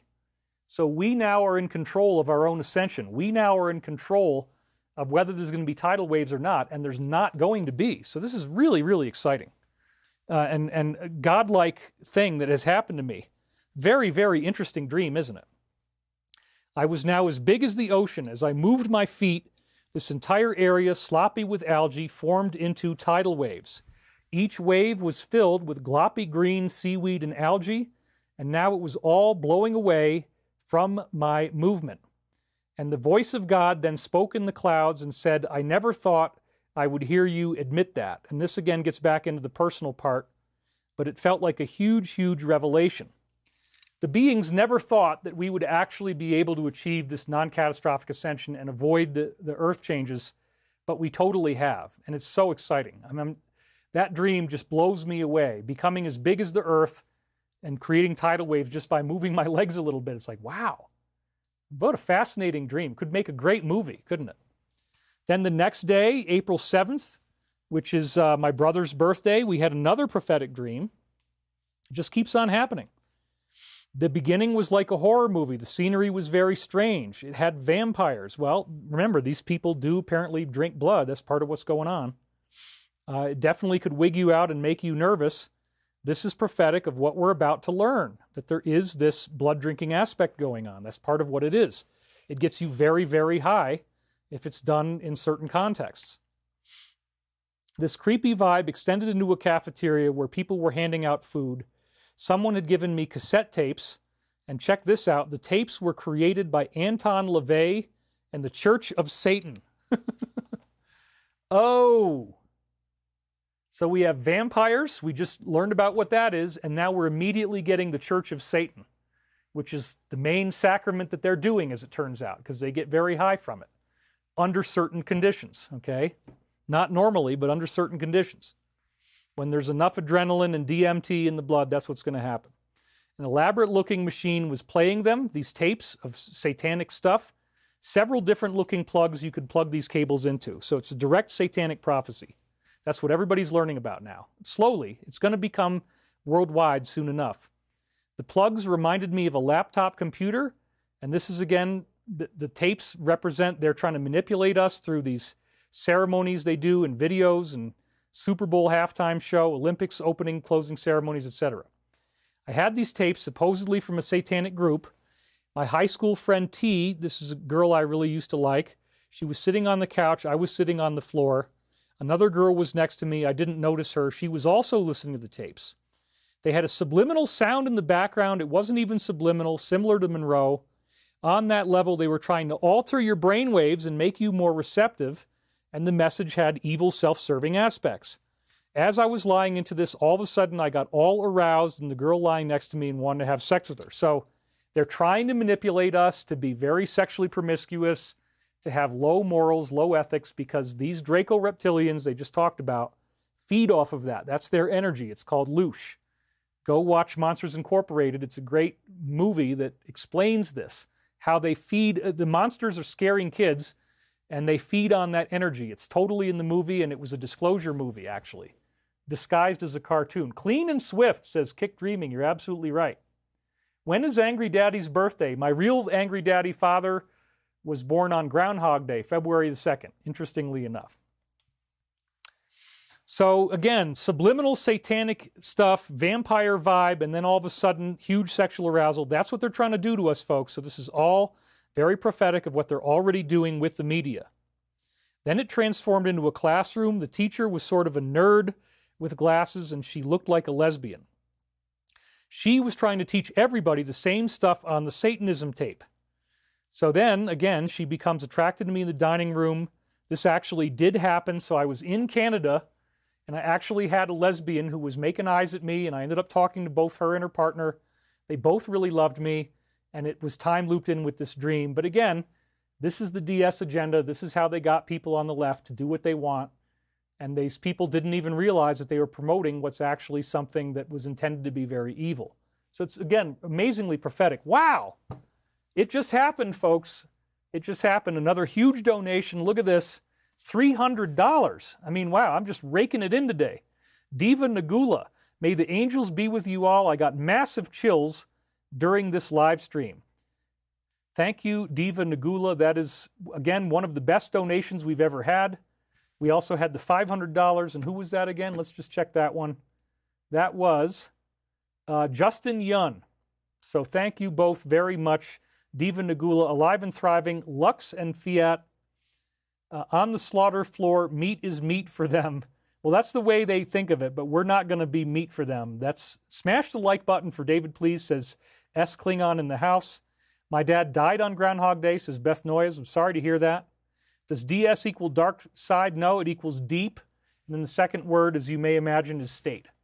So I got to just be careful in how I say these things, because certain things you don't really want to verbalize. Thank you, Diva Nagula, says Teresa Destra. Ryan Pufal says, what you are doing is educational, very useful. You are my main great teacher, David. I don't want to hurt any people's feelings, but rest assured, David, your presentations and teachings are number one. Thank you. It's hard to do this every week. It's hard to keep up the positivity when all these crazy things keep happening to me, and I've been going through so much stuff. But I'll tell you what, when you land a deal for billions of dollars, it kind of makes your blues go away. And now we just need to get the money quickly enough, but guess what? We got 3 other deals really lined up right behind it. I said one of them is a $15 million loan. We're going to get it as is because now we have a deal. Everything changes once you got a deal. Your credit score goes up to an 800, and that's the fun that we're now having. So things are really great. So again, we have this lesbian trying to teach everybody Satanism. I started disagreeing with her. I argued Satanists always say modern Christianity is so corrupt, and then they try to argue the only way you could find the right God is to worship the opposite. I told them I thought that was ridiculous, because even if the churches don't get it right, Christ is still Christ. I was really starting to win the argument, and that's when I woke up. So this is directly speaking to the DS. Yes, Michael is acknowledging that humans are flawed. We took this beautiful message of Christ, we corrupted it, we turned it into my God is better than your God, we turned it into holy war, we turned it into Bible thumping, fundamentalism, we're saved, you're damned. That's not what these original beings intended, and we're all going to learn the truth, because when they return, holy crap, there's no ambiguity left. And those who were standing against them are going to experience shame followed by healing. That's part of what Judgment Day is about. You're going to have to go through contrition. That would be another good word for this. Accepting that you were not seeing this correctly. The people who were are going to get more ascension than the people who were not. So it's going to be differentiated, where some people have light body and some people don't, and it has to do with how loving you've been. And the unfortunate reality, too, is that if you haven't gotten light body yet, after this happens, it's much harder to get there. You're going to have to work really hard. So it's easier now, when we're still in the dark of spiritual light, it's easier now to be able to ascend when the first wave happens. And they've told us it's going to happen this year. And now we're seeing all the pieces, the Wrestlemania, the 150 tanks in DC. Oh yeah, it's just a parade. It's just a parade, right. Nothing about that 17 number, right? Nothing about how, like it said, hanged so-and-so. Nothing about the arrest going on in LA on a massive level right now. Troops there. Everything that we were told, all the prophecies, it's all happening. Yep, we're in the chute, man. We're in the Ascension chute here. It is coming in. So again, they're standing against this satanic belief that you have to worship the opposite of God. That is not true. So then I had another prophetic reading the next day, and I first woke up with a dream at 3 a.m., which was only personal about where to move next. And then, I don't need to read that to you because it had sex in it, and it was just stuff about me and warning me about Sabrina, which I wasn't listening to adequately enough, and we ended up we didn't get along very well. It was a very rough time for, 4 or 5 years that we were together. It was very, very contentious. Anyway, this so blew me away, dude, I could not even believe it.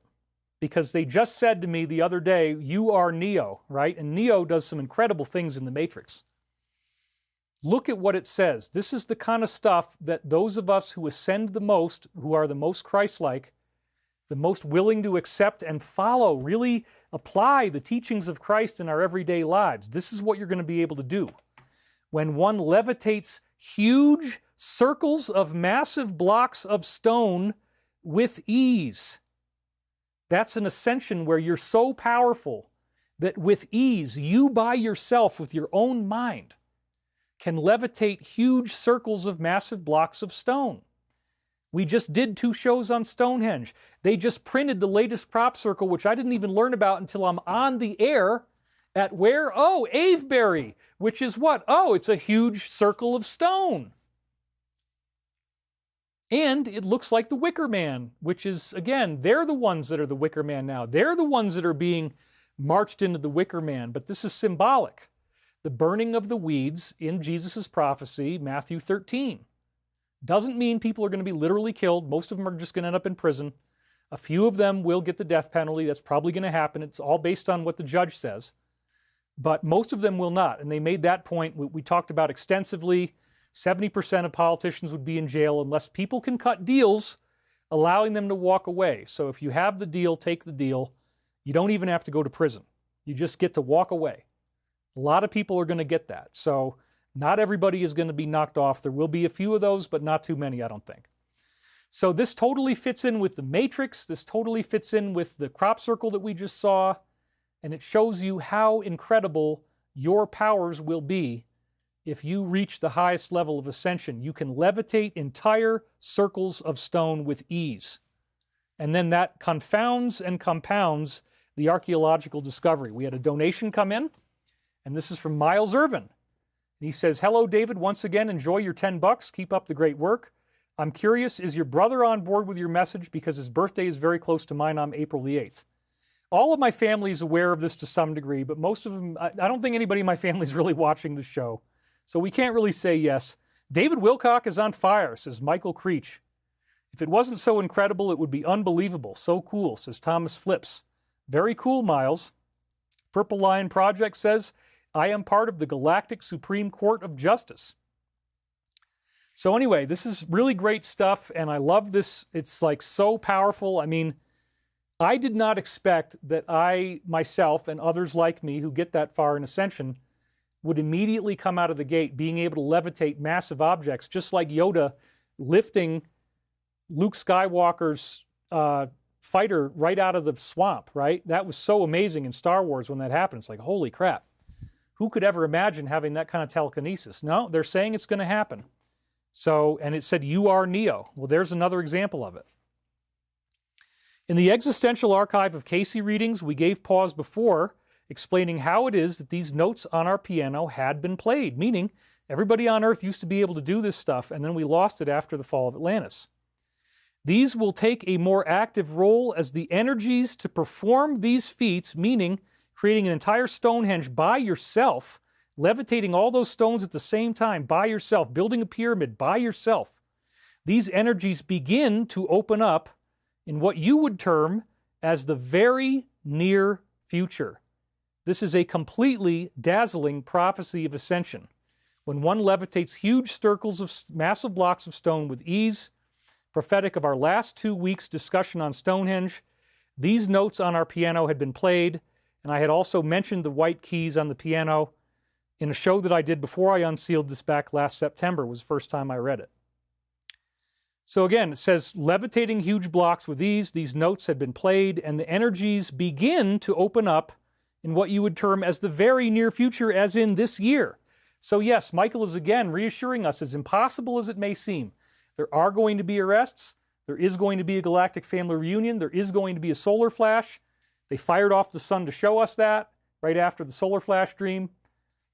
Dude, wow. I mean, like, I'm so excited I can't even tell you. This is, as yet, one aspect of an ascended being's capabilities. Please do keep that in mind. The hippie boy becomes a winged messenger of the beyond. And this is so funny, because what was I joking about last week, not even realizing this was in here because I hadn't read it yet. I joked about listening to Winger. Remember that? Because in my school, and maybe your school was different, I mean, I hope it wasn't this way for you, but in my school, you know, oh, you're going to listen to Winger? It was like basically calling you gay. And so you could not listen to Winger or say that you were a Winger fan or wear a Winger shirt without being beat up. And I did a whole comedy routine on that. And then I saw this and I'm like, ah, Winger, winged messenger of the beyond. And this is also talking about me. So apparently I'm going to have some pretty amazing psychic powers once we go through this first wave, and it will transform me. And yes, as I said, I was raised by hippies. So that really gives me chills. It's a wonderful prophecy. Thank you, Michael. I really appreciate that. In these cases, the fruit of the spirit even outweighs the fruit of the mind. And then I say here, the value of going through Ascension is greater than anything else I've done. So even though I've done all these shows and I did the Michael prophecies and I've created all this great stuff to help inspire you so that you see what's coming and where this is going, once I have the fruit of the Spirit and I become the winged messenger of the beyond, meaning I'll be levitating, I'll be levitating blocks of stone in my own body, apparently.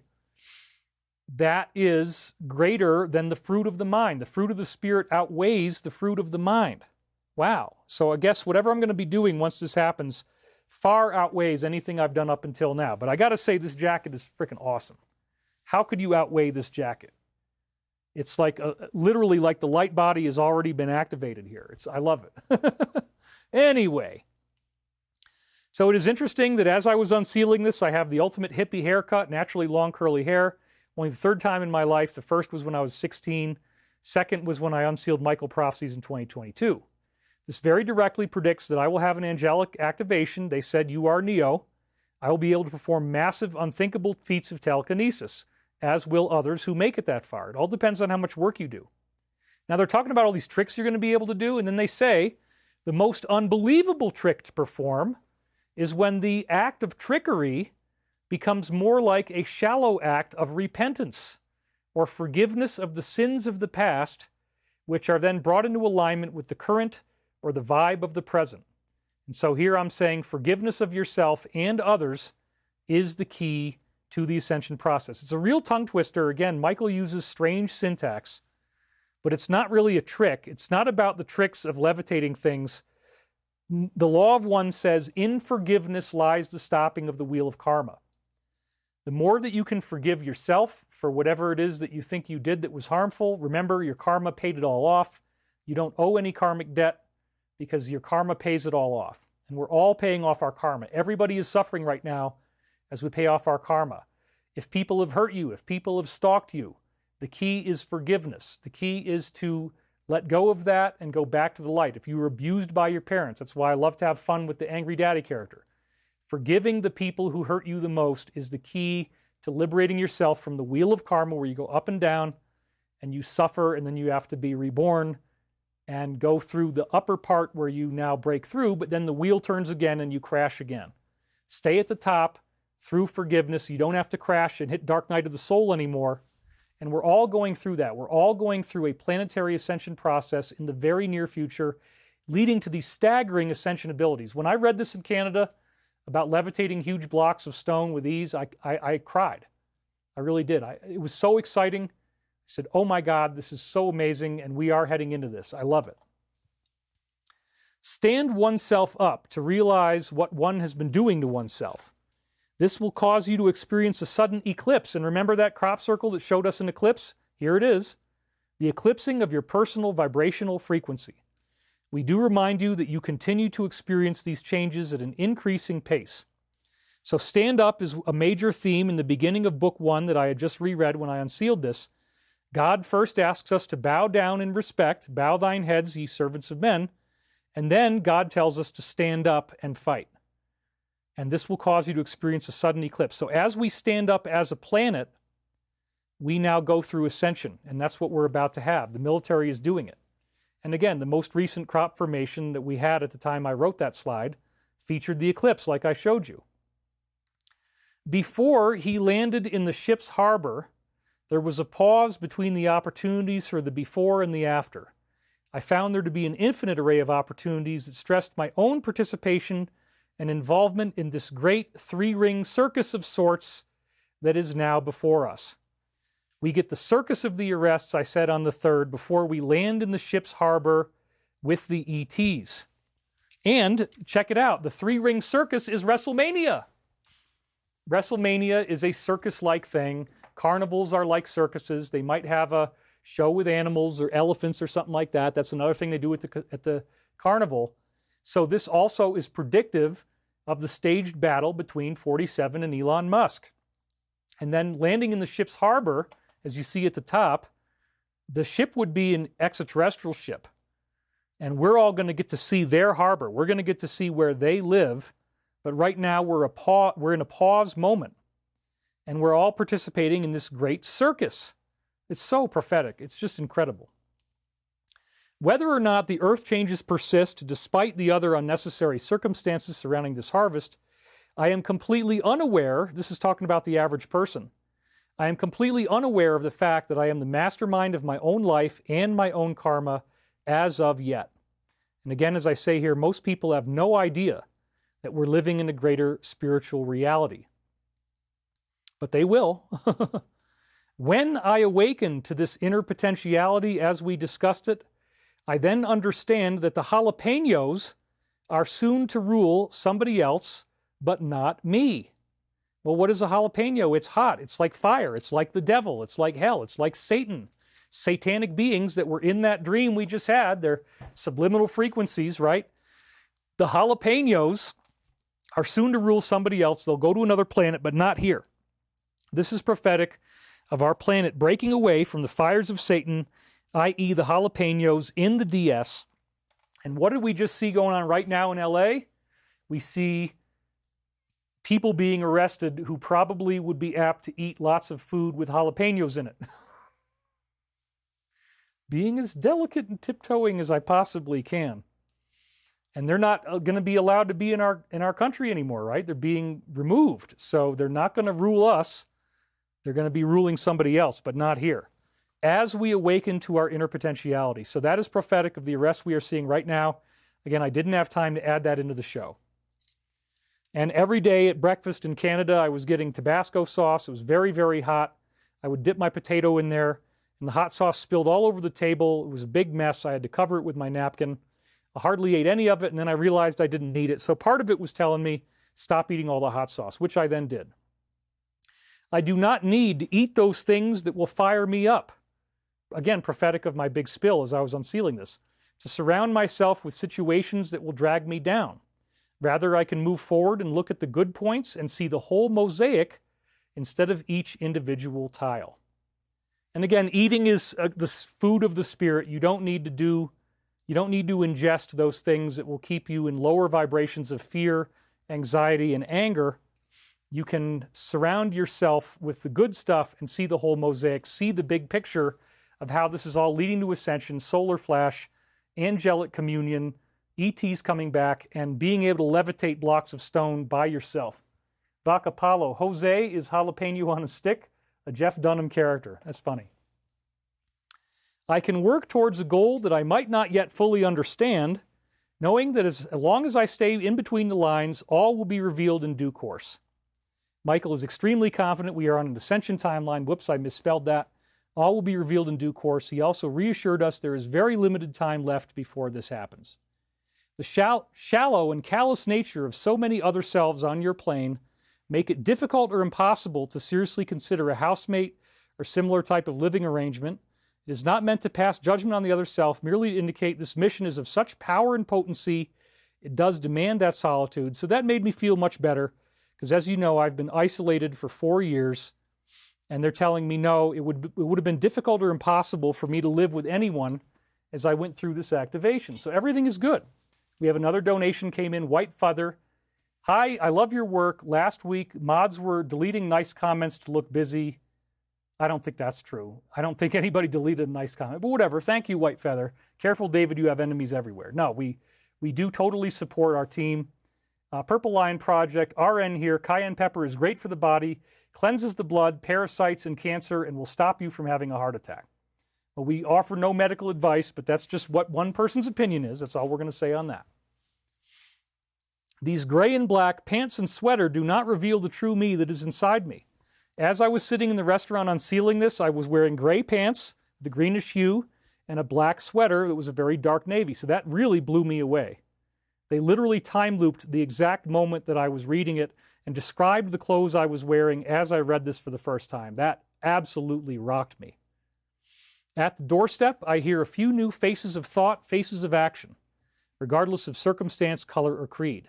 I have come to a point where I can no longer accept any less than the final breakthrough of my own personal freedom, my final self-sufficient move where I become my own boss and all the eminent domain around me is of my own choosing.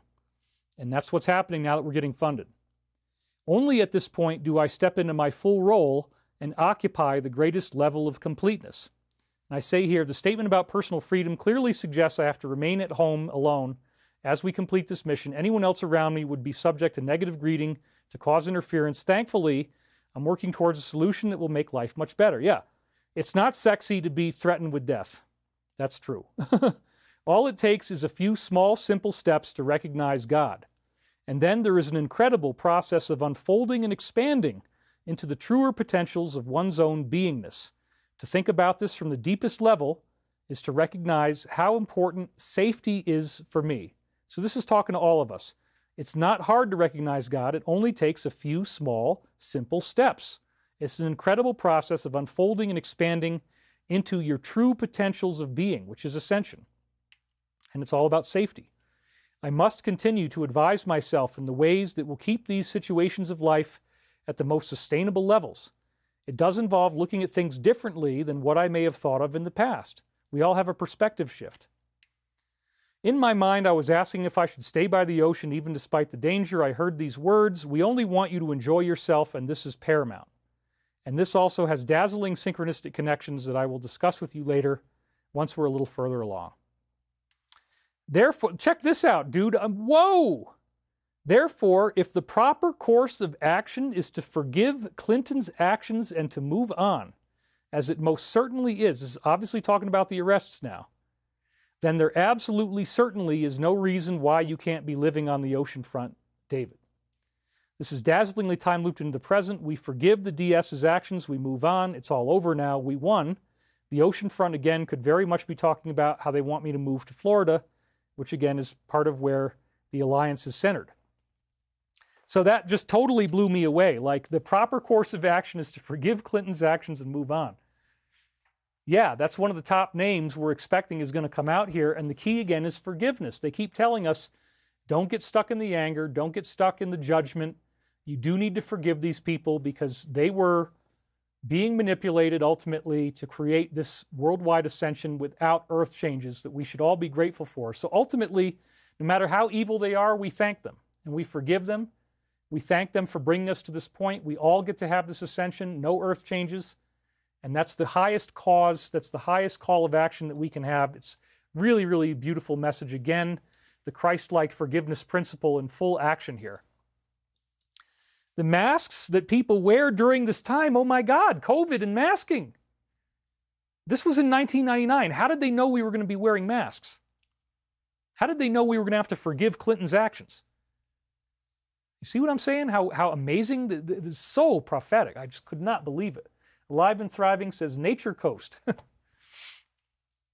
The masks that people wear during this time are what hide deeper truths from public view, as they are too scared to allow others to see who and what they really, truly are.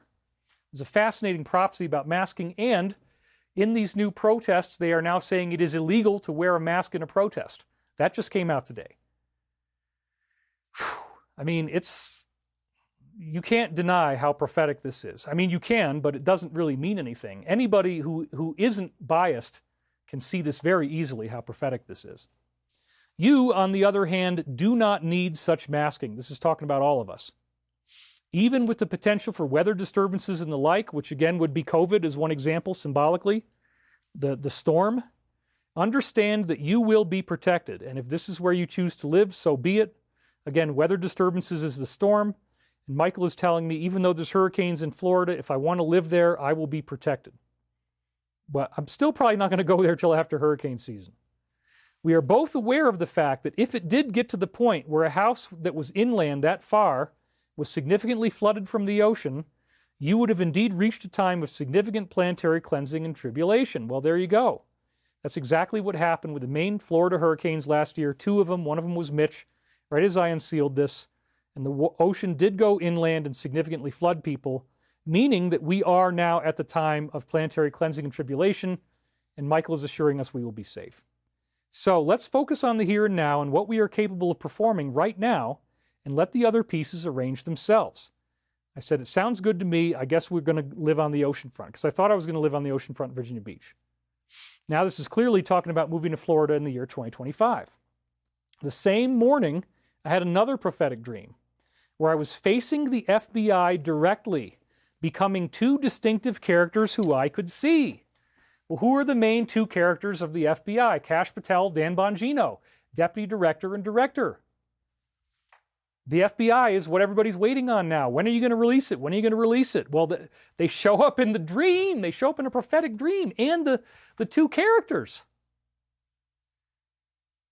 I mean, this has got to be one of the best time loops we've ever had, isn't it? And Leslie Lamar just donated. Thank you very much. So amazing.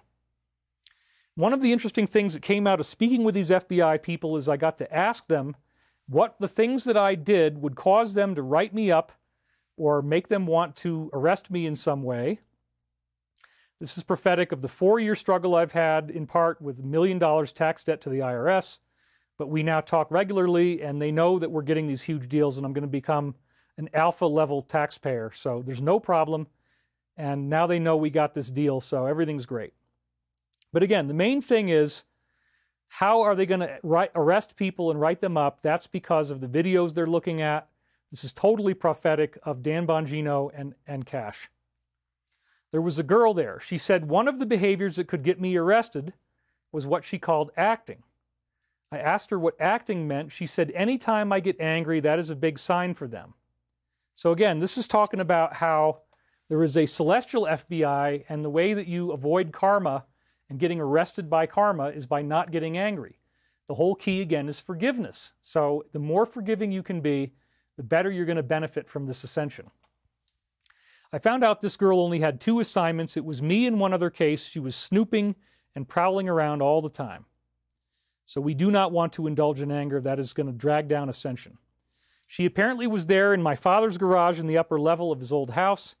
We were out on the dock, and there was something out by the ocean. Again, this is very amazing because as I unsealed this, I was right next to boat docks for canoes. From the window, I can see the lake, and I was wondering if my physical location would bleed into the time loop. It described my sweater and pants, and there it is again, some sort of dock by the ocean. 2 birthdays were going on at the same time. Wait a minute, David, didn't we just say that June 14th, when the 250th anniversary, the birthday of the Army, is also Trump's birthday? And then their FBI is about to release something, and they're doing Wrestlemania to create kayfabe, to make us want these files to come out by making the people who hate him think that he's going to be named in there. And their hero, their former hero, Elon, said this out loud, taking $100 billion Bliazid Giazab in the process, cutting his head to create blood. A single drop of blood is worth 1,000 bumps.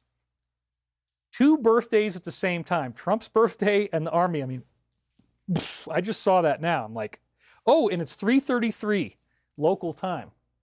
Holy crap, you guys. So 2 birthdays were going on at the same time, and one of them, people grabbed me and wanted me to be in it.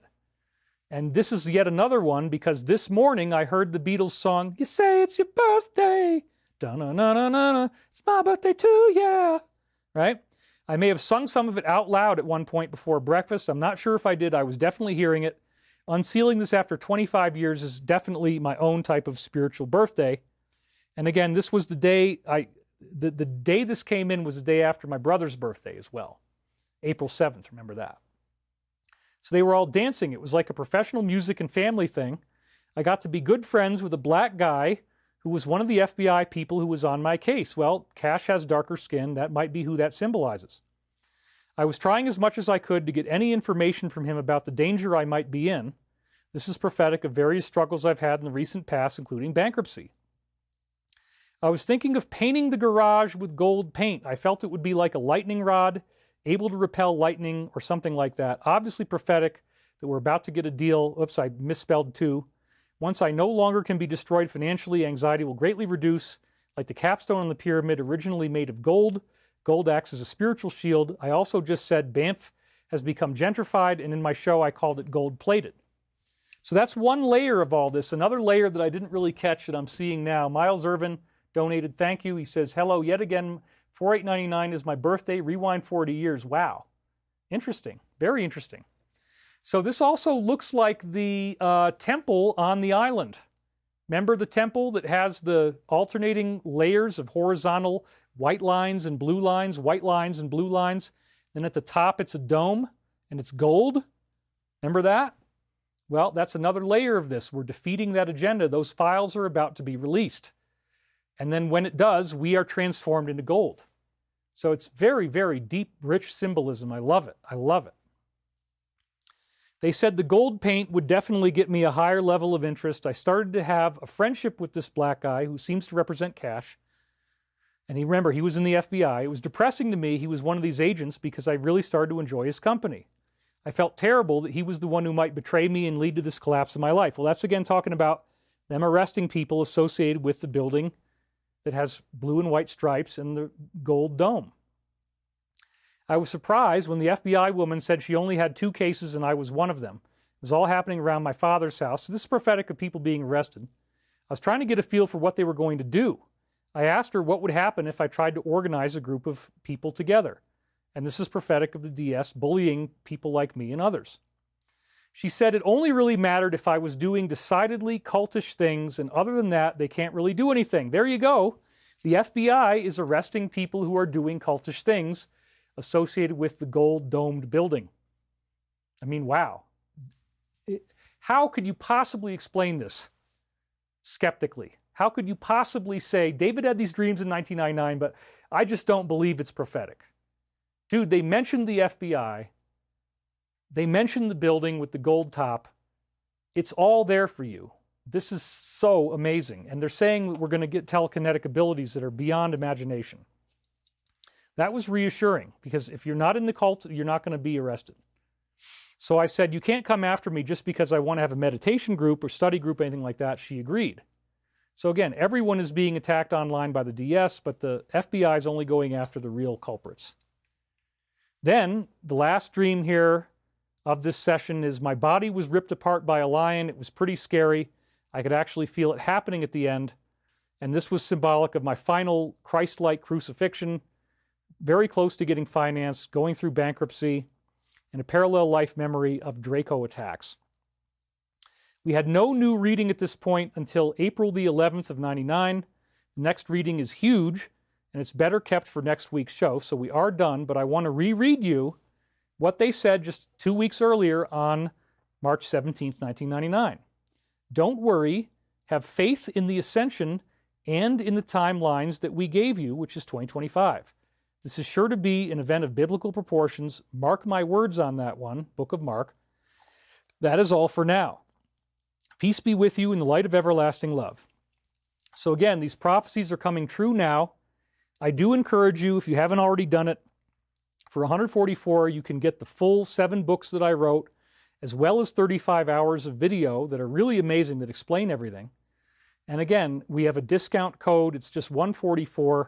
I'm still getting about an order a day. It really does help. So if you decide to order this, it'll really help me, and it will give you a much deeper insight into what Michael wants you to hear. So go to thedisclosure.com, and there is a special discount code, which is concrescence. So again, HTTPS, you got to get that S, thedisclosure.com. And now, at last, and I think I can get done by about 4:30, because remember, I've got house guests coming, folks. So I can't stay on the air for 6 hours. That's why I had to do a faster show. Paula Mignoni just donated twice. And she says, people wanted a tower to reach God. David, do you think the Tower of Babel was actually a spaceship? That's interesting. Mods were deleting non-bad chats. Thanks for your help, David. Well, sorry if that happened. Again, just be careful that nothing that you write sounds disrespectful, because it could happen. Prince Roll says, get your ham, boiled peanuts, hush puppies, mushroom, poutine, dino nuggies, fried jalapenos, sizzling fireworks and bacon. Woo-wee! Thank you, Lord Jesus, for the 5 major grease groups.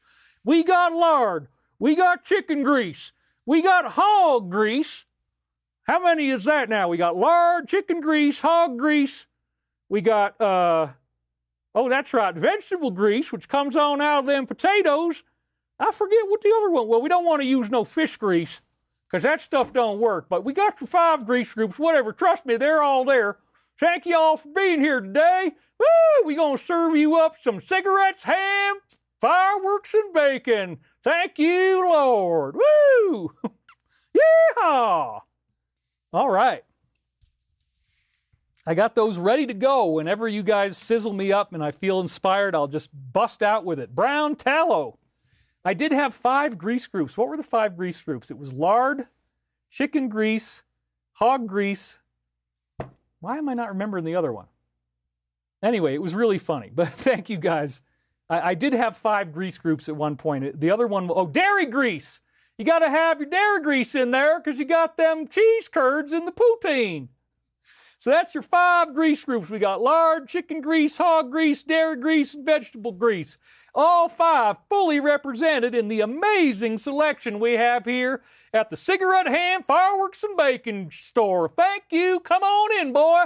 Come on in. Everybody's welcome. Cigarettes, ham, fireworks, bacon, and poutine. Yeah, baby. Boiled peanuts. All the 5 grease groups. And I love the cowboy sizzle, somebody said.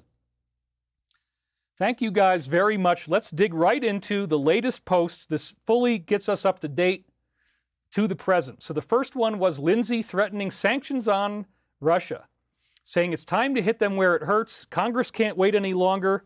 We have to take charge and pressure them into a peace agreement. Believing he has abandoned any pursuit of peace, the only option left is to flip the script and challenge their game plan head on. Well, that's not going to be happening. It's all going to go differently than how they think. 1 minute 12 is 72. And again, one of the top families that was running everything that was taken out was in Saudi. And that was the revolution of November 4th, 2017. And it's going to happen here. That's the last slide we got. And here it is. Once again, disinformation is real. Distractions are necessary. Saudi is going to happen first, then the U.S., then Asia and the EU. So again, this again validates the idea of the Wrestlemania that the thing is disinformation. It's a distraction. They had to do it to set up the big reveal for us, which is great. Ashley accuses him again. Got to be very, very careful what you want to do with your life. She's now saying he fathered a child with a Japanese pop star and said he would donate to anyone who wanted to have a child. Well, I would definitely not want to do that. A part of your soul goes into each child, and you don't want to have your soul all spread out like that. In my opinion, it could lead to all sorts of things. So then we have, that's the bottom of it there. Next one, we cannot turn on, this is what Pompeo was saying, we have to support them. Well, no, that's not what the alliance thinks. It's a global responsibility. He expressed regret that we haven't done more to support them. Even if there was a temporary ceasefire, it would just be a pause before they do something else. He believes we've changed. We cannot go back to the way things were. Okay, so he wants us to support them. We got 105, and it says, please pray. Operators are in harm's way.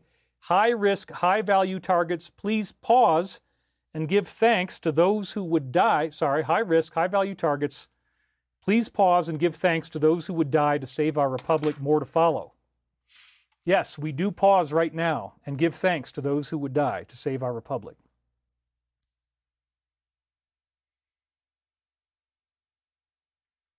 So isn't it interesting that they posted this, operators are in harm's way with the highest risk targets, right before they go in there on the 2 birthdays of the Army and 47, and they've got 150 military vehicles on a parade.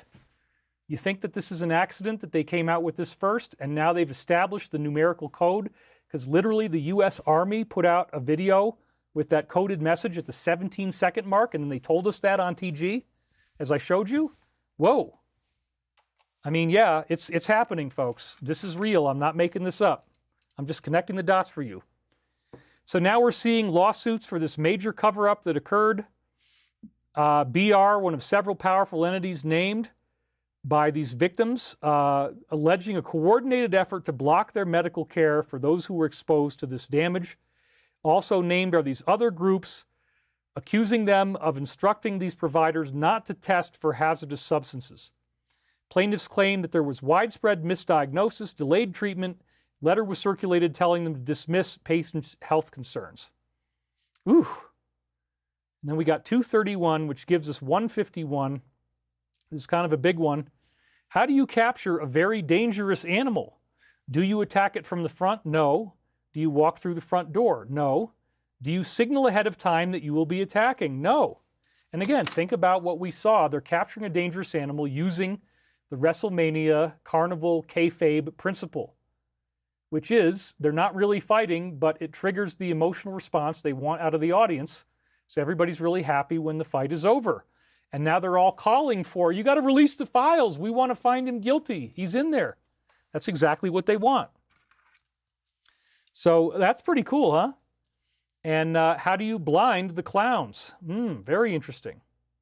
And again, they say, who is best to conduct the attack to capture this dangerous animal? Well, obviously, Elon has huge cachet in the world and huge cash, much of which he's lost as a result of doing this. God bless him, man. That's an amazing thing that he did. Why does the U.S. military play such a vital role? Well, we're seeing that right now. What was the D.C. vote breakdown between the two?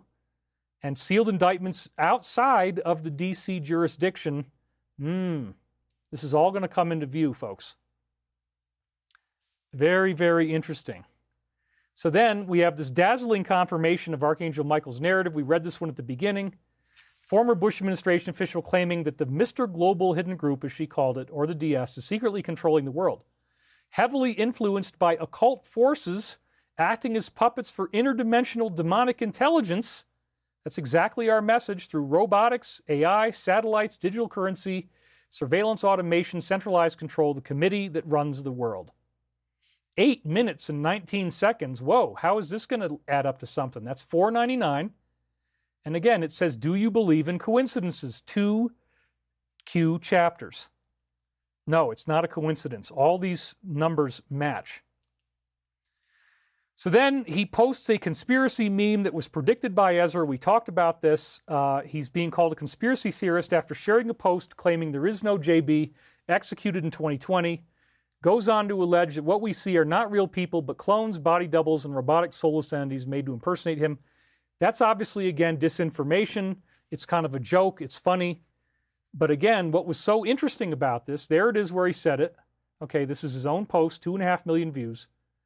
As I said before, it was in the last show, that we had Ezra actually say 13 days in advance, JB will be publicly declared dead soon. So obviously whoever is doing these posts is very close to 47 and knew this was coming. So it's clearly not just some civilian. He's got very advanced intel. That's the point. So now we have good old Robert De Niro slamming him at the festival. That's the kind of face that he's got, where you want to do the De Niro face. It's kind of like the wrestling face, right? Same kind of thing. You got to really stretch your mouth. Anyway, there we go. Oh my God. I shouldn't be making fun of people, man. But whatever, it's funny. Slammed him at a film festival, claiming that people are fighting like hell for our democracy. Art is inherently democratic, rooted in diversity. Voices like his pose a threat to the agenda. Blaming him for cutting the funding to arts, humanities, and education, expressing outrage over tariffs on films produced outside the country, saying it's a global crisis, urging the public to take a stand and protest that it's not too late. You're a real son of a bitch. You know that? You're a real son of a bitch. Oh my God. Whoa, your De Niro face, LOL. Okay, there we go. Post number 110. Mainstream media, counter operations, and it will all fall down. So again, every single time they have an opportunity to give us a meaningful comm, it works. It's all going to fall down, and that apparently is coming very soon. I mean, look at the time loops. Look at the stuff that's happening now. Look at there's 150 military machines in D.C. up until Saturday, and then they'll probably be there a little longer. So we could be within 1 or 2 weeks of something, man. I mean, it's really wonderful. I used to love De Niro too, shaking my head, Goodfellas, etc. I got a giggle, says Joyce Eddy. So then, right during our last show, this was so sad, there was this guy throwing Molotov cocktails, attacking Israelis. I mean, please don't do this. We do not advocate violence towards anyone. Please do not be anti-Semitic. It's so stupid. Several victims, including children, were badly injured. Protesters calling for Hamas to release hostages. So again, we have 8 seconds on that one. And this is, again, one of the ones you don't really want to read very much. Military intelligence, state secrets. And he installed his people within each top each top spot at each three-letter agency except one. Do you think they aren't in control of those respective agencies? Yep, there it is. And then when we zip down to the bottom, it says, reorganization is underway and it is happening. So everything is going to change. So now we have the same guy. I believe this is Stephen. It seems very obvious because when I outed him, I got 13 hate comments and none of them showed up. And the only person I'm regularly blocking is Stephen. So as far as I'm concerned, it's the same guy. Has to be. He's continuing his reign of terror, and they spoke about it again right here. Conservative mother of three doxxed by Community Notes contributor EDR Resplendent Cedar Osprey. This user exposed her government name, this same thing he did to me, gave my name out, my address, everything, linking directly to her private business, revealing the identities of her children. An act appeared designed to intimidate and silence her. On the same day, children were burned in an attack. She now lives in fear of her own children's safety. Despite his disturbing history of doxing and threatening conservative women, he continues to operate freely and X remains completely silent. Well, both of those two accounts were banned, which is great.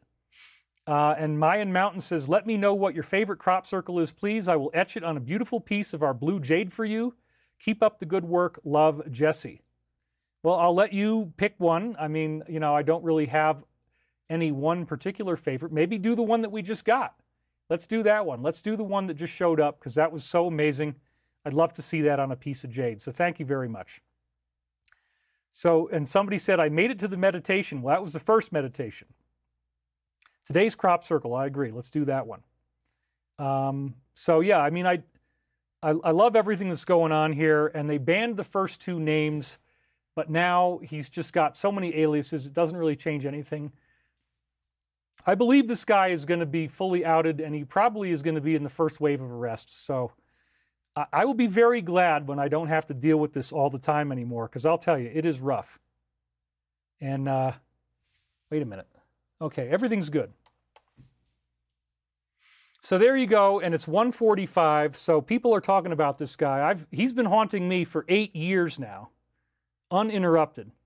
And again, these two accounts did get taken down, which is great. Post number 105, again, please pray, operators are in harm's way, high risk, high value targets. And again, applause and give thanks to those who would die to save our republic. Let's do that once again.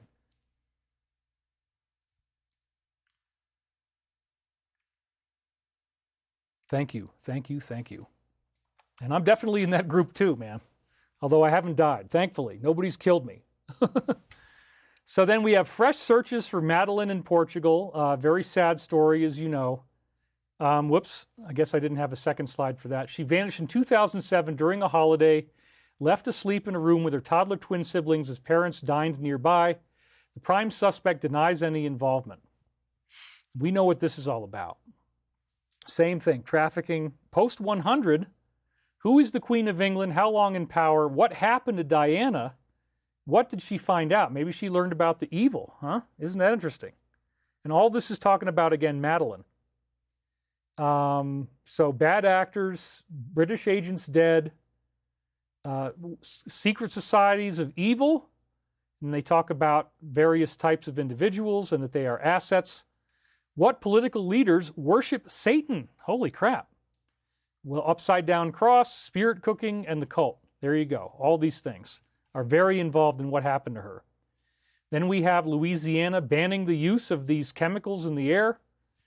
They've called it a conspiracy theory, accusing aircraft of spraying things, claiming chemical-laced emissions generate clouds, block sunlight, deliberately alter our atmosphere. NOAA and at least 9 federal agencies are coordinating this, says the representative, Kathy. Wow. And has alleged documentation. 9 federal agencies are coordinating this? 9? See how deep it is? You see how deep the swamp is? You see why they need to do an outrageous amount of stuff to bring this to justice? It all has to be done all at once, and we're building up to that moment now, man. It's so exciting. And of course, they denied the claims. Okay, so we're talking about spraying. Let's see what they got here. 153, this is another huge one. For the coming days ahead, why would a billionaire who has it all want to endanger himself? Well, that now also includes Elon, because he's part of the Wrestlemania. Why would he want to target himself and those he cares about?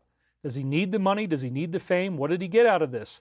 Did he want to make us a better place for good and decent people who have been taken advantage of? He could not stomach the thought of mass murders occurring to satisfy Moloch. Wow. Could not stomach the thought of these other things happening. So sad, right? Tired of seeing certain races and countries being constantly abused, kept in need, poor, and suffering for specific reasons. He could not in good conscience see the world burn. Why only hours after election did 7 people travel to this undisclosed location? Again, that appears to be the alliance. Why didn't she give a concession speech? Because she hadn't planned one. She didn't expect to lose. And, you know, what point do we become the minority? And so would the chances of defeating evil grow less and less with each passing year? We are definitely seeing that. I'm so glad they did this, because it would have been impossible to fight against it. And why were the arrests made in Saudi so very important, immediately cutting all these strings that gave them the money? And birds are singing. And they said, has anybody seen these men? Well, that's the suspects in the case in Portugal, and it looks just like the 2 brothers that rhyme with, I don't even know what I can say it rhymes with. It starts with an M, but I don't want to say the word out loud. Anyway, then we have the mayor of a small Georgia town busted for the usual. You know what that is. It keeps on happening. So I'm not going to read all this. Both were released on bond. He has resigned, and the investigation is still underway. I mean, you wouldn't think that this is really happening, but apparently it's very widespread. They keep teaching us this. Post number 82, things need to be solved to understand what is about to happen. Yep, it's about to happen. And it's all about Saudi and who was working with them and how it all got stopped. This made me really sad because I love Mike Myers. 9 agencies, that's why Shrek wants them all out, says Vacapalo. And you said that right as we bring up Mike Myers. How funny is that? Because he actually is the voice of Shrek. What a synchronicity. Surprising connection involving the actor and comedian Mike Myers, best known for playing the bumbling British spy in the Austin Powers movie. His former assistant testified she once arranged a private confidential tour for him involving Secret Service operatives and top officials. He dined with agents, toured the facility, and personally thanked them for service. And his mother held security clearance with the British Royal Air Force during World War II. And they show this comedy routine where he's playing Elon. Not the best vocal impersonation. I haven't tried to impersonate Elon. I don't want him to be any more mad at me than he might already be. But I certainly could do a South African accent if I needed to. But anyway, post 124 is these crosshairs. So again, all of this type of stuff that's going on, the agency they just mentioned, it's all in the crosshairs. Now everyone is admitting that Thomas was right. Is that true? And then they had everybody dialogue about that. Next one, they are now a terrorist country. This is what's being said. They're acting as it full-fledged. They're pulling back on some fronts, escalating what he calls these attacks, and hypocritically pushing for a ceasefire. There is nothing to negotiate with those who choose terrorism. And then we got 86, and again, once again, they're mentioning Saudi, and they're mentioning her, and saying it's the bloody wonderland. Study, this is important. So again, it's all very internally cohesive. 86 million customers got hacked, which probably is something they did on the inside to make it easier for them to hurt people that they don't like, because so many people have AT&T. So now all their full names, birth dates, phone numbers, emails, home addresses, even their social. And 86 million is probably all of them, right? So like, ooh, I'm one of that number. Like, oh, God. Yeah, this is probably not an accident, folks. It's probably done on purpose to go after enemies they don't like. Believed to be a stolen AT&T database, the threat actor claims previously encrypted birth dates and SSNs are now fully decrypted and exposed in plain text. Yikes. So just be aware, check your bank statement. If anybody starts hacking you, you got to look to make sure you're not losing money. And, I deal with this all the time. Then we have Alec joking about his wife manipulating him like a puppet. There she is in green, and he's got this funny Robert De Niro type of face, and he's waving his arms back and forth as she's got these spoons over his head. Firing back at critics with a bold skit, openly mocking claims that she is secretly in control. Their sketch was inspired by Pinocchio. She plays the puppet master. He sits beneath her and lifts his arm as if invisible strings were holding them up. And we got 10 seconds on that one. So open investigation into this foundation. And again, good people were forced into bed with this pure evil under personal and family threats. Could you live with yourself helping to cover up these evil, despicable acts if you were given a safe way out? Well, apparently he knows some stuff that he's not releasing. That's probably why they said this. These people worship Satan and some openly show it. Next, we have a big donation came in, $111 Australian. Tom Roberts. G'day, young bloke. Here's $11 for the good cause. I only get to see you live when we have a Monday public holiday down under. All the best, mate. Love what you're doing. Have done and will do. Thank you, Tom Roberts, mate. We give you great love from deep down under in the bush, mate. It's a freaking fly. There's a fly in my shot. So anyway, that's great. Thank you for the donation. I really appreciate it. Tom Roberts, $111. We'll take it. So then we have Mark Levin wanting to go after Iran. This is nothing new. They all keep saying this. Tucker sounded the alarm. He's at the White House today pushing for military action. They need a war so bad. They're so desperate. Pressuring to stop the program. Growing number of hawkish allies eager to ignite this. Alive and Thriving just donated, and he said he was laughing. Carlson warns the push is gaining momentum fast. They may be just weeks away from full-scale conflict. I don't think that's going to happen. And once again, Dan is saying it was only suicide. I don't think anybody believes that. But that's just the evidence they have. The video is not the clearest. He's entering the room alone, making a phone call. Hours later, there's nobody else there. He's open to changing his view. This is the key, because remember, this is Wrestlemania. This information is necessary if new information surfaces. But based on what's in the file now, which I'm sure they manicured very well, no nefarious actions. Sure, nobody believes that, but I don't want to hate on him. He's doing his job. He's got to be the heel right now. And again, should the lights go out, please know that we are in control. Do not panic. We are prepared. And assets are in place. And what did we just see them move into D.C.? Oh, that's right, all these military vehicles. Assets are in place. Dude, it's amazing. I mean, I'm so excited. All this is so internally cohesive. And then he's warning about being targeted, Clooney. He is genuinely worried about it. He said everybody's worried about it. That would be all the people in showbiz.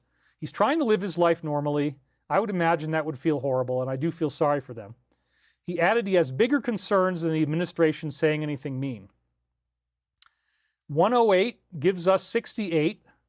And this is, again, can we expose every crooked politician? No, because it's 70% of them. So deals are going to be made for many people to walk away. So now we have more of the Wrestlemania thing where he's not sure if his alliance will survive. And he anticipates that Musk is soon going to speak negatively about him and voiced frustration. He says this pattern repeats itself where his former allies turn hostile after parting ways. I will never do that to him. I promise right now in front of you, God, Archangel Michael, the audience, the alliance, I will never betray him. I will never betray him. I mean, it would have to be something so freaking horrible that it's like irreversible, but I don't think that's ever going to happen. I think I'm treated with very high esteem. Yeah, I mean, there's any theoretical way that something could possibly happen, theoretically in far reaches, but never. Not if there's anything I could possibly do about it. So I don't want to repeat that pattern in anything I would ever do. I'll just say that publicly. So then you have post number 100 here. And again, we just read that one, so I'm not going to do it twice, about political leaders worshiping Satan, right? We just saw that one before, and that this is all part of their cult. So then, this was the one that I read you at the beginning where it suggests that they're coordinating on the inside. Here it is at the bottom. Wondering if they are running a coordinated operation to dismantle the Republican Party from the outside while still keeping influence and control on the inside. Yes, that's the whole focus of our show. You guys were grateful I read that at the beginning, so thank you. And then again, here it was. You need an insider and you need an outsider. And then the Republican Civil War showing you, yes, this is all like wrestling. It's all like a big movie. And then that was when he accused him of being on the list. We read this at the beginning. That's why they've never been released to the public. That's all part of the kayfabe. Have a nice day. Bannon wants to come in and punish him. I didn't read that one at the beginning, but He's saying invoke the Defense Production Act and seize control of his company. Whoa, that's heavy. Allowing the government to take over private assets and industries deemed critical to security, typically used for wars, disasters, or major crises. Well, we don't need to go that far. I mean, there's nothing really wrong going on here. But he's one of the people that got pulled in by Wrestlemania and believed it was real, which is fine, you know, that it needed to happen. Beverly Adams, you should seriously think about traveling with personal security. Definitely once we get funded, I'm going to always be doing that. This is the classic one about controlling this population, keeping them poor and in need, projecting racism. We've read this so many times, I don't need to do it again. Anyway, George accuses and calls for the release. This is exactly what they wanted to generate by doing the Wrestlemania. No secret that he's named in there suggests the comments don't reflect everything.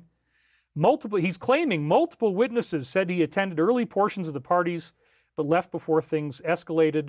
Now, the guy himself said he had nothing on him. He says the smartest move now would be to release all the files and clear his name. Oh, you don't say. Yeah, that's a great idea. Let's do that. Let's release everything, because what possible harm could be done? Oh, it's getting so juicy, man. Dude, I am so excited. This is so exciting. How do you get them to call for it themselves, right? That's what just happened. Remember that meme that I showed you? For my next trick, I'll make them ask for that themselves. And it worked. The Wrestlemania 4 script actually worked. The Carnival thing, they didn't break the kayfabe, and it actually is working. Let's hope that they release it right away, because that is so exciting, man, isn't it? I cannot believe it. We had 51 seconds, which brings us to post number 51. And this is the guy who's suicidal. It's really sad. He says, I've watched as our society is addicted to media, apps, social media, games, music, propaganda. Anytime you try to open someone's eyes, you get shunned. We are dumbed down, weakened, and groomed to be passive and stupid through food addictions and other things, like calf literally being fattened for a slaughter. That's why you got to have 5 grease groups. You got lard, you got hog grease, you got chicken grease, you got dairy grease, and you got vegetable grease, son. All 5 represented in our lovely selection here at the Cigarette Ham Fireworks and Bacon Show. Woo! So he says, with all the race war propaganda and all this other stuff, I'm suicidal. I can't stand. No one will open their eyes. And if they are really going to arrest people, they are geniuses. I would never have imagined there would be any possible way to take over this monster of corruption. The time has come to take back our great land, and the time is now. POTUS is backed by the absolute finest people alive, who are all of them, like the army, we saw that video, 17 seconds, dedicated to eradicating evil and corruption from the world. God bless you and be safe. God is with us. This was another really important one, right? The attorney himself says he's got nothing bad, no information that could harm him. He specifically was questioned about it. Here he is. His name is David. I was hired to lead it as his criminal lawyer 9 days before the death. He sought my advice for months before then. I can say authoritatively, unequivocally, and definitively he had no information that would hurt the president, and I specifically asked him. And he scores, ladies and gentlemen. And then he says, oh yeah, I did it, but it wasn't a big deal. This is so crazy. Why would you even admit it at all? Okay, it just got really weird in here, but let's just keep going. Yeah. So they're offering asylum to him. And remember, they said they'd gladly take shares of Starlink stock as a payment. Officially, if offered political asylum to Elon amid his escalating tensions, they say he likely won't need it, but made it clear the option remains open. And we have 61. As discussed, we've anticipated Twitter and other social media blackouts. Expect outages periodically. If this doesn't signal what I've been saying, nothing will. So yes, this again is saying we can expect that as this all gets started, which again could be this week, everything's in position. I mean, they did a brilliant manipulation where the negative side is actually calling for the files to be released. Like, wow. What is it with this one piece? Let's get that. Okay, there we go. Boom. Better. Okay, so, man, it is so exciting. I just can't even tell you guys. I'm so happy that I'm not going to be stuck here doing this forever, and they're actually going to do something. So then the attorney wants to pardon her, like BS. That's never going to happen. Argues she deserves a commutation. Her sentence is harsher than what he believes the actions warrant. Are you kidding me? He considers himself a victim, that his life is in danger due to his outspoken support for a small country. Well, I mean, you know, you've kind of been implicated with getting people defense that really probably should have been found more guilty than they were. Post number 26, the only way forward is the military. It is fully controlled, save and spread once the arrests verify as the first marker, and the arrests have now begun. Mass arrests are already happening. It is so exciting. Dude, I can't even believe it. Master Kenobi, hey, Brother David, I haven't been able to watch your amazing show for a while. I can only say I hope good things really do start to happen soon. I believe they are. I mean, look at the setup. It's beautiful. Much love to you and this amazing community. Thank you very much. We're at the 4-hour mark right now, and we're almost done. So he wants no involvement, Cash says, in this spat between the two. He also said he has no idea how Musk could even have any access to that kind of information. Yeah, because it's kayfabe. It was intended to get the left to call for this, which they're now doing, and it's frickin' brilliant. Once again, we see post number 29. Again, the networks are being dismantled, and abductions are paused but not terminated. We pray every single day for God's guidance, as we are truly up against pure evil.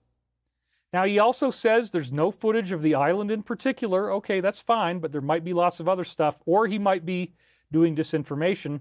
Very little evidence available to prosecute any of the associates, and believes it's possible much of it was already destroyed, urging us to come forward if we have any relevant information. Again, this is probably kayfabe. There's probably a lot more stuff. They just don't want them to think they have anything to make it easier to release it. That's my belief. I think this is all part of the kayfabe, folks. Post number 183. This is talking about Captain Mike Green doing something with a helicopter to the R's.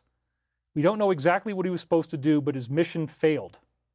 So again, this is talking about high-level assassinations and how all this stuff is going to happen right near the end.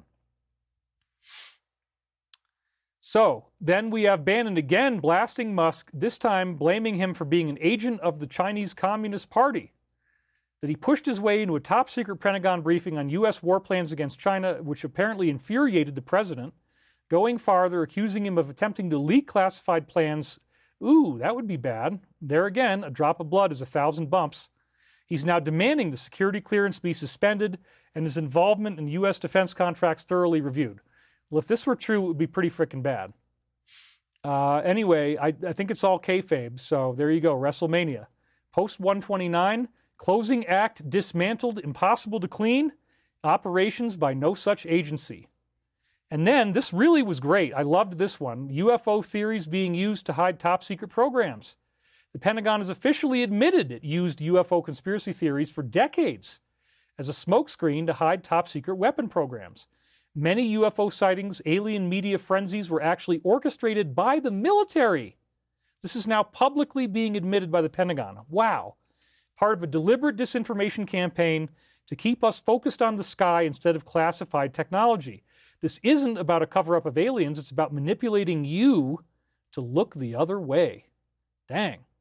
It says UFOs with extraordinary capabilities are present in our skies, according to a team of former U.S. government insiders. This program features military eyewitnesses describing these unidentified craft for the first time. 225, do you think it's going to be relevant? Yep, absolutely. Who knows where the bodies are buried? The ones who put the bodies there. BW was used in a shit ton of shady ops by the U.S. government back when it was under the control of the DS. And as a proper private military contractor, they've got it all on the books. Books that the president just got access to. Oh, right. So all the books about the UFO cover-up, the president has access to them. So that totally fits. That UFO sightings were actually classified anti-gravity aircraft and spacecraft. Wow. And this is all going to come out once this evil group is defeated. It's so exciting, you guys. I'm so excited this week. Expand further, make the connection. 43 confirmed connections. When this breaks, many will not be able to swallow it. The mainstream media is not to be trusted. You are the voice. We are here to help guide you. Future proves past. You are the calm before and during the storm. So in other words, that's why Ezra backed off, says, oh, I'm not doing anything. They need people like me to actually be the ones out there giving you the truth. And I am very, very happy to do that. Kick Dreaming says the world is a kayfabe. That's absolutely true. So then they say, describe him in one word, and this triggers, all different types of feelings, both positive and negative. And then his father defends him, says he's under immense stress. Came to his son's defense, Elon's father did, saying he's simply exhausted under immense stress. His son made a mistake, attributing it to the pressure he's under. Errol says he believes that that the president will ultimately come out on top. I don't know if he was briefed on the Wrestlemania thing or not. But anyway, 63, to those watching, and you know who you are, you have a choice to make. You can stand up and do what you know to be right, or you can suffer the consequences of your previous actions. Make no mistake, you are on the losing side. The choice is yours. If you decide to take down the internet, we will be ready. Post number 63. And then I think this might be one of the last ones, like second to last. Cinder blocks magically showing up at just the right time. Pallets of them, and you can watch the video, spotted in California just as people start hurling rocks at federal vehicles. Now they're being used as weapons in escalating riots. The borders are confirmed that the Guard is being deployed tonight. Who is funding all this? And who would put these blocks out there? Well, you know the answer. So they're in the end game. The riots we were told to expect are happening right now. I just photographed this, so the hits are very low. But then we got post number 70, which again, we're just going to blow through this because we've already seen it before, about Saudi Arabia. And it says, have faith. These crumbs in time will be the biggest drops that we've ever disclosed. And remember, disinformation is real. That's what your Wrestlemania is all about. So again, the riots are escalating quickly, which tells us it is on. More and more fires are lit. Tractor trailers broken into, advancing on police lines. Post number 29. And again, we saw this one. This is the third time we've seen it, so we don't need to keep reading it. But again, they pray every single day for God's guidance and direction as we're up against true evil. And then this was where I really started to get excited. Up to 150 military vehicles, yeah. And what do the markings on the vehicles transporting it say? It's part of the preparation for the 250th birthday parade, same day as his birthday. And what did it say? Well, we know the answer now because it says hang so-and-so. Yikes. Soldiers are moving tanks and military equipment into position. What position? Many of them bearing logos, insignias, and banners. Right, honoring the 250 years of service. But what do the markings actually say? And then when you zoom in on it, sure enough, it says hang so-and-so and so-and-so. And so, again, 28 M1A2 tanks, 28 Bradley vehicles, 28 Striper infantry carriers. This is a big detachment. 6 155 millimeter howitzers. 50% of the approximately 150 vehicles on June 14th that are all going to be there are listed right here. That is crazy. I mean, it's a huge, huge military buildup. And why are they there? Is it really just a parade? Maybe not. So then that's what he said down here, 17 seconds, and this is from the U.S. Army's official account. Right at that mark, that's what they said. So it's the official U.S. Army video is using the numerical code that I've been saying to you is the true thing week after week. They basically just confirmed, yes, this is what's going on. Unbelievable. Huge confirmation that they are delivering us communications by the number of seconds of videos. It's right there. If you watch the whole thing, you get the number 58. And again, this is the one I don't read, but it talks about the top aides and their family ties to these countries. Again, this is all going to come out. And the ballooning email scandal. So again, right here, predictably claiming there was no evidence that these ties existed and that anybody who spoke about this was a conspiracy theorist. Well, it's really not true. And again, they're warning about this infiltration within our government. That's what you need to know there.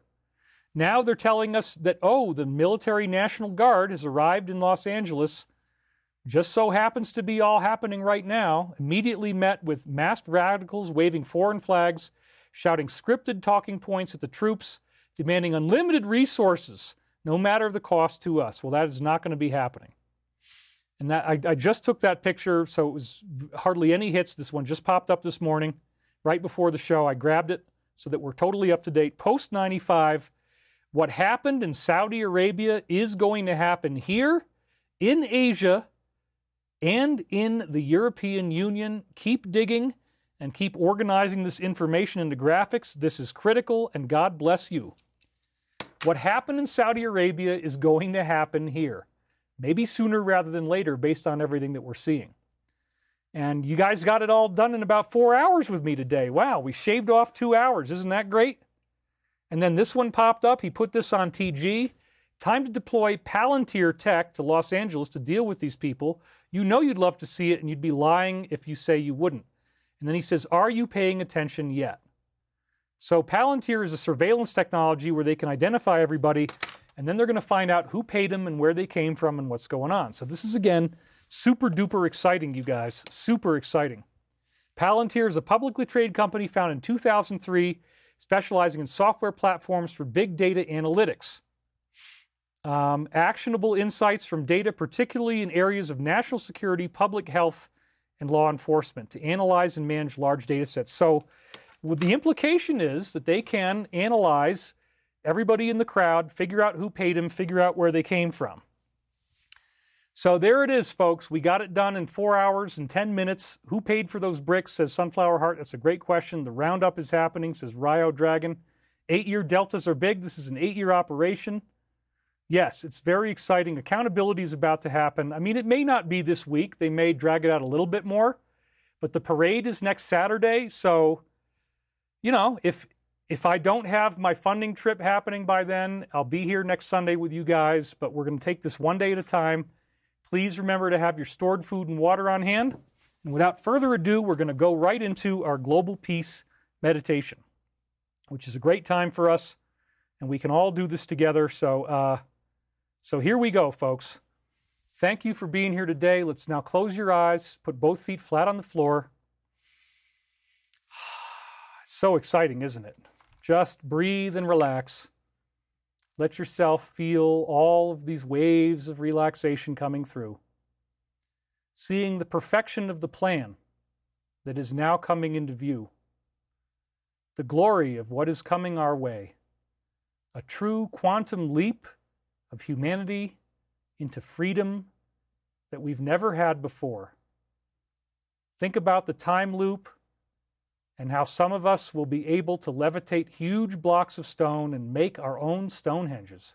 How exciting is that? The potential that we are facing with this ascension is truly beyond imagination.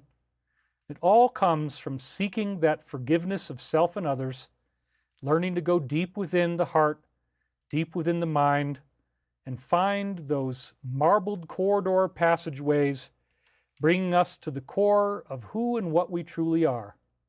Hearing the echoing sounds of our footsteps as we walk through these marbled hallways.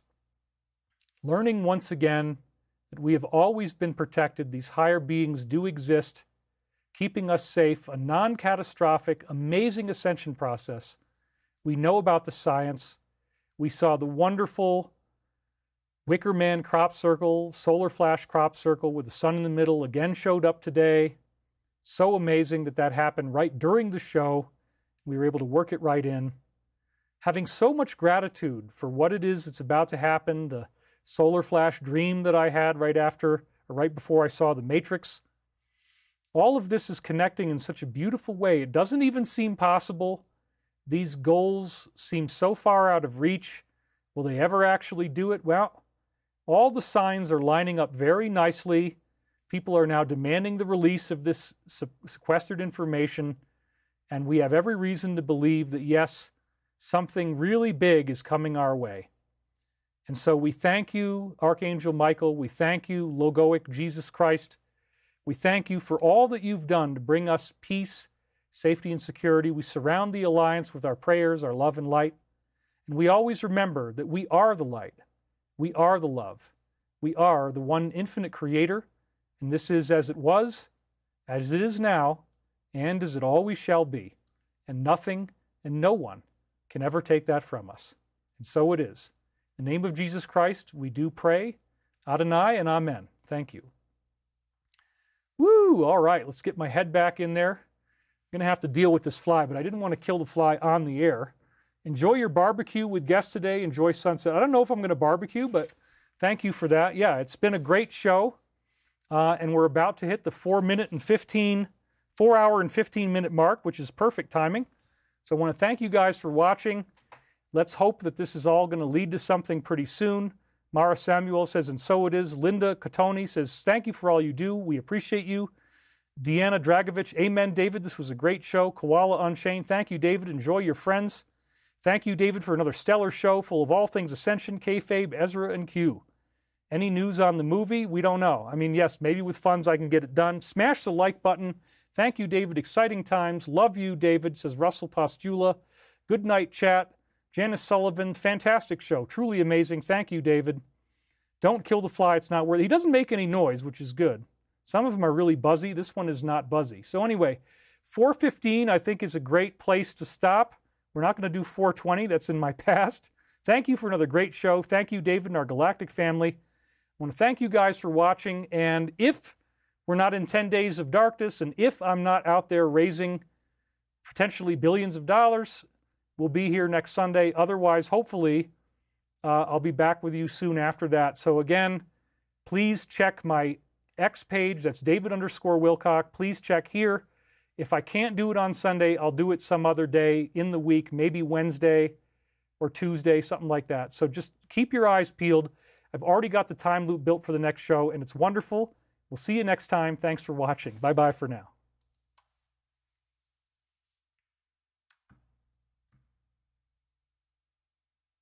Oops, it's going to be 4:16. Okay, fine.